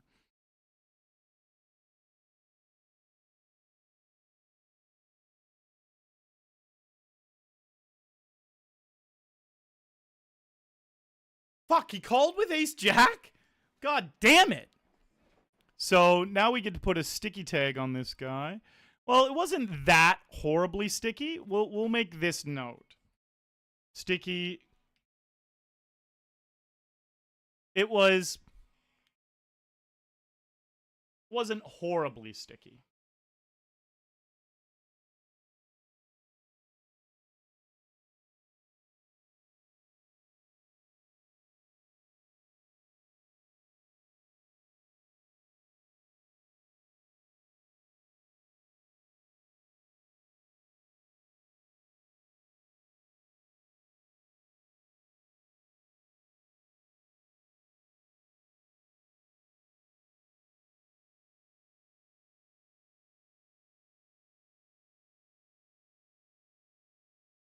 Yeah, there was 157 entries. OHK Gaming.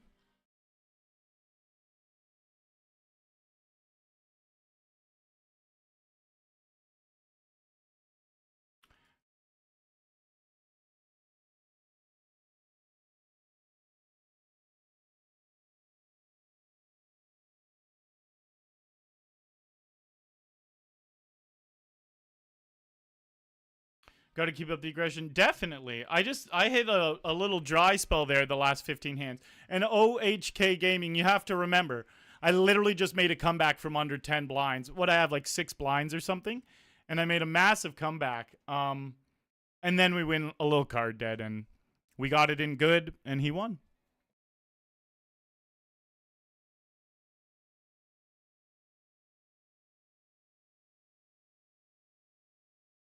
Appreciate all the love there, guys. Thank you, thank you, thank you.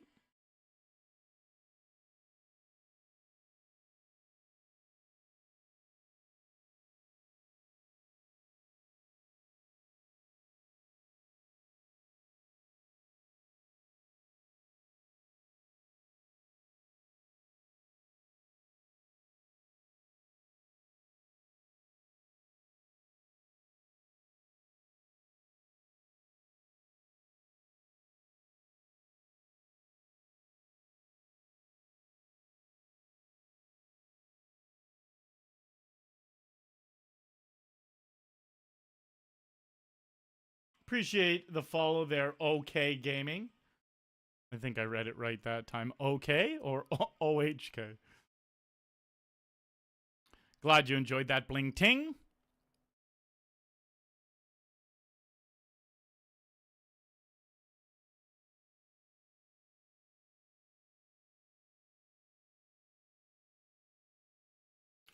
Nice, we hit a flush.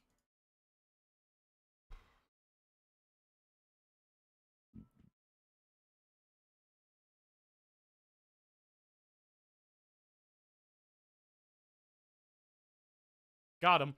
All right, so guys, tonight we came third in this $30 game. We came second in this $20 game. And we came second in this $50 game.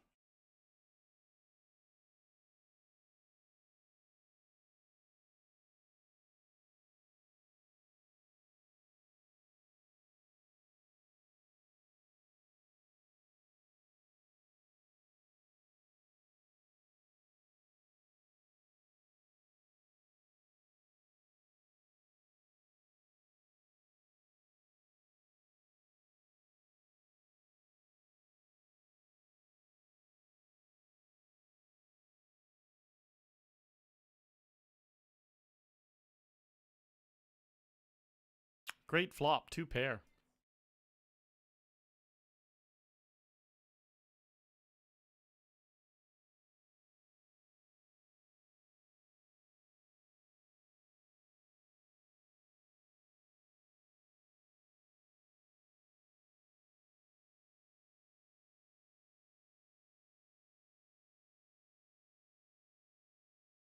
Nice.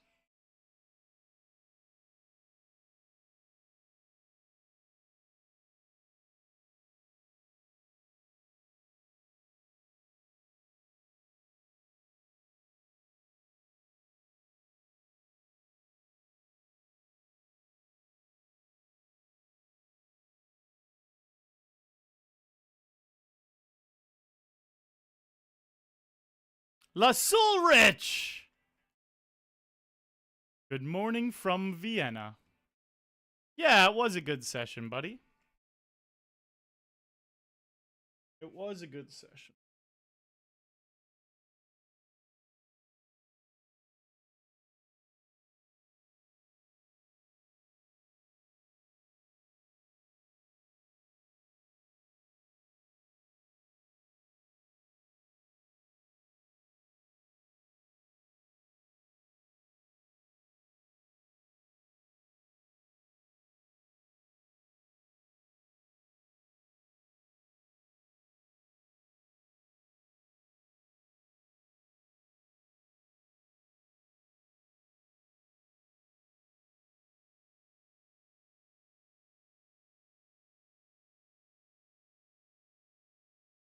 I want to be a contender. This guy's very aggressive, so we're going to jam the king 9.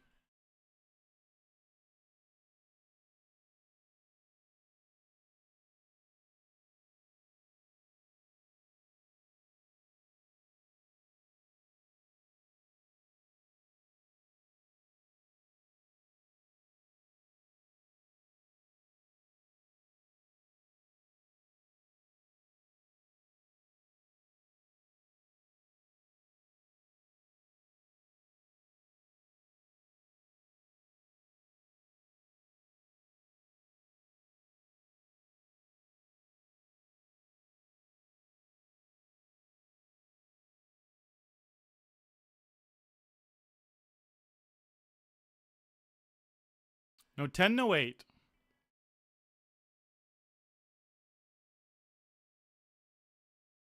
Nice.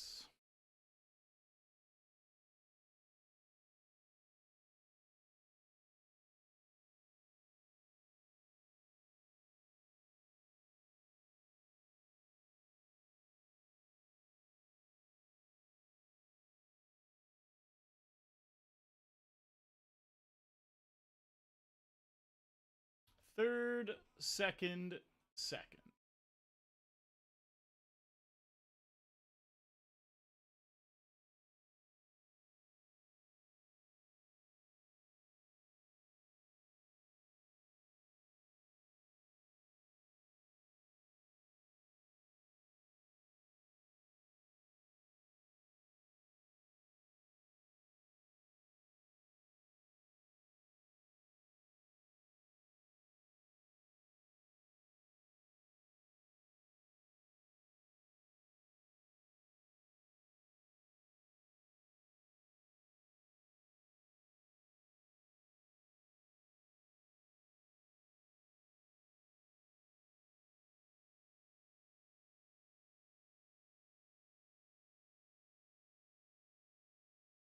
So do you only do 6 hours as well? Just depends. Sometimes more, sometimes less.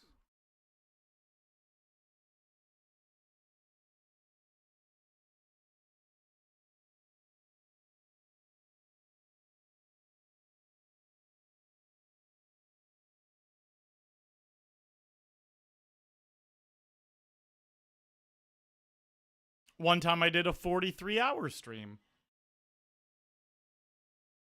If you see exclamation record stream, boom. That was a long one.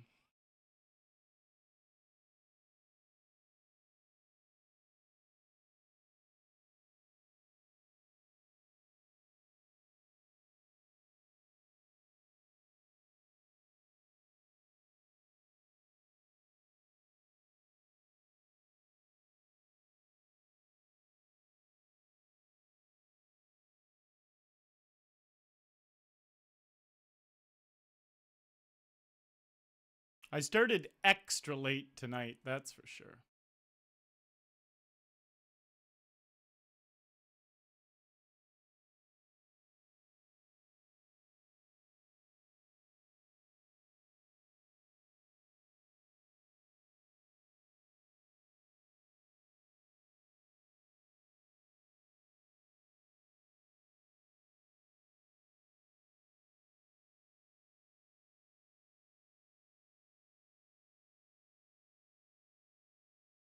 HP Trucking, it's not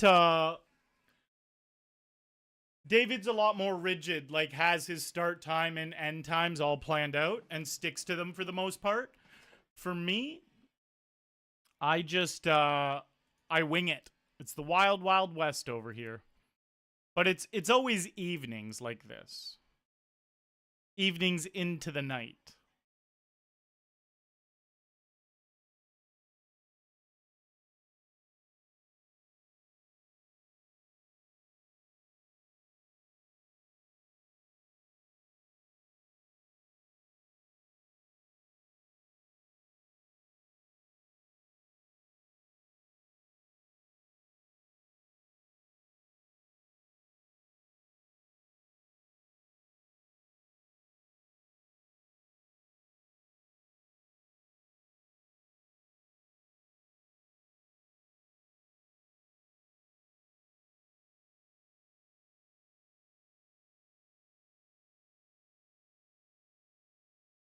Hey, we river the straight.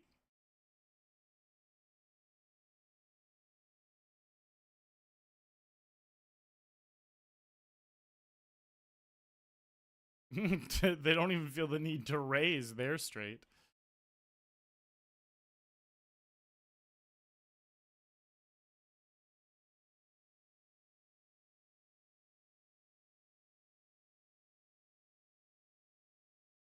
Oh, what a roller coaster hand that was. I'm going to leave a quick note on this guy. He made it 3x.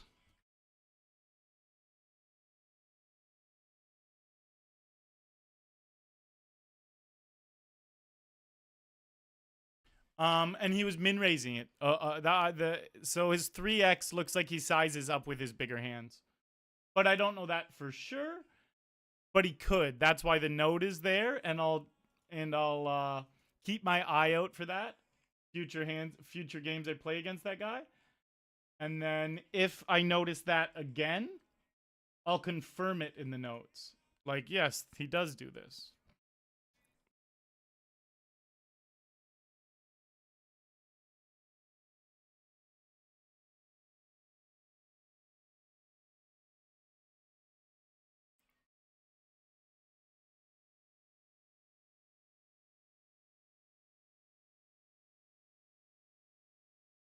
This guy had a flush and checked back? No.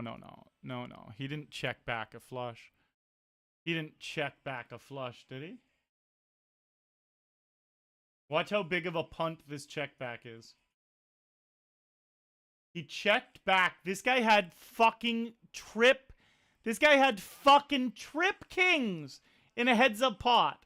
And this guy checked back a flush. Only one pair on the board, though. It's not like it was a double paired board or something.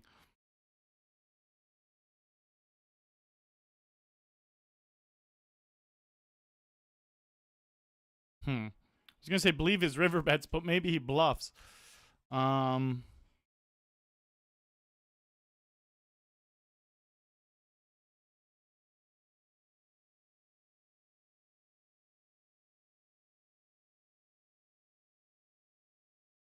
Rooftop down.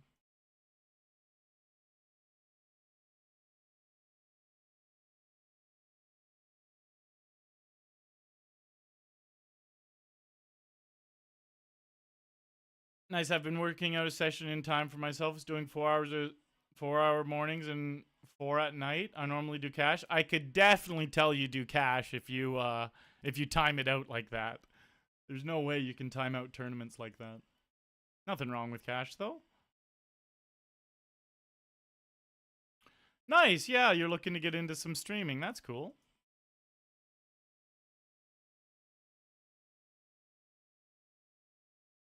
Oh, you're streaming Lego builds too. Cool.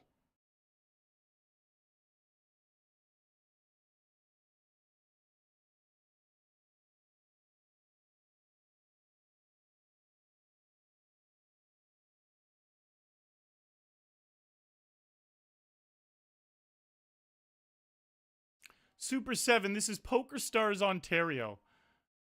I have a 4-minute delay in the chat or in my stream. just because my opponents often play the same games as me.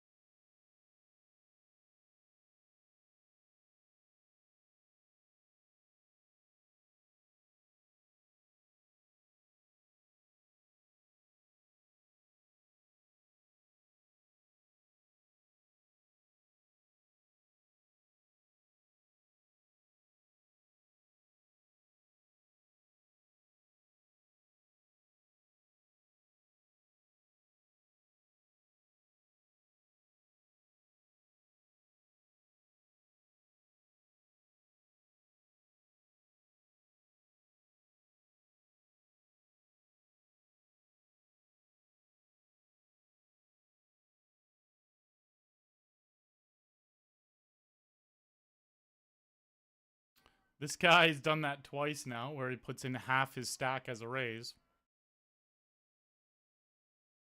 You might as well just go all in, bud. It's the same thing. That looks even stronger.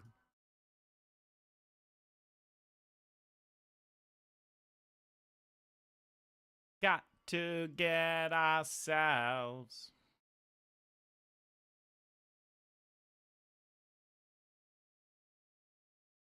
We flop the nuts.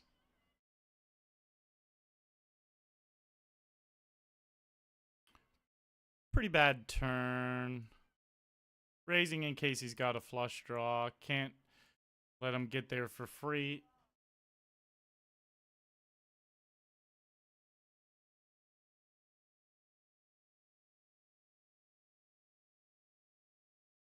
Oh, that's sick-wee.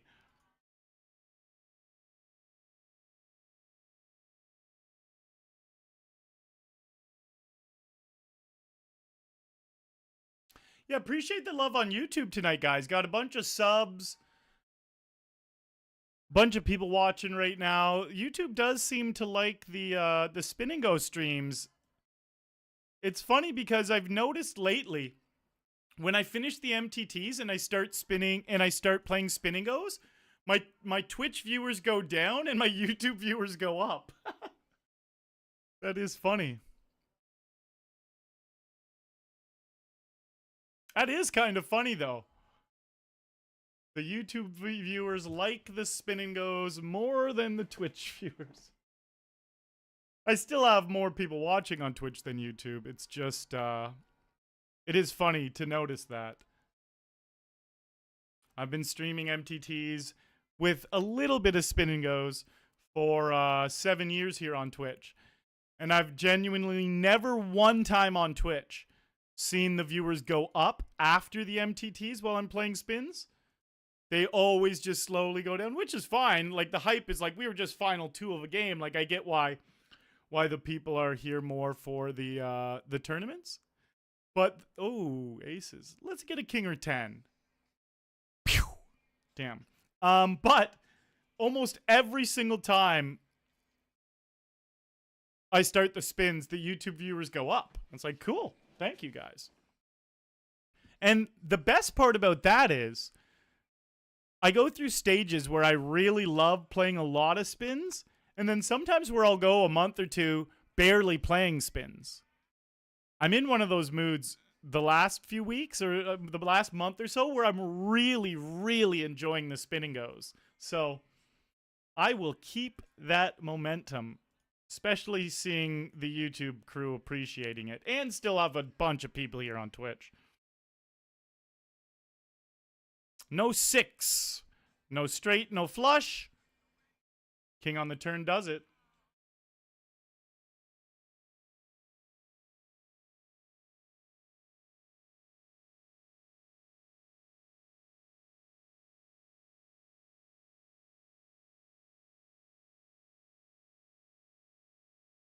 Damn it, he had ace queen?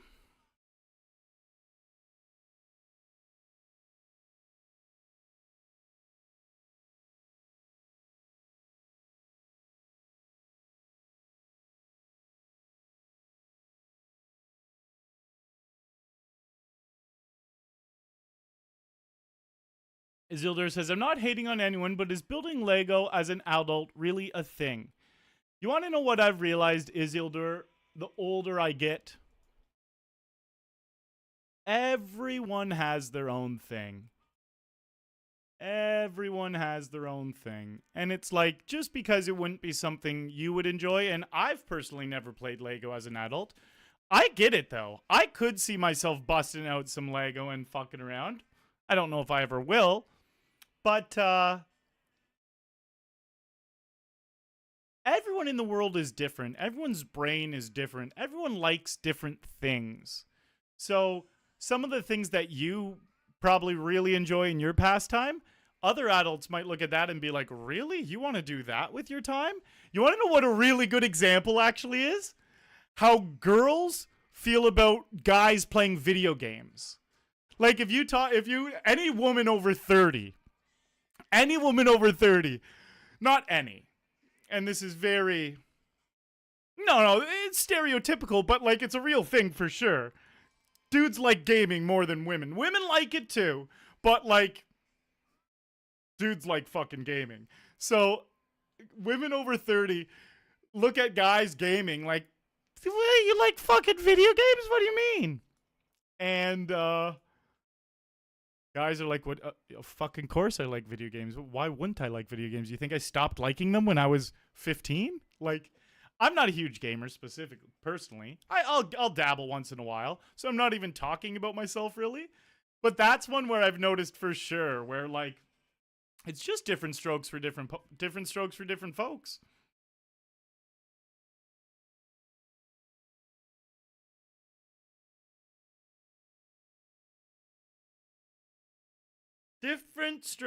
different folks. We're flipping here. All right, no 6, and we win another one. Pew!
Flop of the 2 pair.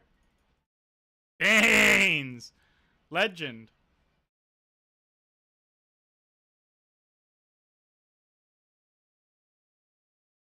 Think it's a matter of it's more of a gamble for the spinning goes and doesn't feel like it's poker? You want to know what's funny, HP? My hourly is probably higher in spinning goes than it is in poker. I would almost bet anything my hourly is higher at spinning goes. I crush spinning goes more, and I've never studied spins, but the thing is, I've studied a lot of stuff three-handed and heads up and with these stack sizes.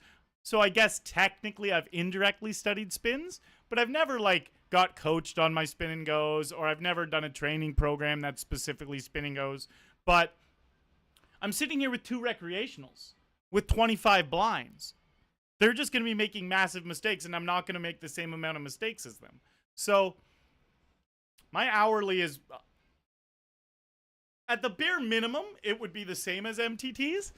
But through the thousands of spins I've played on stream, especially on the PokerStars Ontario client, I am extremely profitable in them. So it's not, to me, it's not gambly. It's almost less gambly than MTT's.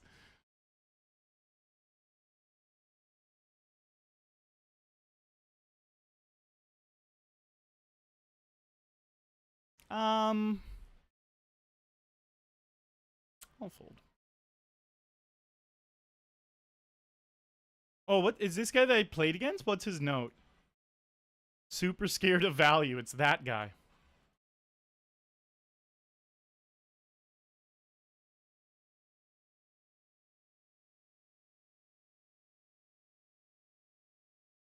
Hey, what is the difference from Legos and collecting stamps? I can't even grasp what's going on with that question. I can't even grasp what's going on with that question. Some of these completed Lego sets are worth money. I think fucking stamps are too. Yo, what's up, nudist? Very nice to see you, bud. Great to see you spinning it up tonight. Yeah, as I was just saying, I do think this next while going forward, I'm going to be playing a bunch of spin and goes. Hello, Maribel in the YouTube chat. How are you tonight? Thanks for hanging out.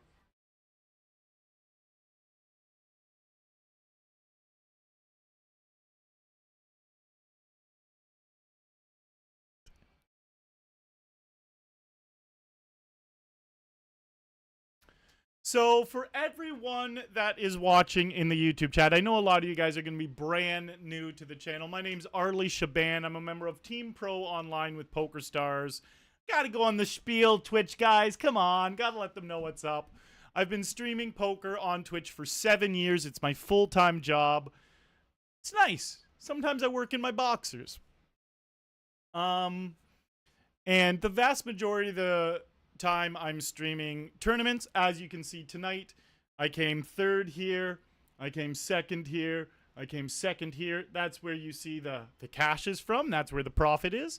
And then, as I'm sure you guys have just heard me say a couple times, I'm going to be winding down a lot of the streams with spin and goes. Spin and goes are something that I choose to do some of the days, not all of the days. Especially if I get my ass lit up sometimes. I rage quit. I'm like, I'm done today. And we don't play spins those days.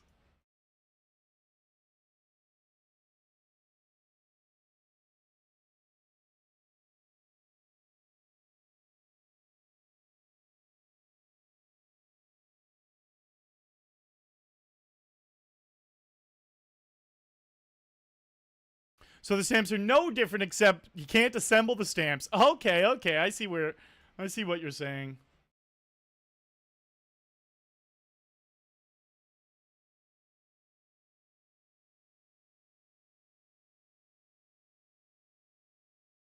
Oh fuck, that was a misclick. My misclick got folds. I actually might have still made that bet anyways. I was typing something to my mod and I hit the enter button.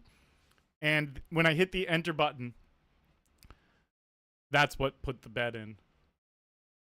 Normally it wouldn't have put the bet in, but like a split second before I hit the enter button, the action went onto that table. So it took the action off of what I was typing into my Discord.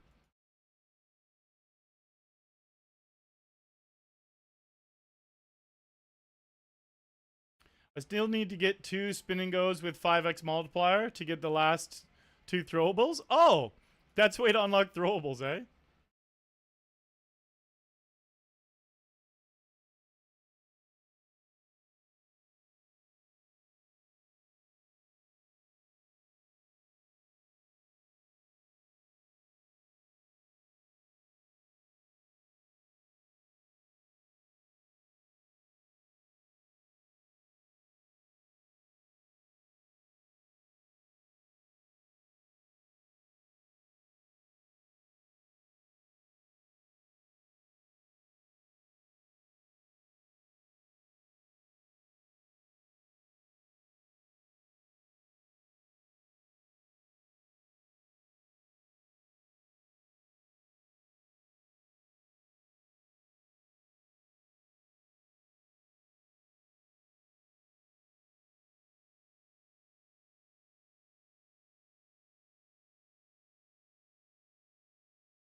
Nice.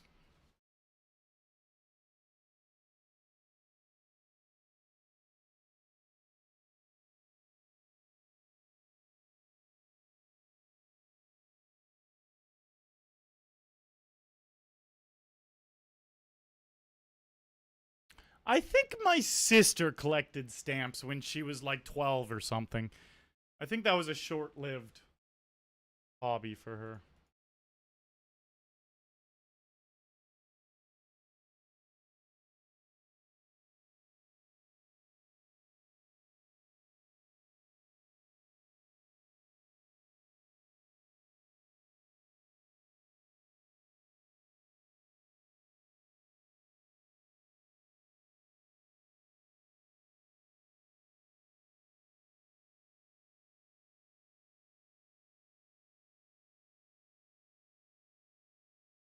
All right, let's end this. No 10, no 5. What about the river? See, speaking of if spins are just gambling or not, I do believe we won the last three. We won 3 out of the last 4. I feel like I win about 50% of the spins I play.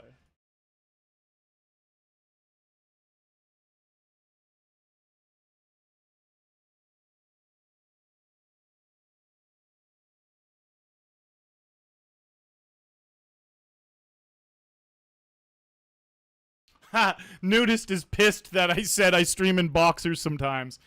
I can't go. I can't just like be free balling up here, bud. If I accidentally stood up, I'm banned from Twitch for life.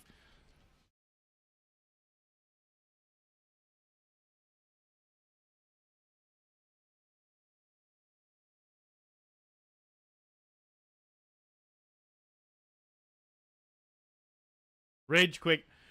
I never would think you could ever do that. Oh, nudist. I've got a rage quit or two in me when you see the eyes start fucking twitching a bit.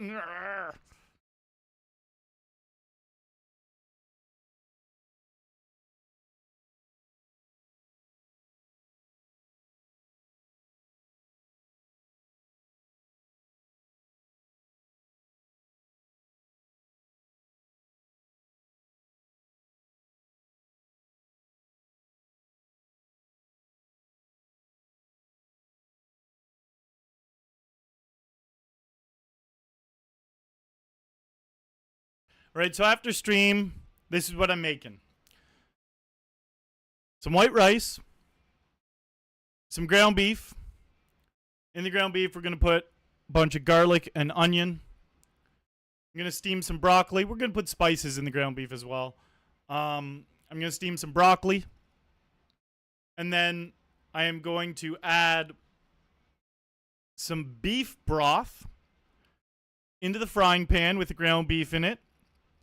And I'm going to stir in some rice and the steamed broccoli. Boom. Put it in a bowl and eat it. Monster mash. It's so good.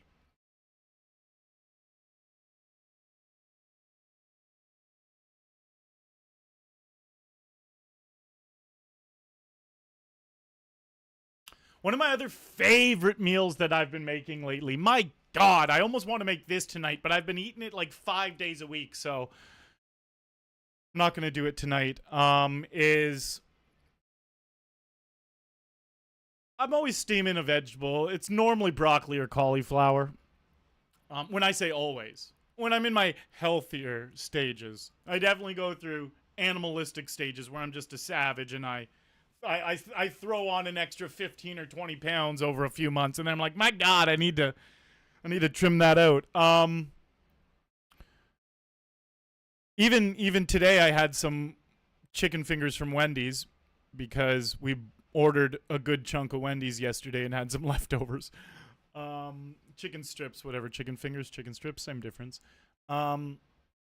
So same thing. Ground beef, garlic, onion, and then mix in a bunch of tomato sauce. So it's like a really delicious bolognese that you can put in pasta. But I often just eat it not in pasta. Oh, and then you put in the steamed veggies as well. I often just eat it with a spoon without the pasta at all.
All right, let's win a flip. We need a king, 8, or ace, no diamond.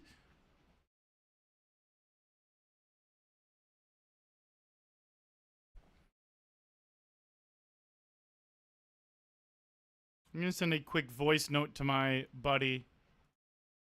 A top secret business.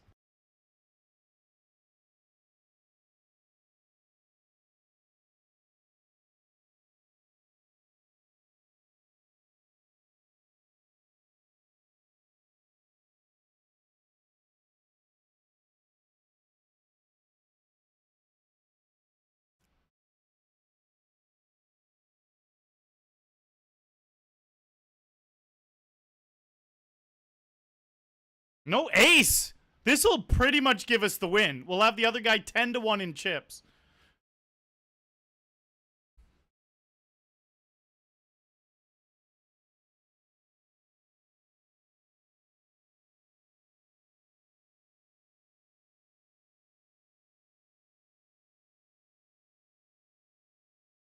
Fuck.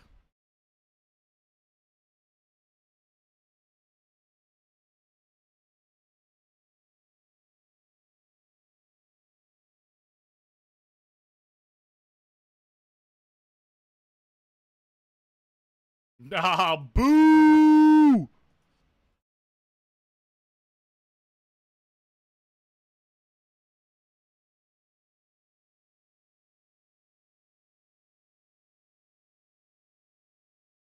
Oh, God. Just like that, we had him 10-1. We had him 10-1 in chips. He wins 2 all-ins, and now we have him 1.5-1.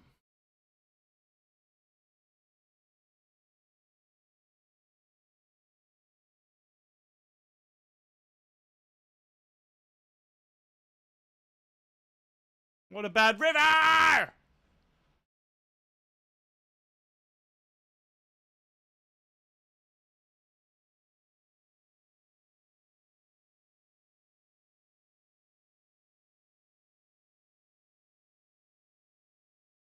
No 7.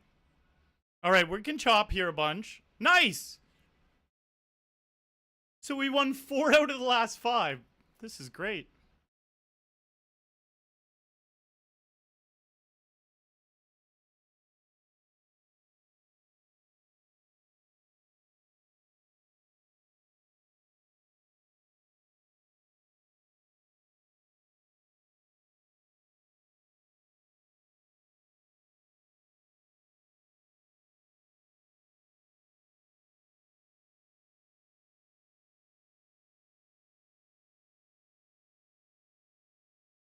All right, a 125er. Let's do it. Gnomes consider broccoli weed. It gets us high and really smelly. Okay, all right, all right.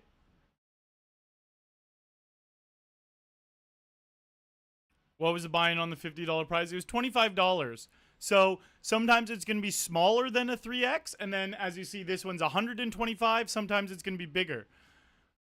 One time it was $3,000. So what they did was it was a $25 buy-in. There was only 3 of us.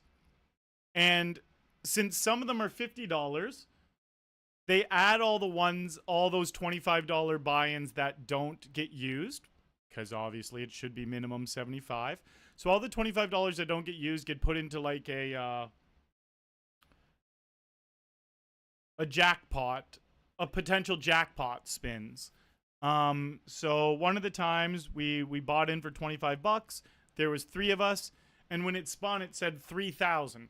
Now, how the 3,000 was broken down was first place got $2,500, so 100 times the buy-in, and then second and third both got $250. So whether you came second or third, you're getting $250, 10 times the buy-in.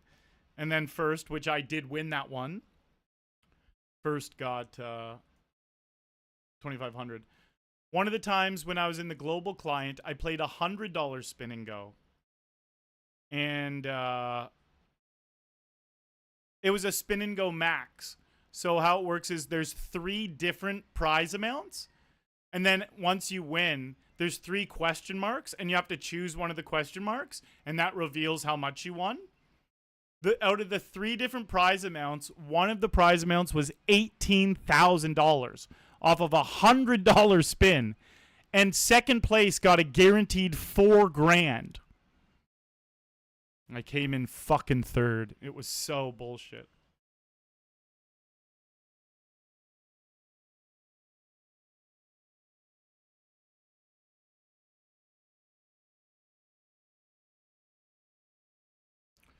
What's the command for those spinning goes? 18K start, that's what it is.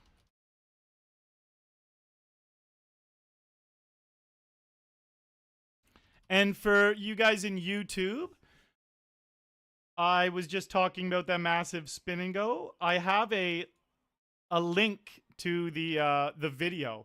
It'll show you the very start of the spin and go. Me reacting, saying, holy shit, it could be $18,000. And then the very last hand as well. Oh my god, I misclicked. Fuck! I didn't mean to call. Fuck! What popped up? Was it this? No, something popped up down here. It just almost did it again. And it went over the fold button, and then I clicked that, and then somehow I ended up clicking call. Crazy.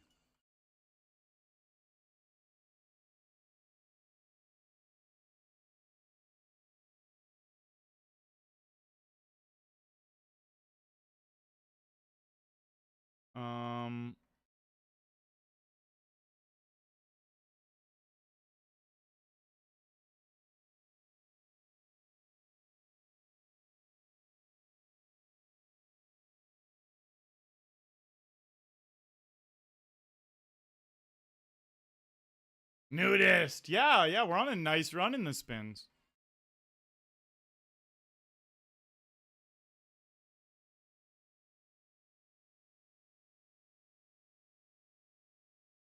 Oh my god, I still have a shop under my stream?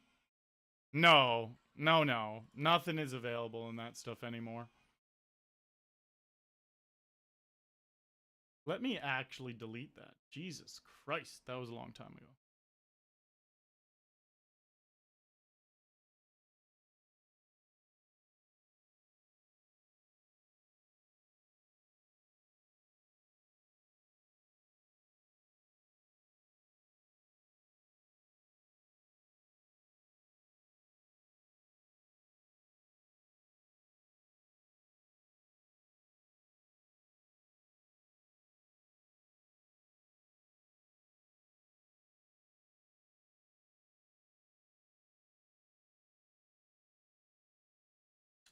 Yeah, I don't have any merch available, buddy. I am going to delete that right now.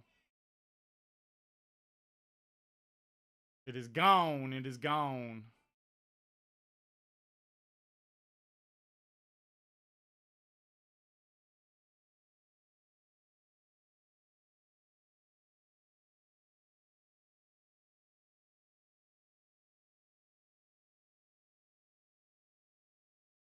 Appreciate you looking out at the merch, though.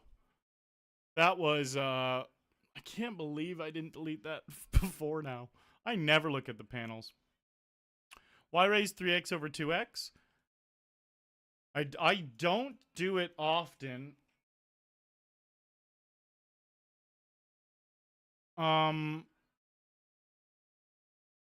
Yeah, are you asking why my opponent's doing that? Because I feel like I'm not really doing that. Sometimes if someone limps, I'll make it 3x over their limp.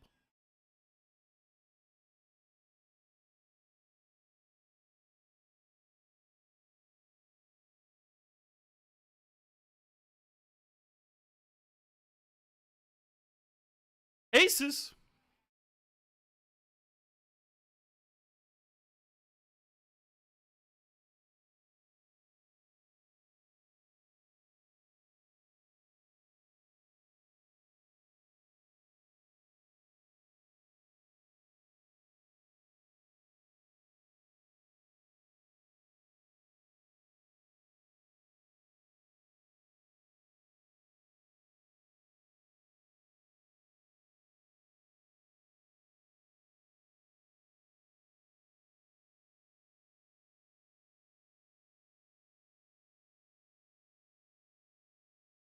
Honestly, when the spin goes off for that amount, all three should get a piece. Just saying. Yeah, no, I agree.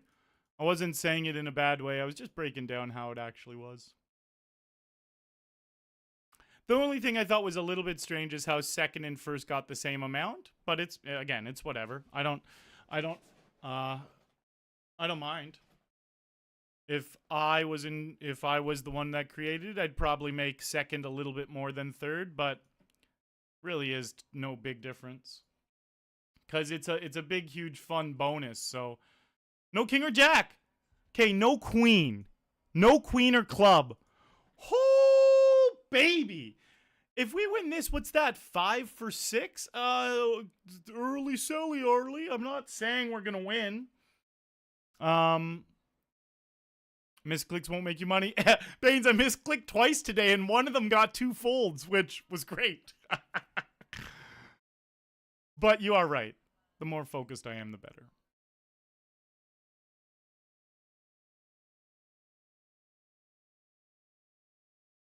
For the win, no jack, no 9. Keep it clean. Come on. What about the river? Boom. We have won a bunch. I can't remember if that's 4. No, I think that's 5 of 6 now. I think that's 5 of 6. Maybe it's only 4 of 5. One of those two for sure, though. So, exactly. I like bringing it back to what we were talking about earlier. Spins aren't gambly for me. Like, they're less gambly than the MTTs are. I fucking crush spins. What are we up to? 2,080.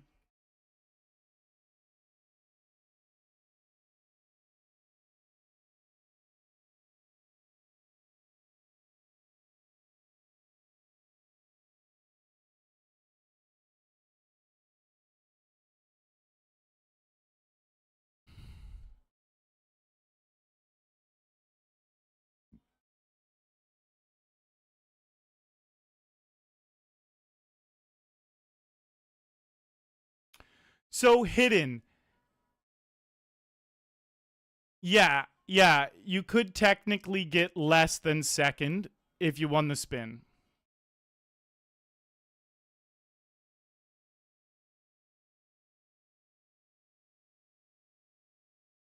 Let's see what this one was. This is the spin I was talking about, though, guys. Right here.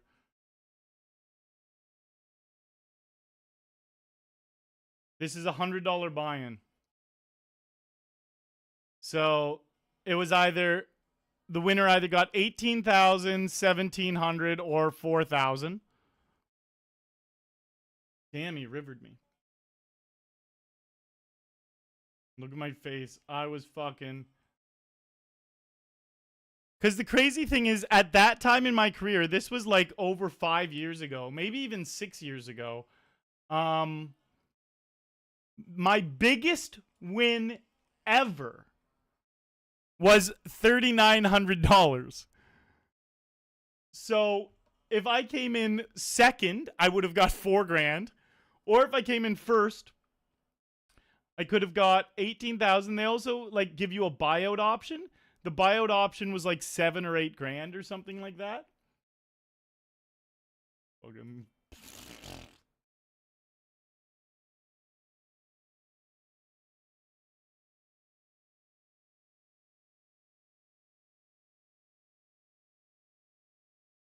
HP Truckin says, see what you were saying about the spins, though, makes a lot more sense. Still feels like it's more like slot machine gambling to you. Yeah, so I can understand why it would feel like that. To me, when I'm sitting here watching, these guys are both recreationals, like meaning they don't play full time. I'm watching them make massive mistakes, like massive mistakes. So if we play thousands of hands, and these guys are making massive mistakes. And yeah, I'm obviously going to be making some mistakes, but I'm not going to be making anywhere near as many mistakes as them.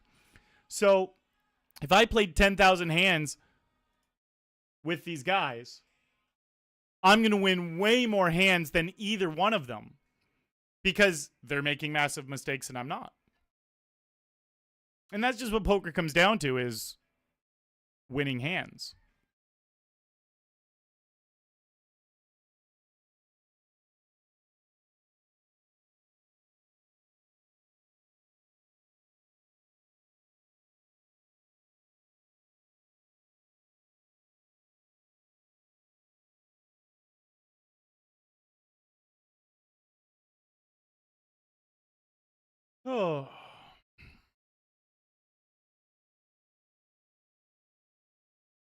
Good morning from Germany, says Inzota. Thank you, bud. What was your best spin? What you win or not win? Oh, so I actually just was showing that. From the time you've typed that question, since there's a 4-minute delay, you will have literally seen me bring it up on stream. That's the biggest one I've ever seen. If you want to watch it, though, type in chat, exclamation 18K, start. And then exclamation 18K end. Here, fuck it, I'll type it for you.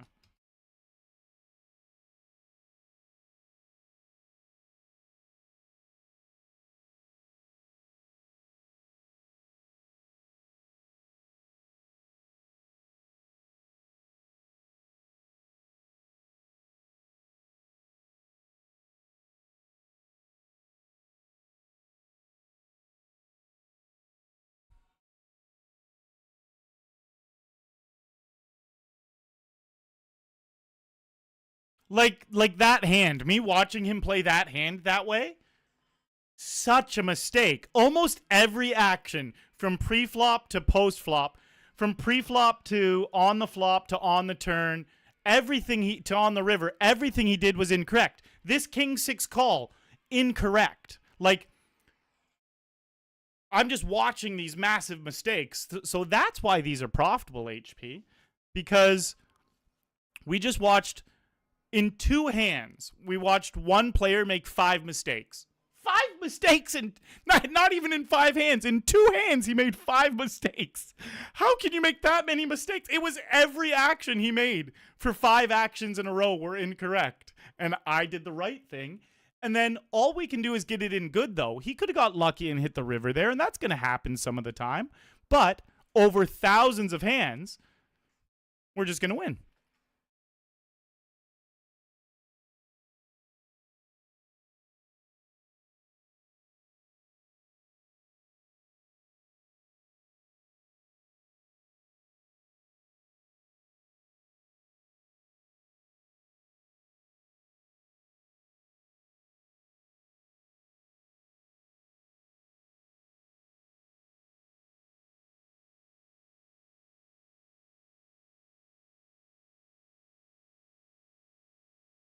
My biggest score online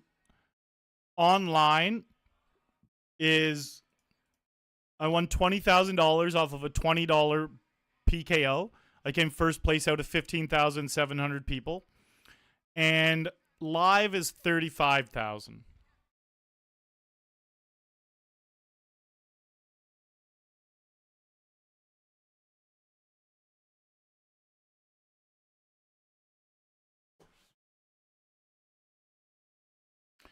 Would you take the buyout or go for the 18K gamble? Today, I would go for the 18K gamble.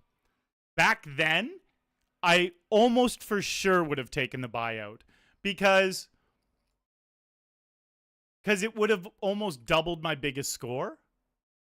And if I actually spun it, one of the spins wouldn't have even given me my biggest score, and the second spin would have pretty much tied my biggest score. But then the other one would have been 18,000, which is crazy to think about at that point in my career. Like, but part of me though knows I've always been in it for the content as well. So it's like just hitting the spin is such crazy content, no matter what comes out. It's just crazy.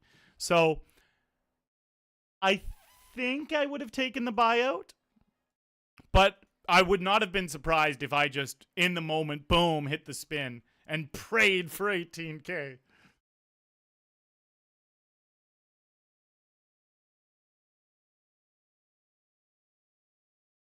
All right, no ace, no 10. They're open-ended. No 8, no king. Boo! We got him 2-1. Let's hope we can close it out.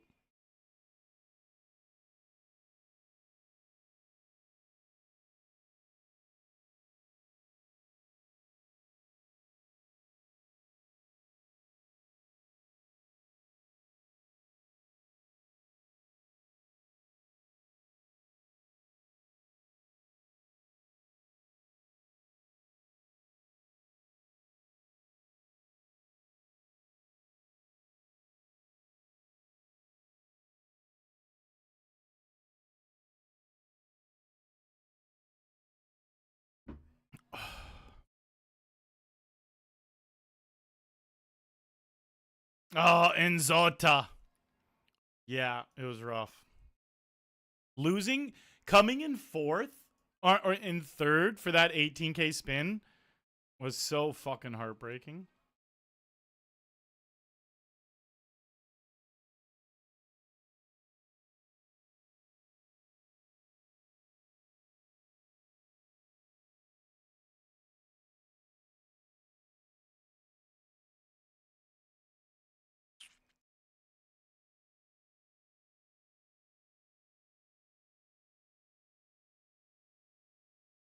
Blinds are up.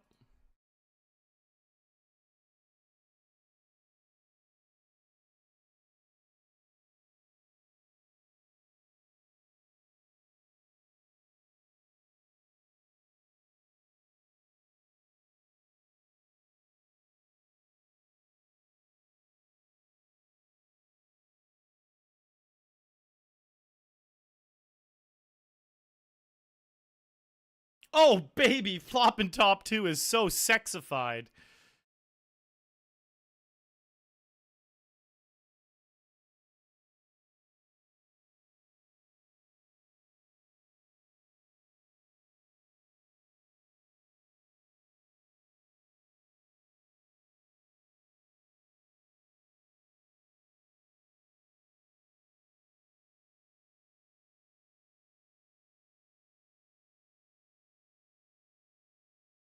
All right, let's end it with King 10.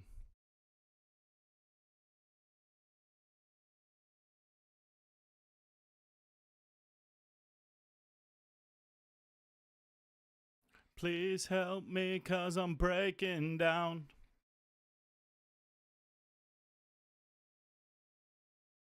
Please help me, cause I'm breaking down. And I can't get out of here. No 7. We're going to chop this a lot. Another low card. Chop.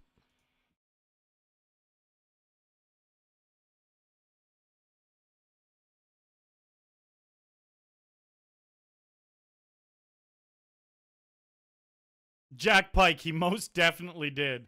That's such a banger tune, isn't it? No 6 for the win. All right, 6 of hearts would work. No 7 either. Please help me, cause I'm breaking down. We are absolutely annihilating spin and goes tonight. Feels good after a profitable MTT session to have a super profitable spin and go session. We've won 6 out of the last 7. Like, I said I win 50%. Well, in the long run, we win 50% of spins. But winning 6 of 7, goddamn, it feels good. We're pushing the profit up tonight. We are pushing the profit up tonight. Just about to update it in 3, 2, 1.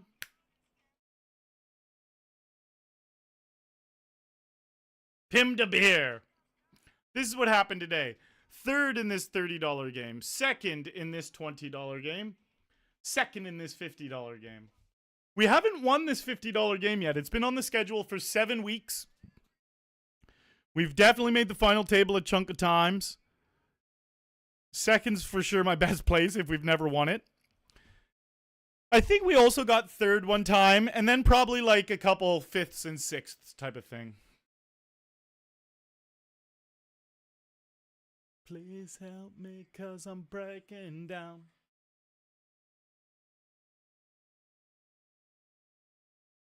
Yeah, we've won hundreds in spins.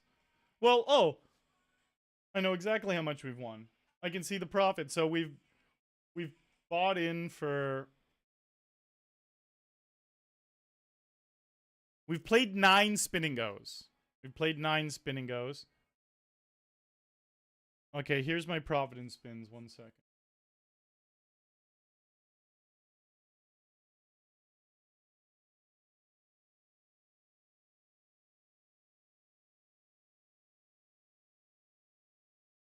My profit in spins is...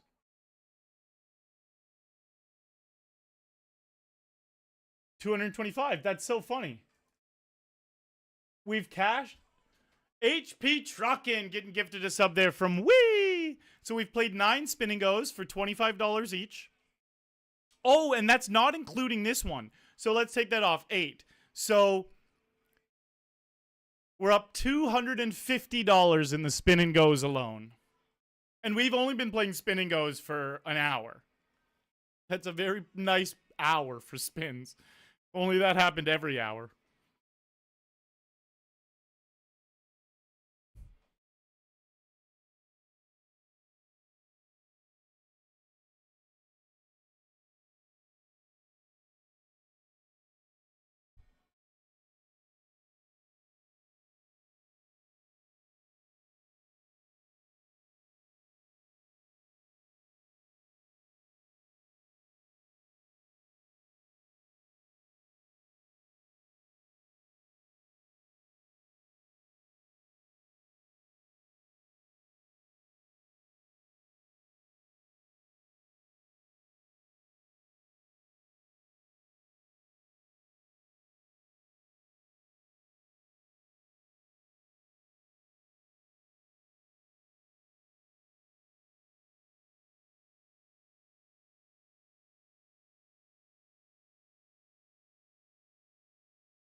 You guys are fucking blowing up the YouTube. This is awesome. I really do appreciate all that. There's a bunch of subs that are rolling in tonight.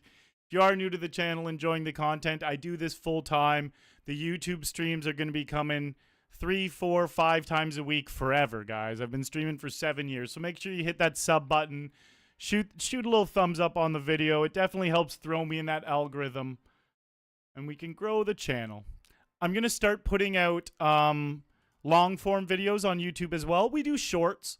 We do shorts every other day, highlights from the stream. I do those on Instagram as well. If you prefer Instagram, make sure you check that out. I'm at Arlie Shaban across all platforms.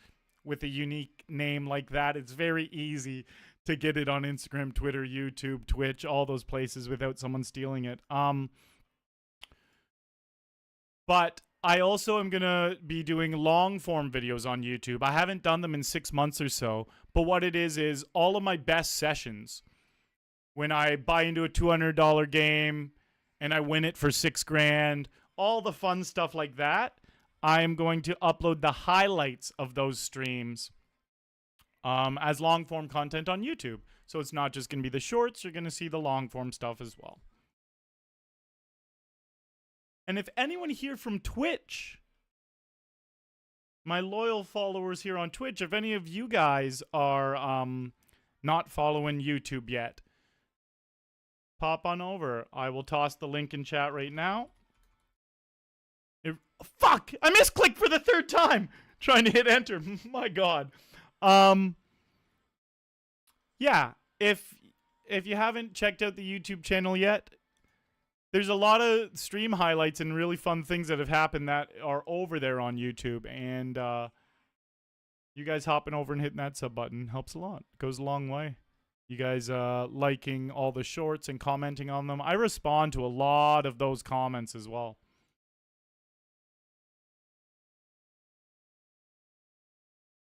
Hey, look! Baines, we misclicked this hand and we ended up winning it. We're 3 misclicks during spins, which is wildly rare, by the way. 3 misclicks and we've won 2 of them.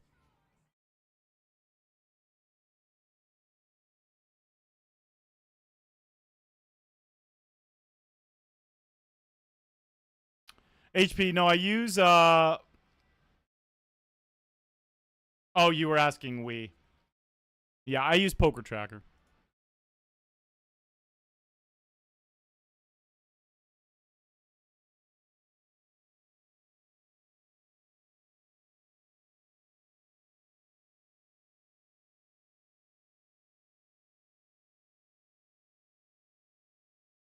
Oh.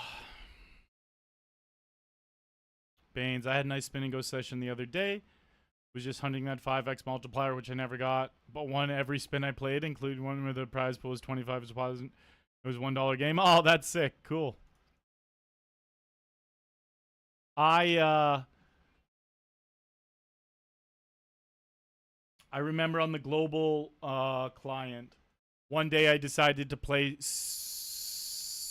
PLO spin and goes. And I had never played PLO before.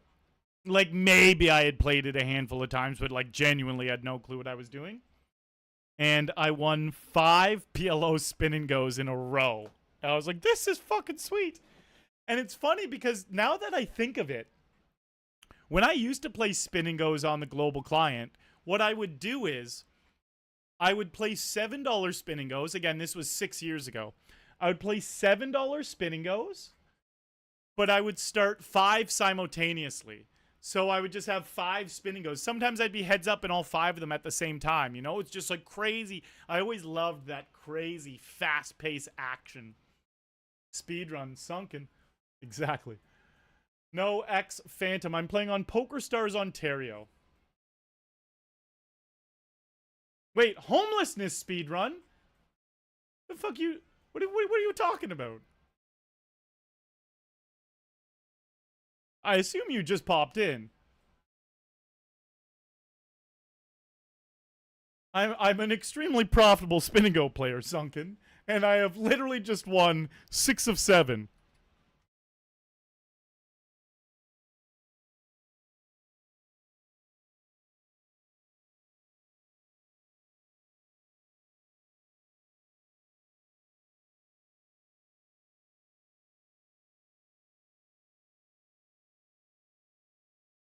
HP Trucking gifting a 5 slammy of subs here in Twitch. Thank you, bud.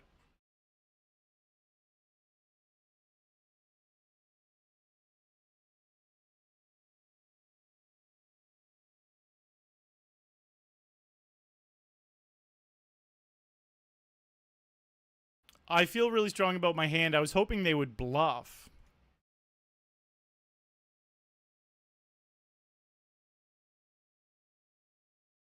Yeah, thank you very much for all those gifted subs, bud. I think someone new just popped into YouTube and they said homelessness speedrun. I've been a full-time player for 7 years, buddy, and I am, well, buckle up and watch. We're already up $250 in spin and goes in the last hour.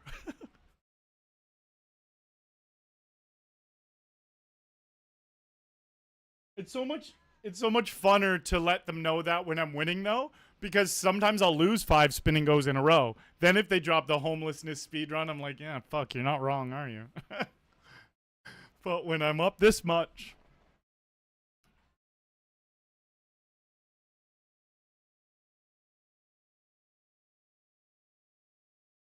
Oh, they call with Jack 10? Oh, we get so lucky. We win the flip. It's 50-50, but it just feels really, really nice to have a 6-1 lead. To go 7 of 8, imagine? I don't even fucking deserve it. Like, 7 of 8 is nuts. 5-1 chip lead here, though. This guy, I don't know much about this guy, but the fact he has a king and he doesn't play tournaments, because I would know for sure if he played tournaments. I know all the guys who play a lot of tournaments, just because I see them every day. And because his stats, the stats I have with him are a 62 VPIP, means I'm just playing spin and goes with him. So he's either a cash reg or a spin and go reg or both.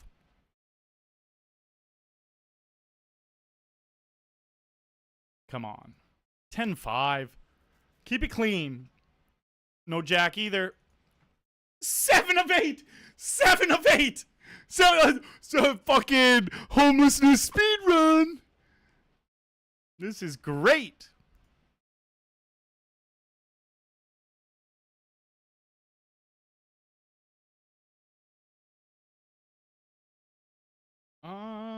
Go. 45, 30, 230.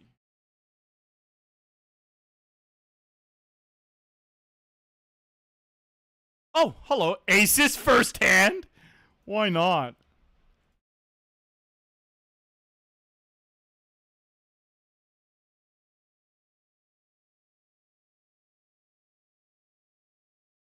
No, I haven't, Tom. Definitely some stuff that's been on stream and but not actual television.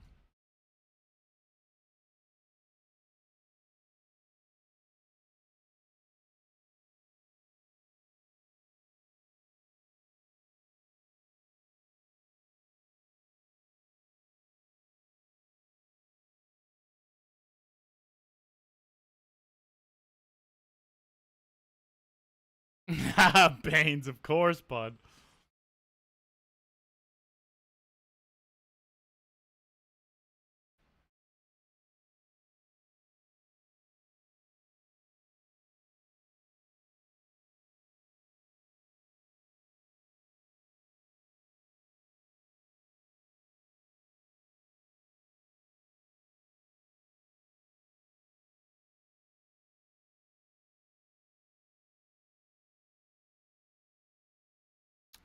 I'm going to play proper. I know that queen 6 is a fold, so I'm going to click fold. It's tempting to... I don't know why it's tempting when I know it's not profitable to even put another half blind. I should always just do what I know the right play is. Queen 6 offsuit just going to play very bad multi-way. I'm not going to win it 1 in 6 times, so there's no point putting in half a blind. Plays really bad multi-way out of position.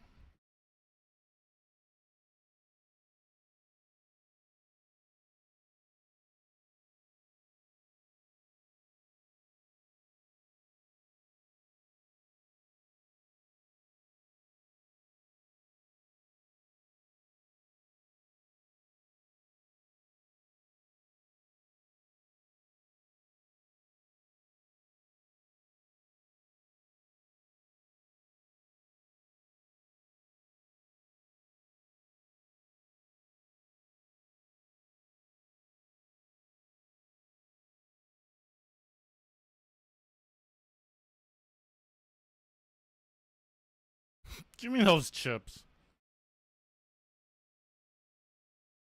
I think the one mistake I made this match was when I had aces and there was 24 blinds in the center and we both had 12 left on the turn. I should have bet smaller. I shouldn't have done the whole 12 for half pot. I should have bet 6 or 7 to try to entice the guy in a little bit more. I think that was my one play that I didn't like.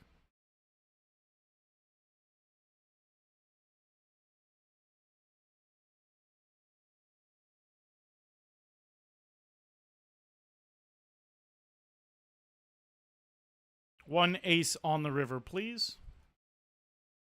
Damn it. I don't think I'm winning this hand. Just give him like a stupid ace 5 or something. Oh!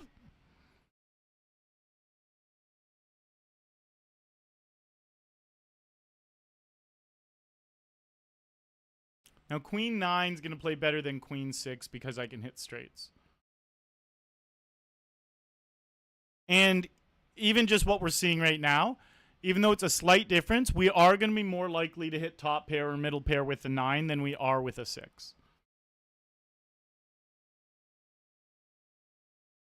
All right, no 7 or 8.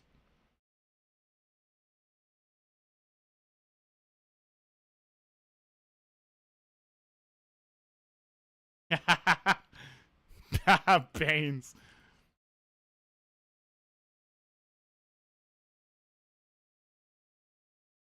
What's the maximum you can win in a $25? The maximum you can win in a $25 is, it actually shows right here. 250 grand. Wow. Imagine. That would be nice.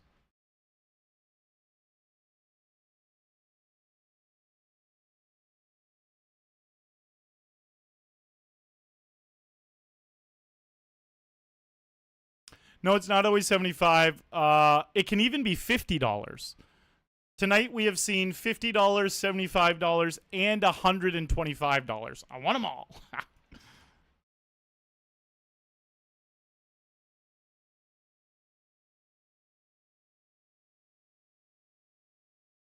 I think Big Chase is a new Ontario player from Global, just 65 games in Ontario. Yeah, I know he has just 65 games in Ontario, which is why I assumed he was a cash reg or a spin and go reg.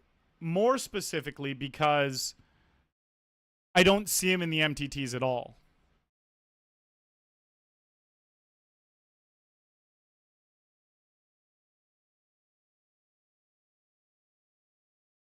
What Discord to join in? My mod will toss you that link. Actually, it's probably just quicker for me to.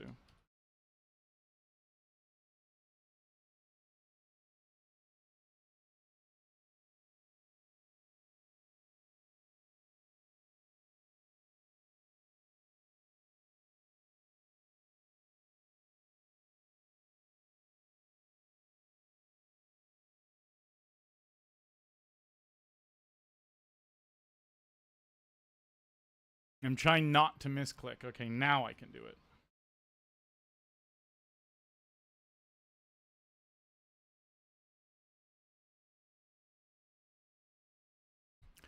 Anyone out there hasn't joined the Discord yet? I have a bunch of things flowing in the Discord. Trying to use it more and more these days.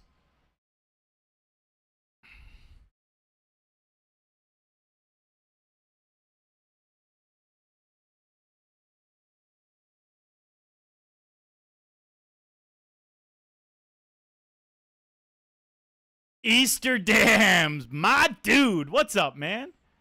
What's cracking? Hope you have been doing well, boss. Woo-hoo-hoo!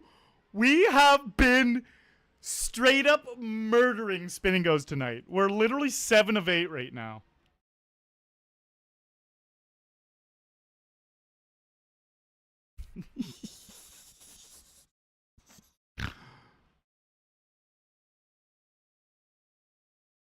All right, let's end it. Let's go 8 of 9. I'm not pre-selling. I'm just speaking facts. Fuck, they hit. Let's hit. 5. 8 of 9. Ever since that guy said speed run to homelessness, we've been speed running to fucking printing money.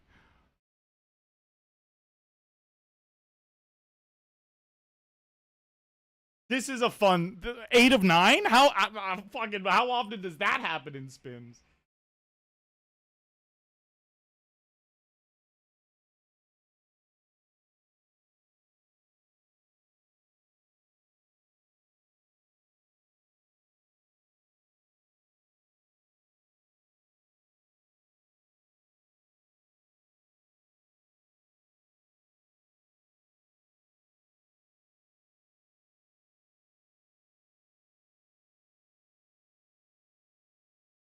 Hey, Contrast, thank you for the good luck.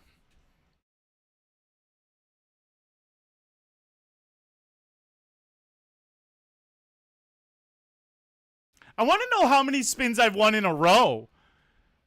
Because I honestly feel like if we're 8 of 9, I honestly felt like it went, we won 1, we lost 1, and then we won 7 in a row. But that's outrageous. But have we won 7 in a row?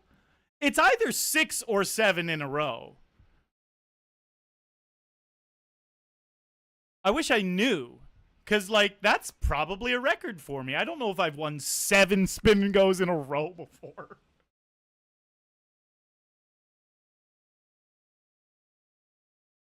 And you want to know what the best part of that is, genuinely?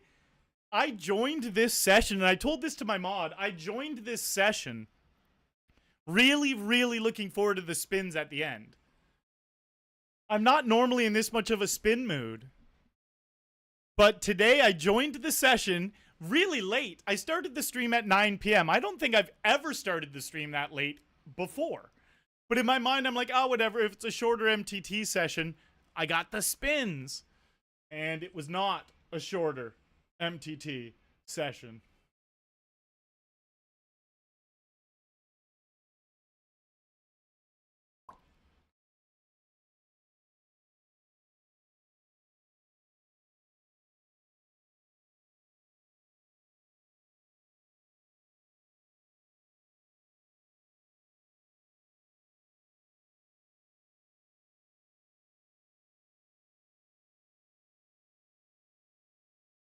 I love how when we see yellow, yellow means they're recreational. Like this, yes, another 125er. This fucking guy keeps coming back for more. It's great. He's like, I'm gonna beat him this time.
King high might just be good. If I had queen high or jack high or less, I'd bluff. I think king high's got enough showdown value. It did have enough showdown value. But this guy should have bluffed.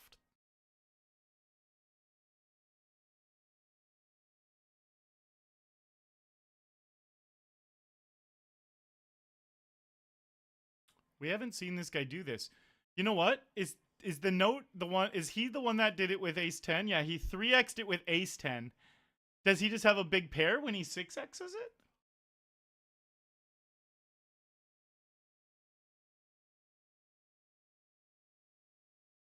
Hmm.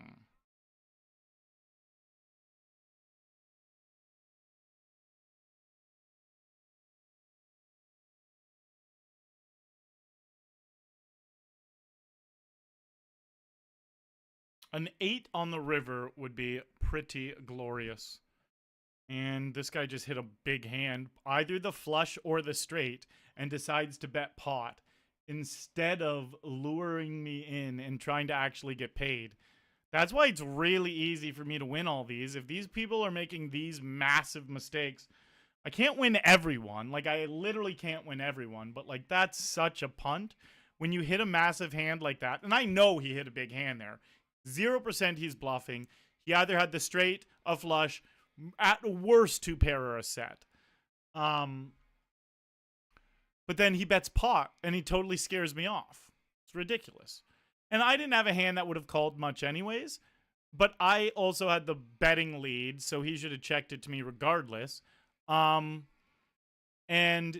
if I did have a pretty big hand there, like top pair or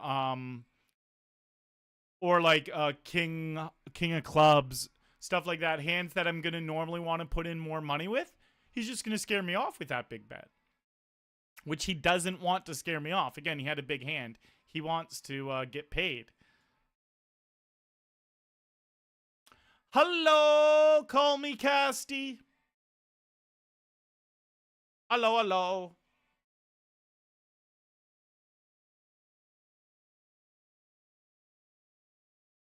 Give me a double up.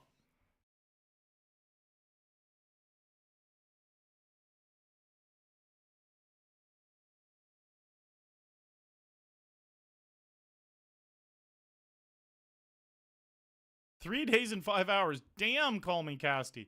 You are growing that watch time super fast.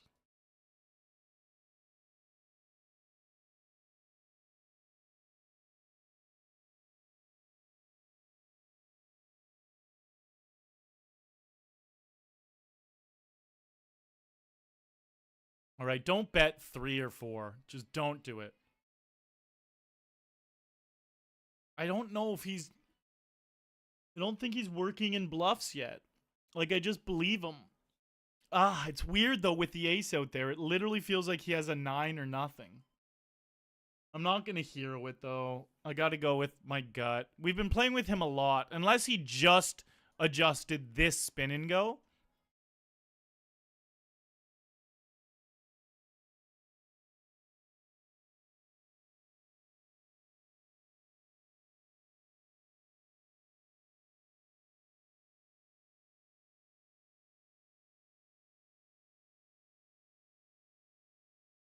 I'll bluff the river if we can check it all the way down.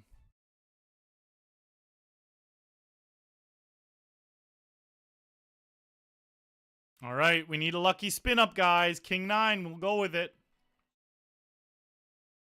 I guess I follow.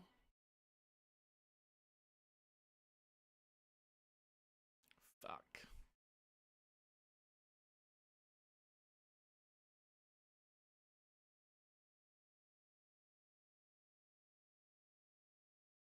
All right, we'll go with this Jack 8. Nice. He has limp folds here, which is great.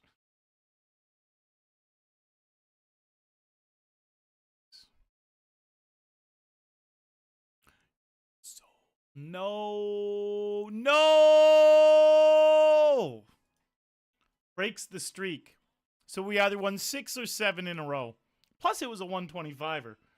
How robbed? No. We got so lucky to win that many.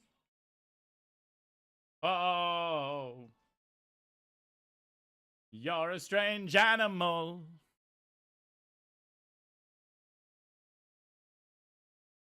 You're a strange animal. I've got to follow.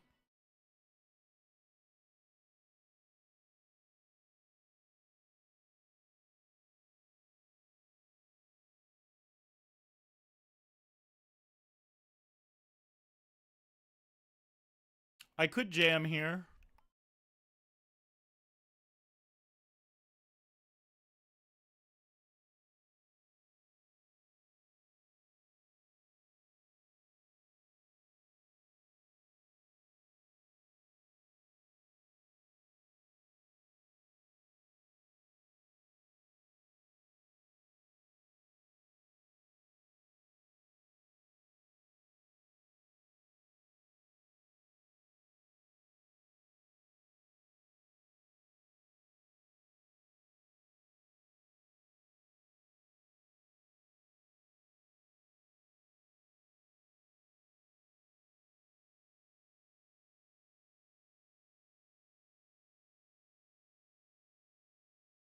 Baines, shit gets crazy.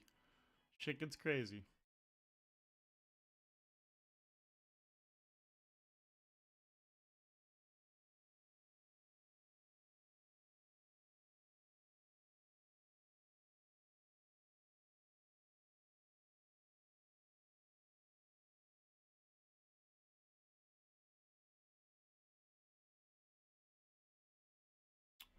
Oh, no. That's annoying.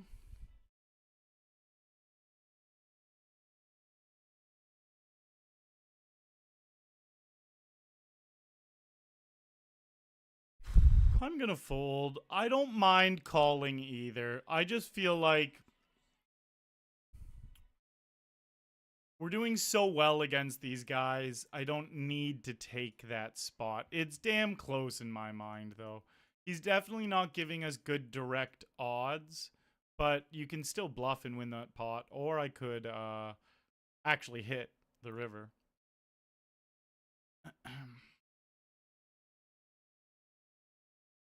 Oh, shit! Oceanic Barb's Bronze God says the next hand will be Queen Jack, the hand of the spin and go dream run.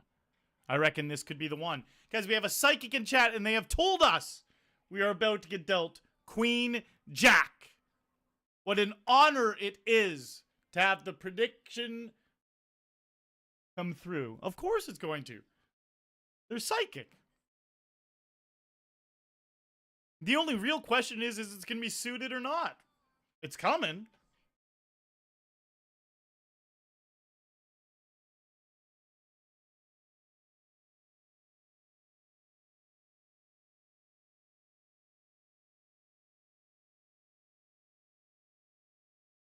This song is a fucking slammer. Queen Jack.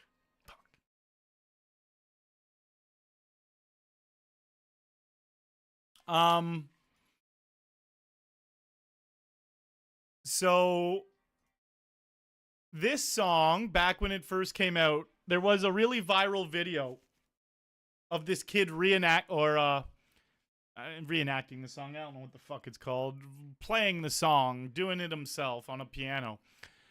And his name was Grayson Chance. I think he ended up on like Ellen DeGeneres and a bunch of shit. But it was like, this is way before viral videos and stuff like that. And he became a viral video. He was like, you know, one of the originals back in the day. And it was such a cool fucking... It was such a cool thing. Him singing this song. And he had fucking pipes on his little fucking body. He's probably like a 12-year-old kid. He just fucking murdered this song. It was sick to listen to. So... when I hear this song, I often think of old Grayson Chance. And for YouTube, unfortunately, guys, in YouTube, I am not allowed to play my music there. You guys cannot hear music, but this is Paparazzi by Gaga.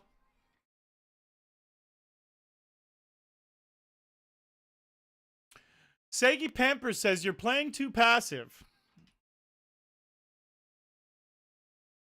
And I get to let him know you just popped in.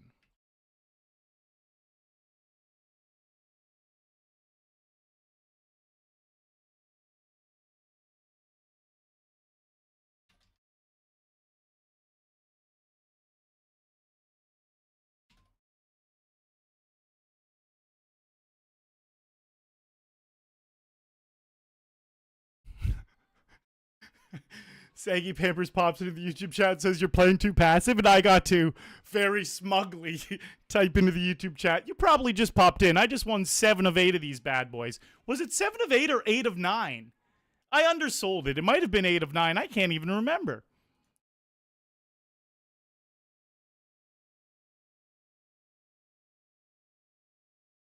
Also, one thing I find fucking outrageously hilarious about the internet is when someone tells someone how to do something, like kind of confidently, like, oh no, this is what you should be doing, but they're wrong. like I'm not playing these too passively. I just won. I'm making like $250 an hour right now in these tonight. It's like, but then someone can just be like, hey buddy, this is what you should be doing. The internet's so funny. It's like, where else do you find stuff like that in the world? The confidence of people in a chat box on the internet compared to in real life. If only they could bottle that confidence up and bring it into their real life, it would just be a game changer. But no, unfortunately, Saggy Pampers. Funny name, by the way. But I am not playing too passively.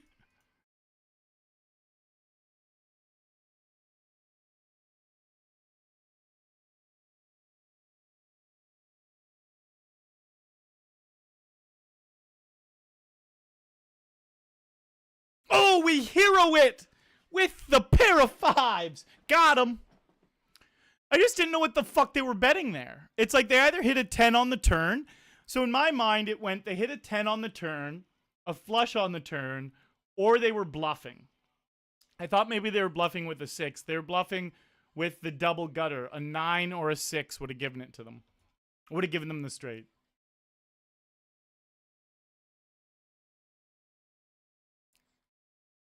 Let's end it.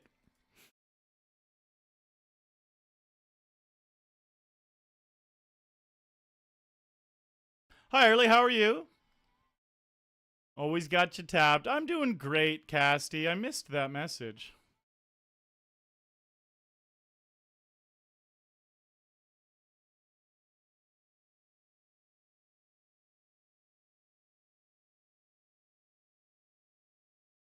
I hope we hit the straight. We do not. We got a better kicker than them with our pair of deuces.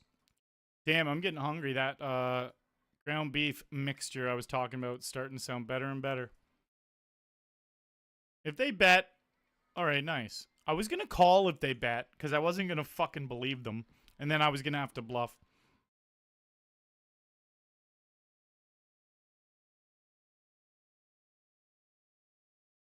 How many blinds do they have? 6?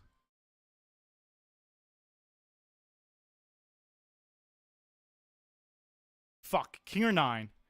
No ace. Back to our winning ways we go.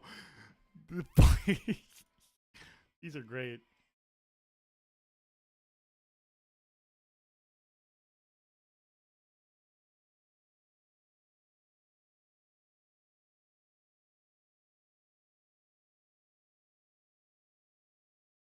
No, I think I missed what the countdown's about.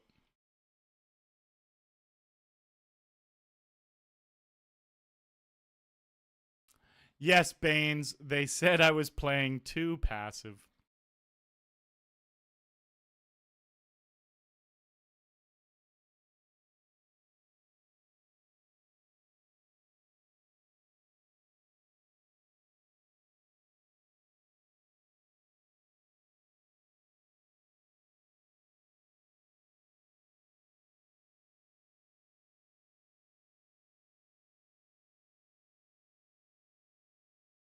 Yeah, the more I think of it, too passive is such a funny thing to say about me playing these spins tonight. I'm an animal in them. I fucking doing the exact opposite of being passive. Maybe they just popped in and saw like a spree of 7 hands where things were a little slower or something, though, you know. But that's why the confidence of saying something like that is also hilarious, because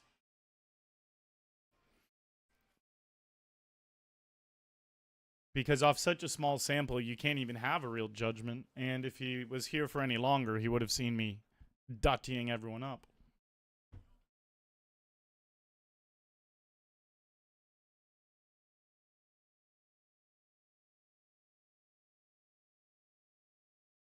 Oh, you were the bubble on your game. Oh.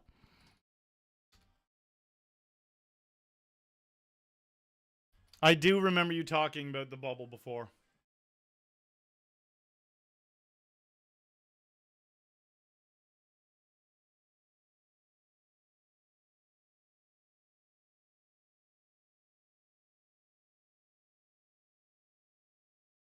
Right, all in here.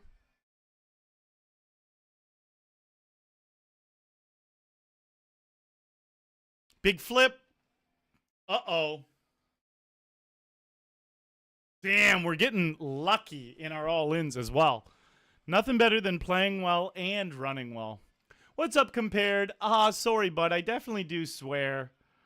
I'm not like actually sorry. I just mean like I do know not everyone enjoys swearing. It's just part of my vernacular, part of my vocabulary. Yeah. I don't see the same negative connotation as other people do with swear words. If ever you hear Gary V talk about swearing, that's how I feel about swearing. It's like it's just kind of how I talk. I don't do it for any other reason than that's literally just how I've always spoken.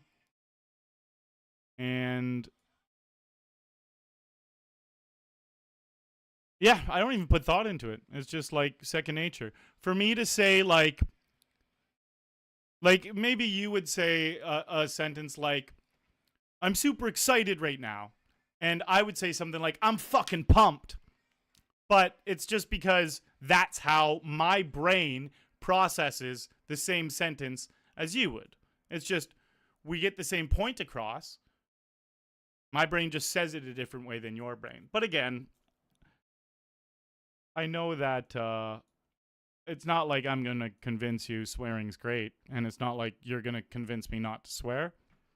It's just kind of how the world works. People have different outlooks on life and on words and on language, and I do get why people could think it's offensive or annoying when someone swears.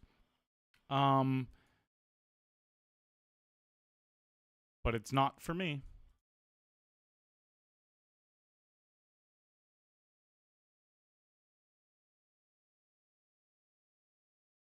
All right, no 8 for the I mean no jack for the win. No 10 either.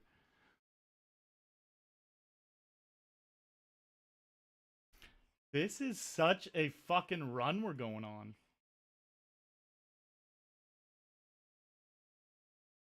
45 and then 30, so we're up to 430.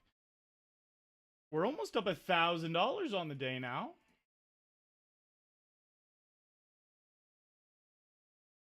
Nice. Yeah, that's awesome. Gnome. It took me a second, but I did realize what you were saying.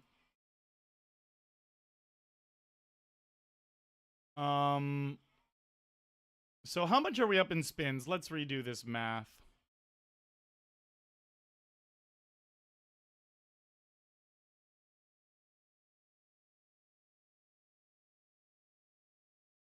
So we won $605 in the tournaments. And 605. So if we're up 980, 375 in spins. We're up 375 in spins.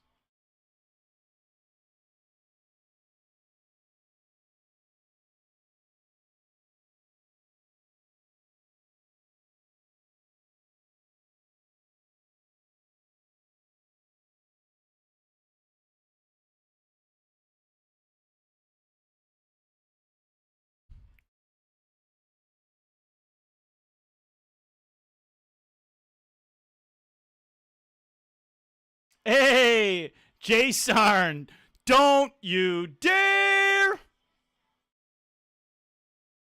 My most viewed clip ever. On Instagram, that's almost at 1.2 million views right now. My only 1 million view clip on Instagram.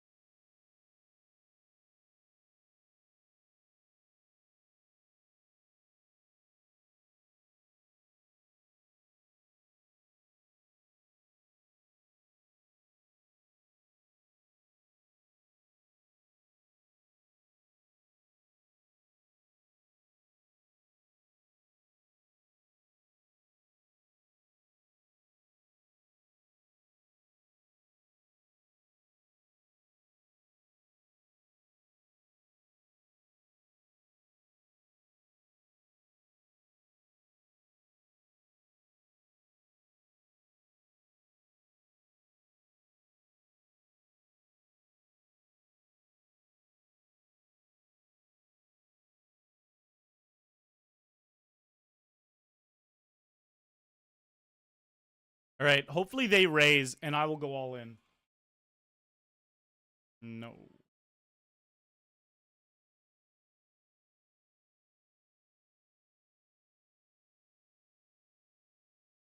I like that nudist.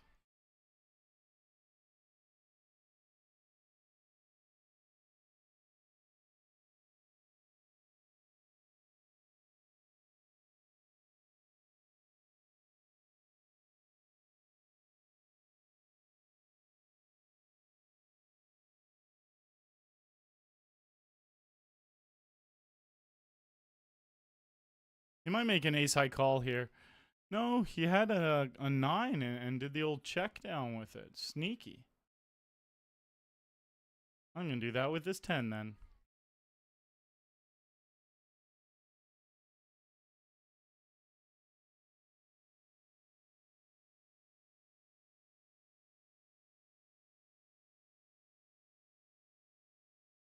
And now I know you were all I ever wanted on my mind. Whew! What a flop. We flopped the nuts and an open-ended straight flush draw. Hard to get paid, though. Switch to full-time spins. The hourly seems great. The hourly tonight has been amazing. I'm not going to say it's always like this, but I've definitely been thinking about playing more spins lately. What is your bankroll? It's kind of hard to answer that. I always just say it's enough to play $1,000 buy-ins without having to sell action.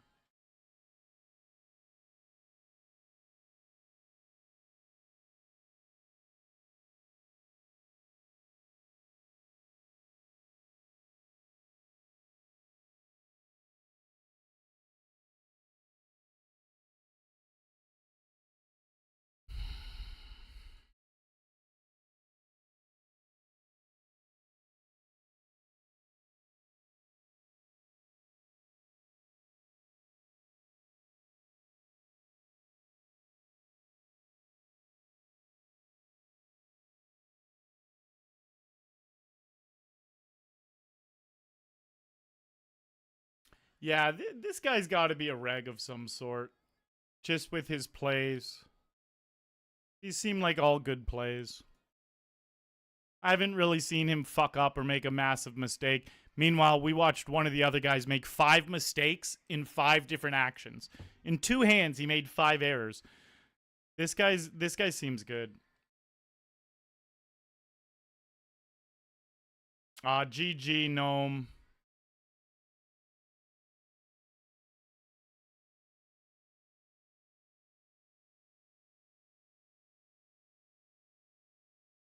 What up, Pity Pitek?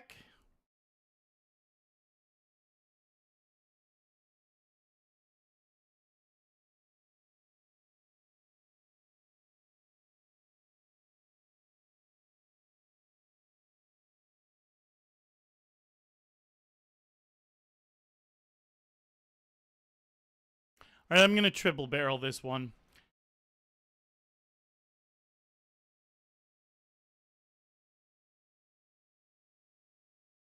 As long as he doesn't have a 10 or make a hero call with the king, I do think I have to triple this.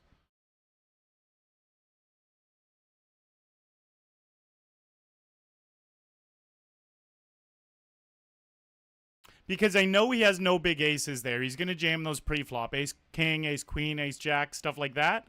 So when the ace comes on the turn, we get to easily barrel our flush draw, knowing that his range is capped and we have an uncapped range. And then the only thing we really had to dodge was there was a straight out there, obviously, right? We had to dodge him having queen jack for the straight or rivering a 10. Other than that, we're going to win this hand.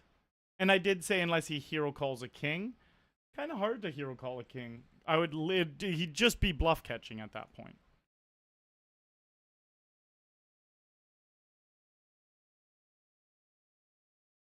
It's mine. Ah!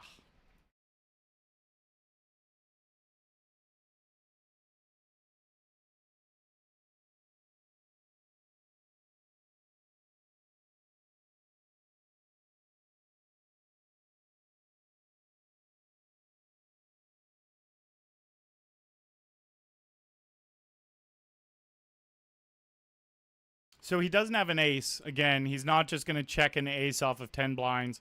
He could have a better 9. He could have. Fuck, he rivered a 10. That's so trash. Hey, 520 ace of spades coming in with the raid. I went past your stream time tonight. I've been tossing Boss Man over here a bunch of raids lately. Great channel. Make sure you guys check out 520 ace of spades.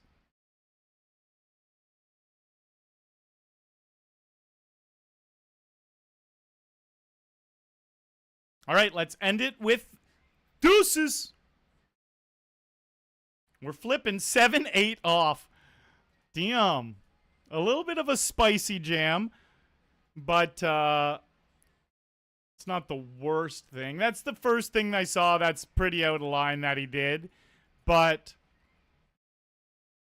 when we're this short, I don't even think it's that big a mistake. We're open-ended, but they did hit top pair. Ah.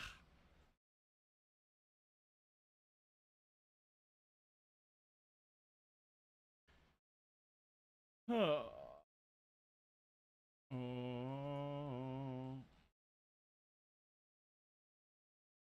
Compared can use variations of swear words. So the thing is, I don't think about it. I got too much other things that I'm like focused on to monitor my language. And again, I'm not trying to be a dick. It's just second nature for me to talk like this, and I mean no offense, and I don't want anyone. Yeah, it just is what it is. I am going to take a quick little break. I do feel myself definitely winding down pretty soon. We'll play a couple more spins after break. Oh, let me, yeah, no, we're good with the buy-ins and cashes. Yeah, I'll play a couple more spins after break, and then we will call it a day.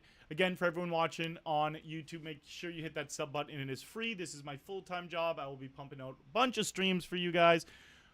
This stream has been so hype. Really, really appreciate everyone hanging out. It has been awesome. Awesome.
Oh, yeah, definitely winding down very soon.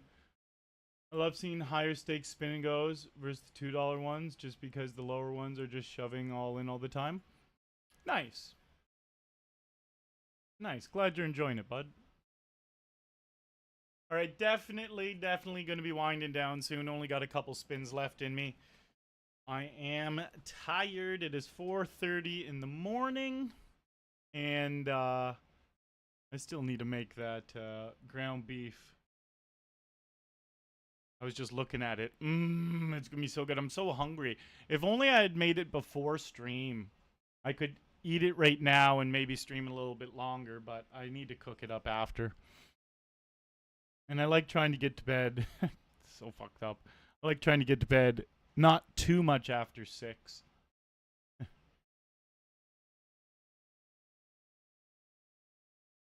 Oh, let me add 25 more to buy-ins.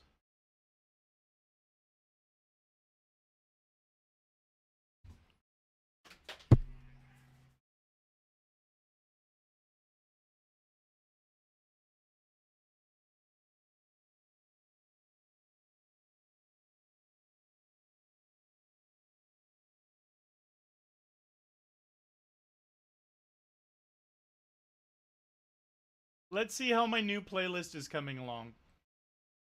I've created 23 different playlists since I started streaming 7 years ago. Playlist number 23 is... Damn, I wanted it to have more. It's got 5 hours and 21 minutes in it. We normally don't start going through and playing the playlist until it's got around 7 or 8 hours. And then we normally trim off a chunk of songs. Because sometimes I had songs where I'm like, maybe this will make the playlist. And then I listen to it, I'm like, All right, here we go. Tequila Popper. First time me playing with this guy tonight.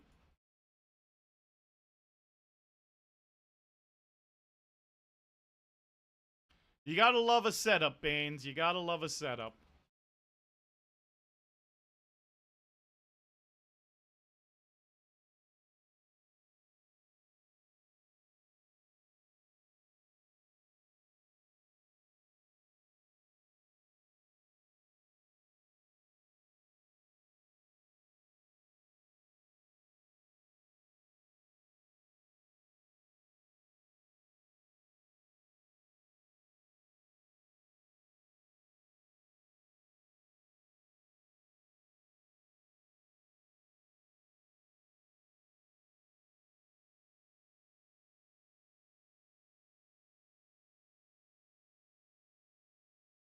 Oh, I'm going to crush food soon.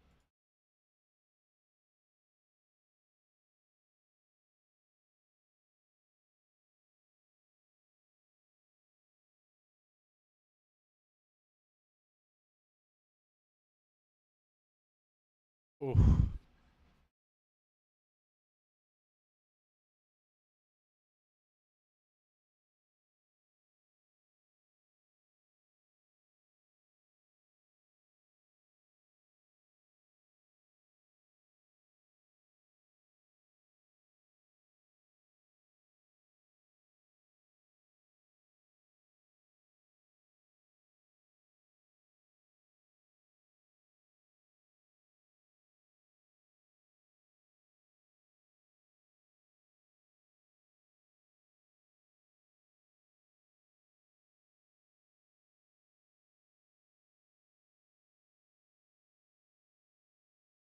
Emerok.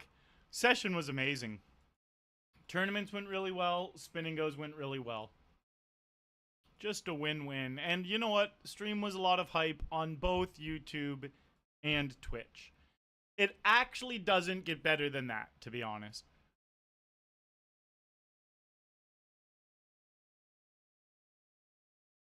It compared. I appreciate you really trying to get me not to swear. At least you're still hanging around chatting.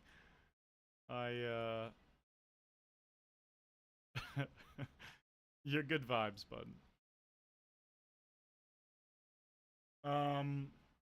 Yeah, it doesn't get better than that. That's the holy. I was gonna say Trinity, but there's four. The holy foursome. The holy foursome is tournaments going well, spin and goes going well, and then having a hype YouTube stream and a hype Twitch stream.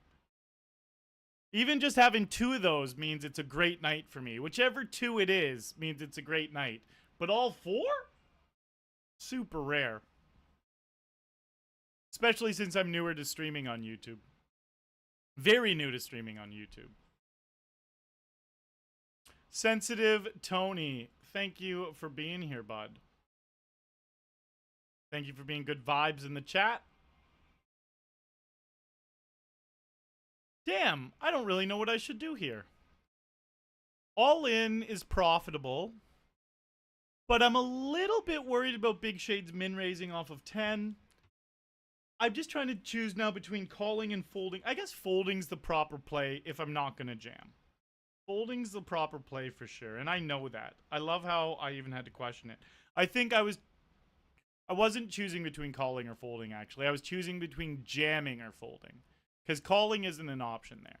Ace 3, out of position, is not going to be a good call there at all.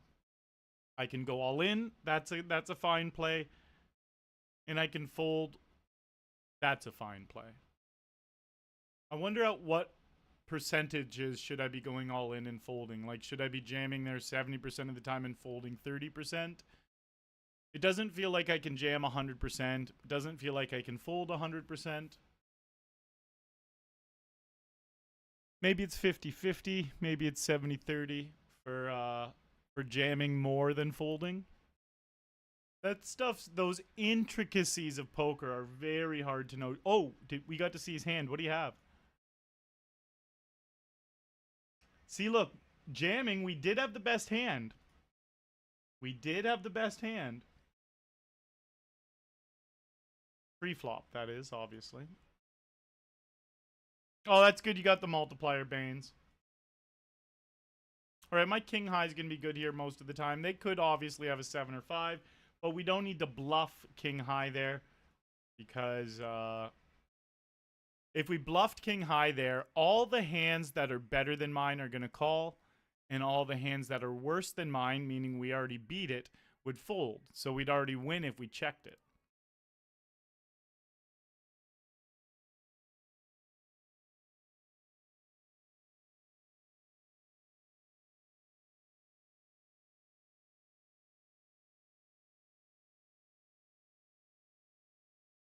Yeah, he is back compared. He is back.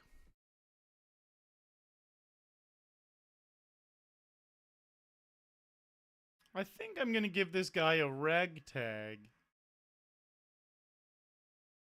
I just don't know for sure, but my gut tells me he's a reg. I'm going to leave a note on him that says I think he's a reg, just in case we go a while.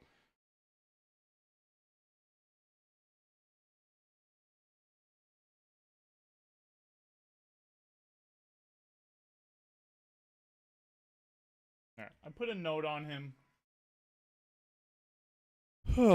Again, just so if like I go a month or two without playing him and then I end up playing him again, I'm like, oh yeah, this is the guy.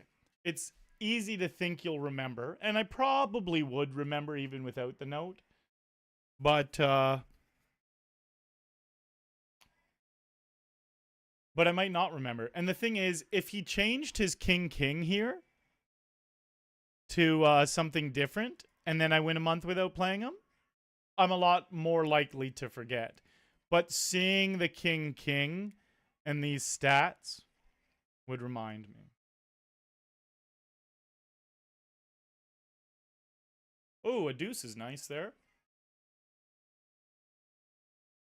You were unholy right from the start.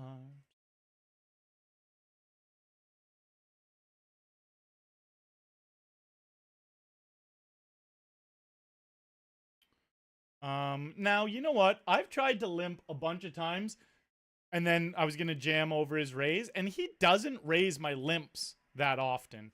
So I'm just going to jam this, making it 1.5x or 2.5x or jamming. I think either of those are the right play. Should I just min raise fold this or should I just jam? I think I'm just jamming it.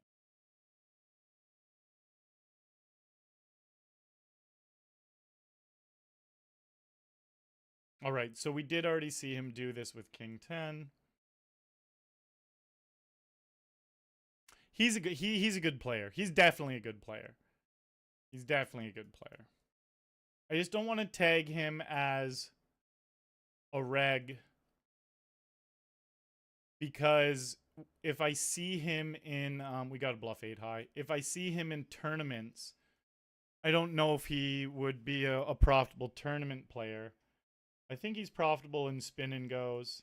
He's probably a cash player. Like that's probably what it is. He's probably just a cash player. My mod could have been right. Like maybe he's brand new to Ontario. But I've played him in spins a chunk already. And I haven't played him in MTTs that I can remember. If we haven't played him much in MTTs. And I can tell that because of our stats here. Him having a 61 VPIP, I'm actually just not going to bluff. Him having a 61 VPIP, yeah, look, because I fucking played enough hands with him that I know he checks these type of hands down. Normally 7 high I would have to bluff there, but I deviated from what like GTO would want you to do. What's happening? We're frozen? Damn. I'm frozen. I hope this clicks back in very quickly.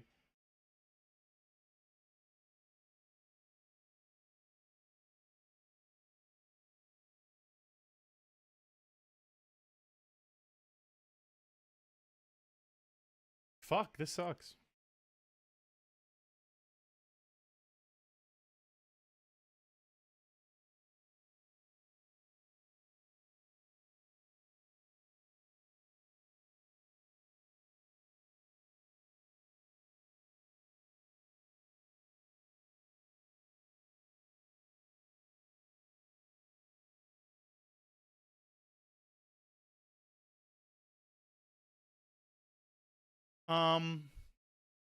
This is crazy.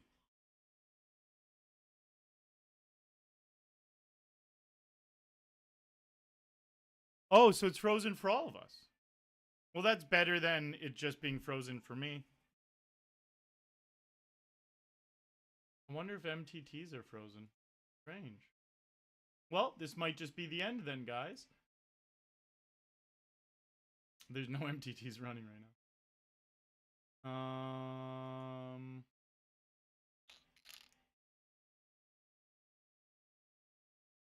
Oh. Okay.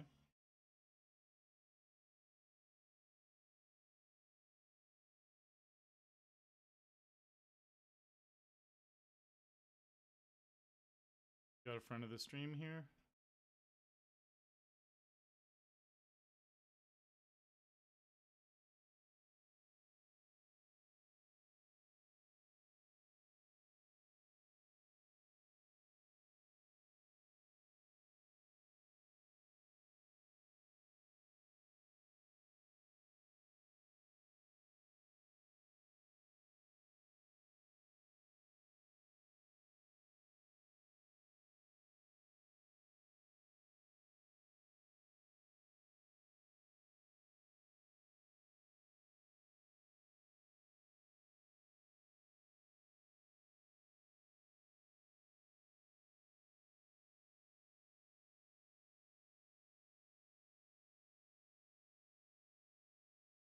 How'd he play those queens?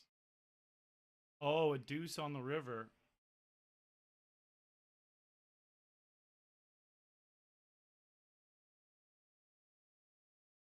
He limped those queens. He played those queens really good. He limped them, and then he got it in good and got unlucky. Yeah, there. I like everything he's done. Like I said, the only thing that I felt like was jamming the 8-7. But like, I don't even know. I honestly don't know if you should jam or fold or call 8-7 off of 5 blinds. Like, what's the play? I don't know what the play is. I can honestly say I do not know what you should do with 8-7 off of 5 blinds. 8-7 offsuit. 8-7 suited's definitely a jam. 8-7 offsuit. Like, I'm almost tempted to say limp, but it's like that's probably exploitable. That's a fun part about poker. There's so many intricate spots. Infinity. There's infinite, intricate little spots to try to figure out. And as much as I do know, there'll be a fuckload of stuff like that where I'm just a little bit unsure. Because if I knew everything, I would be a millionaire. Oh, buddy got on. Oh, I was going to say buddy got unlucky. All right, let's play another one. This may be the last one.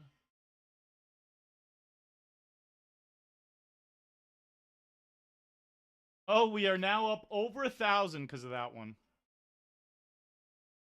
We're up $1,005. So what? That means we're up exactly 400 from spinning goes.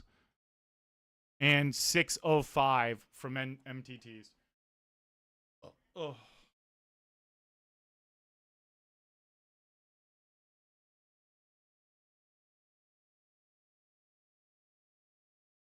That was weird how shit froze for like 45 seconds or a minute and then just started again.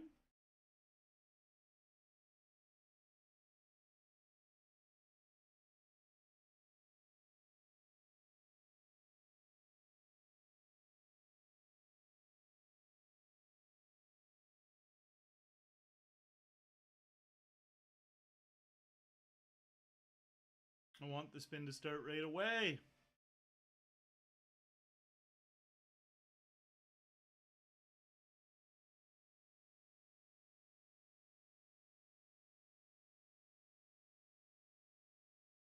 Yeah, Alexandros, it was very weird.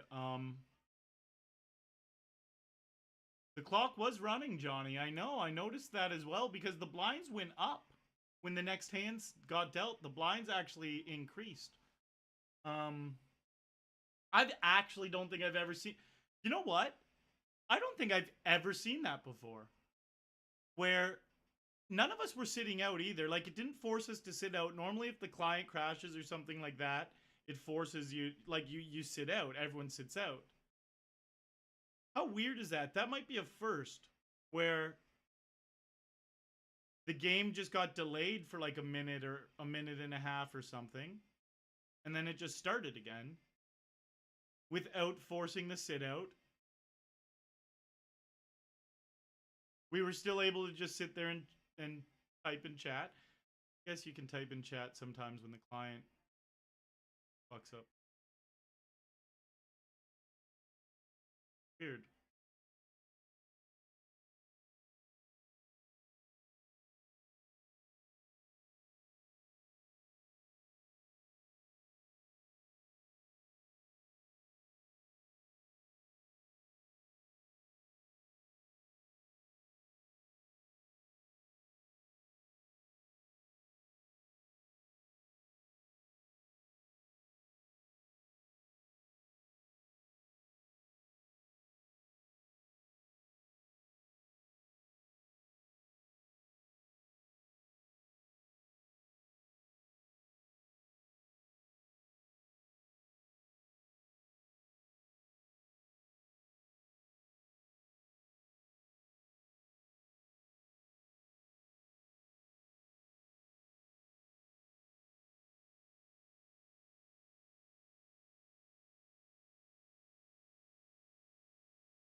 All right, 2 new people.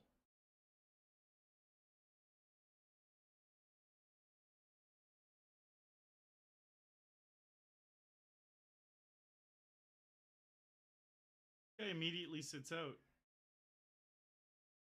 Maybe the client is starting to be a little funky.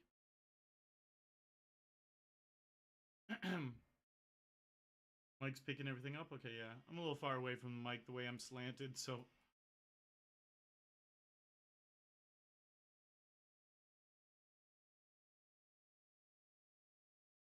Dealer needed a pee, says my mod. That's funny.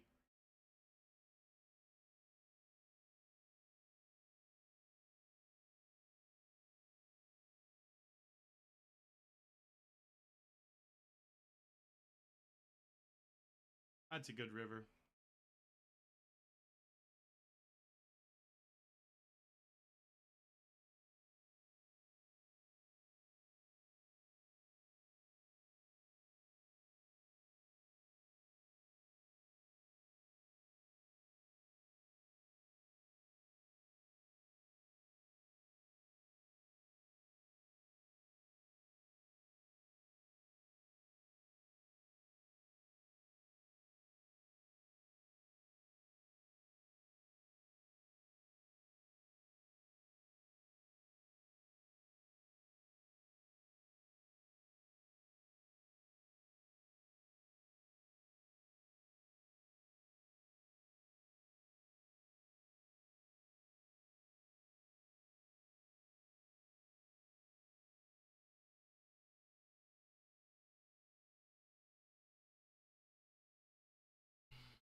Thought was never.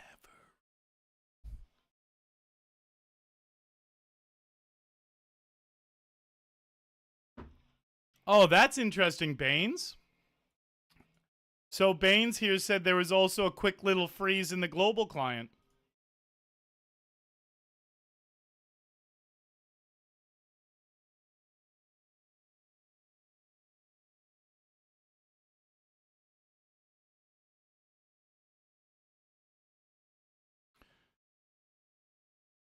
It kind of feels like they have a 9. Would they have queen 9 of diamonds? Ace 9. How do you like that raise for value, though? I am playing really good tonight. I don't get to say that. I don't get to say that all the time, guys. I am probably one of the most dialed in with spins I've ever felt before, and we're running good in them. That is a lethal combo. Lethal. I'm trying to decide if I should value bet here.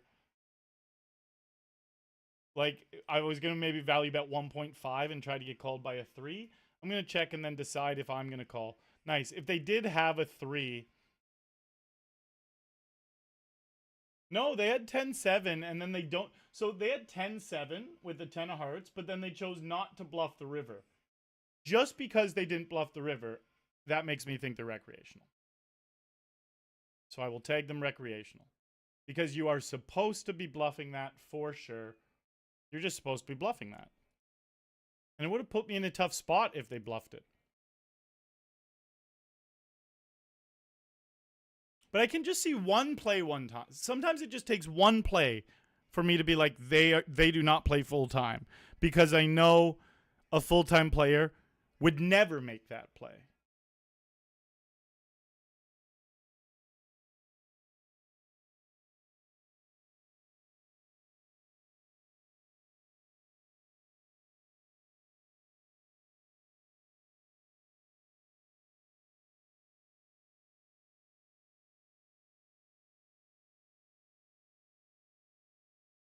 All right, no king, no 3. Keep it clean here.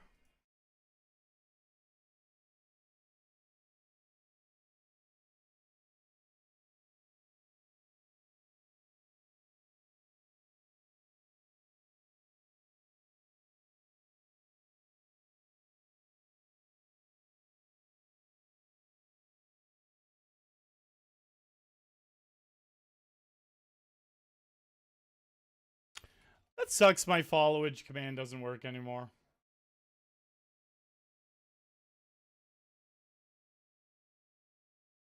I'm a little worried here. I don't want to see them re-raise. Again, I just feel really crisp. Because they bet 75% of pot on river, it felt like they had a really big hand. Now, we had trips, so I went for the raise. But I was a little worried that they could have had this straight. Thankfully, it was just trips and we chopped.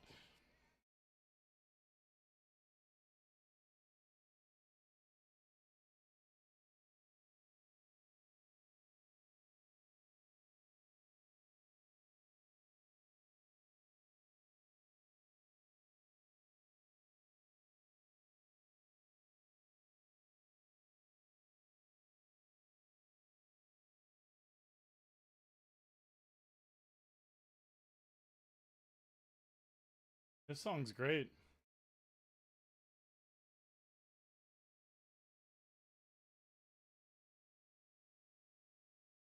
You can never catch me, Wee. That is true.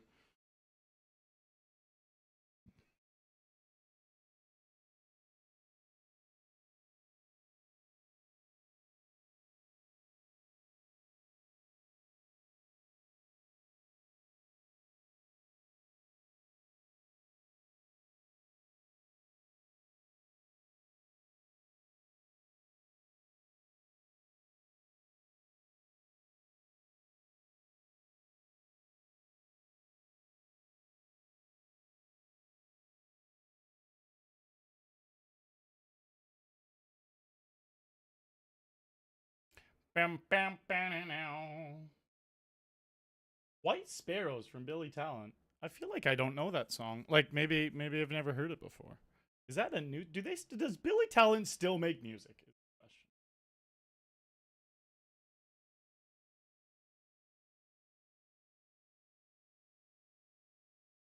I definitely just added that song to a new playlist. Does Billy Talent still make music? Discography 2023 is a live album. Crisis of Faith in 2022. Okay. So Billy Talent's still making music if they made a new album 2 years ago. Is that where White Sparrow's from? No.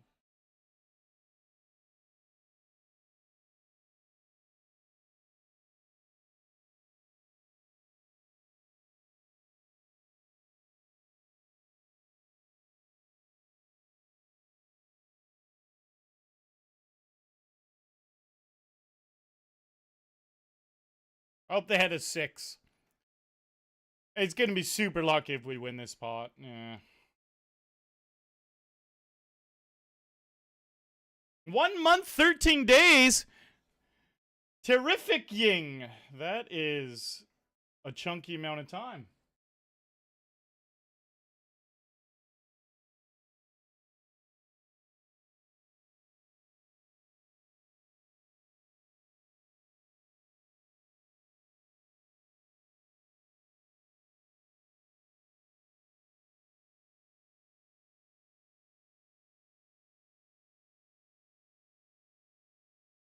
Etched absurd. Almost a full day. And it's your first time popping in the chat. Welcome to the chat, boss man. Appreciate you spending lots of hours of your time watching the stream.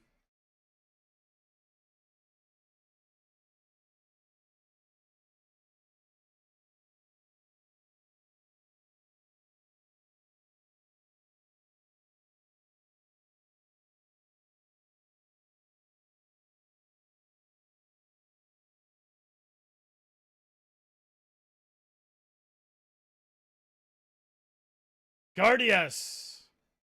That is also beautiful to see, bud.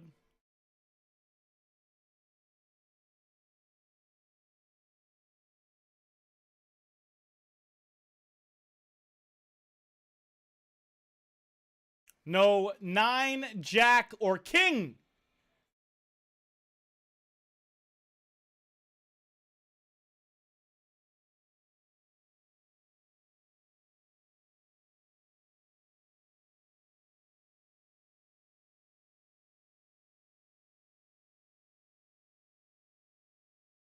Fuck.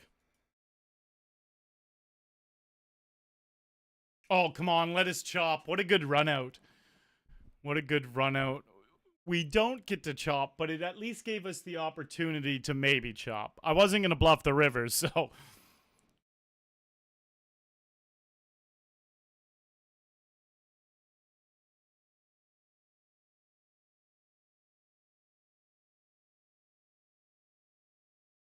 All right, no Jack for the win. Fuck.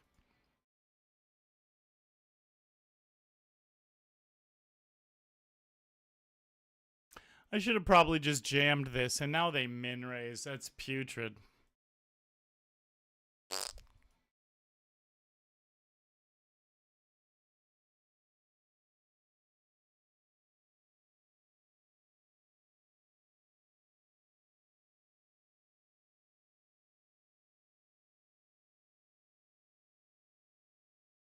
All right, we'll call her there.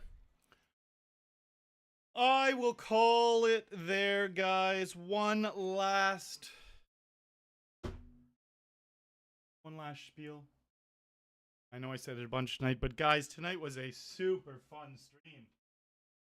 We were 4 for 4. Stream was hype on Twitch. Stream was hype on YouTube. We were profitable in spins. Not only profitable in spins, it was a godly spin session. Like, it's hard to make a spin session go that well. Plus, bam, 3 podiums in the MTTs. $1,000 profit on the day. And, yeah, had a great time. I am done for the night, guys. Thank you all for hanging out. Make sure you crush that follow button here on Twitch and also that free sub button on YouTube. Like I was mentioning earlier, I'm going to start the long form content on YouTube again over the next maybe 2 to 3 weeks. We'll get that going. And all the highlights of my stream end up in shorts on YouTube, end up in Reels on Instagram, and I do put out some more discussion type questions on X or Twitter, whatever you want to call it, where it's like I kind of ask people what they think about certain spots that I got into. Sometimes other top pros will respond as well, which is really cool. The second last one I put out, Sam Greenwood and Hecklin. There was a couple of fucking big dogs who commented on the post as well, which was really, really cool. Almost got like a couple 100,000 impressions. It was really cool. So sometimes there's quite a good topic going on there. And yes, Riaz, I am playing for real money. Packing it in now, though, guys. Until next time. I might stream tomorrow night. I might take tomorrow night off. I really do just kind of wing it. But overall, I am going to be live on Twitch and live on YouTube on average 4 nights a week. Sometimes 5 or 6. Sometimes 3. Almost never less than 3, though. Unless, like, I'm actually just taking a week or 2 off, which is super rare. Sometimes I do that for some live events.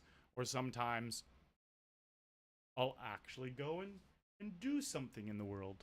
But tonight was a good one. Wild. Beard back, bro. I'm a beard back, bro. I actually am a baby face bro these days. No beard. See you guys.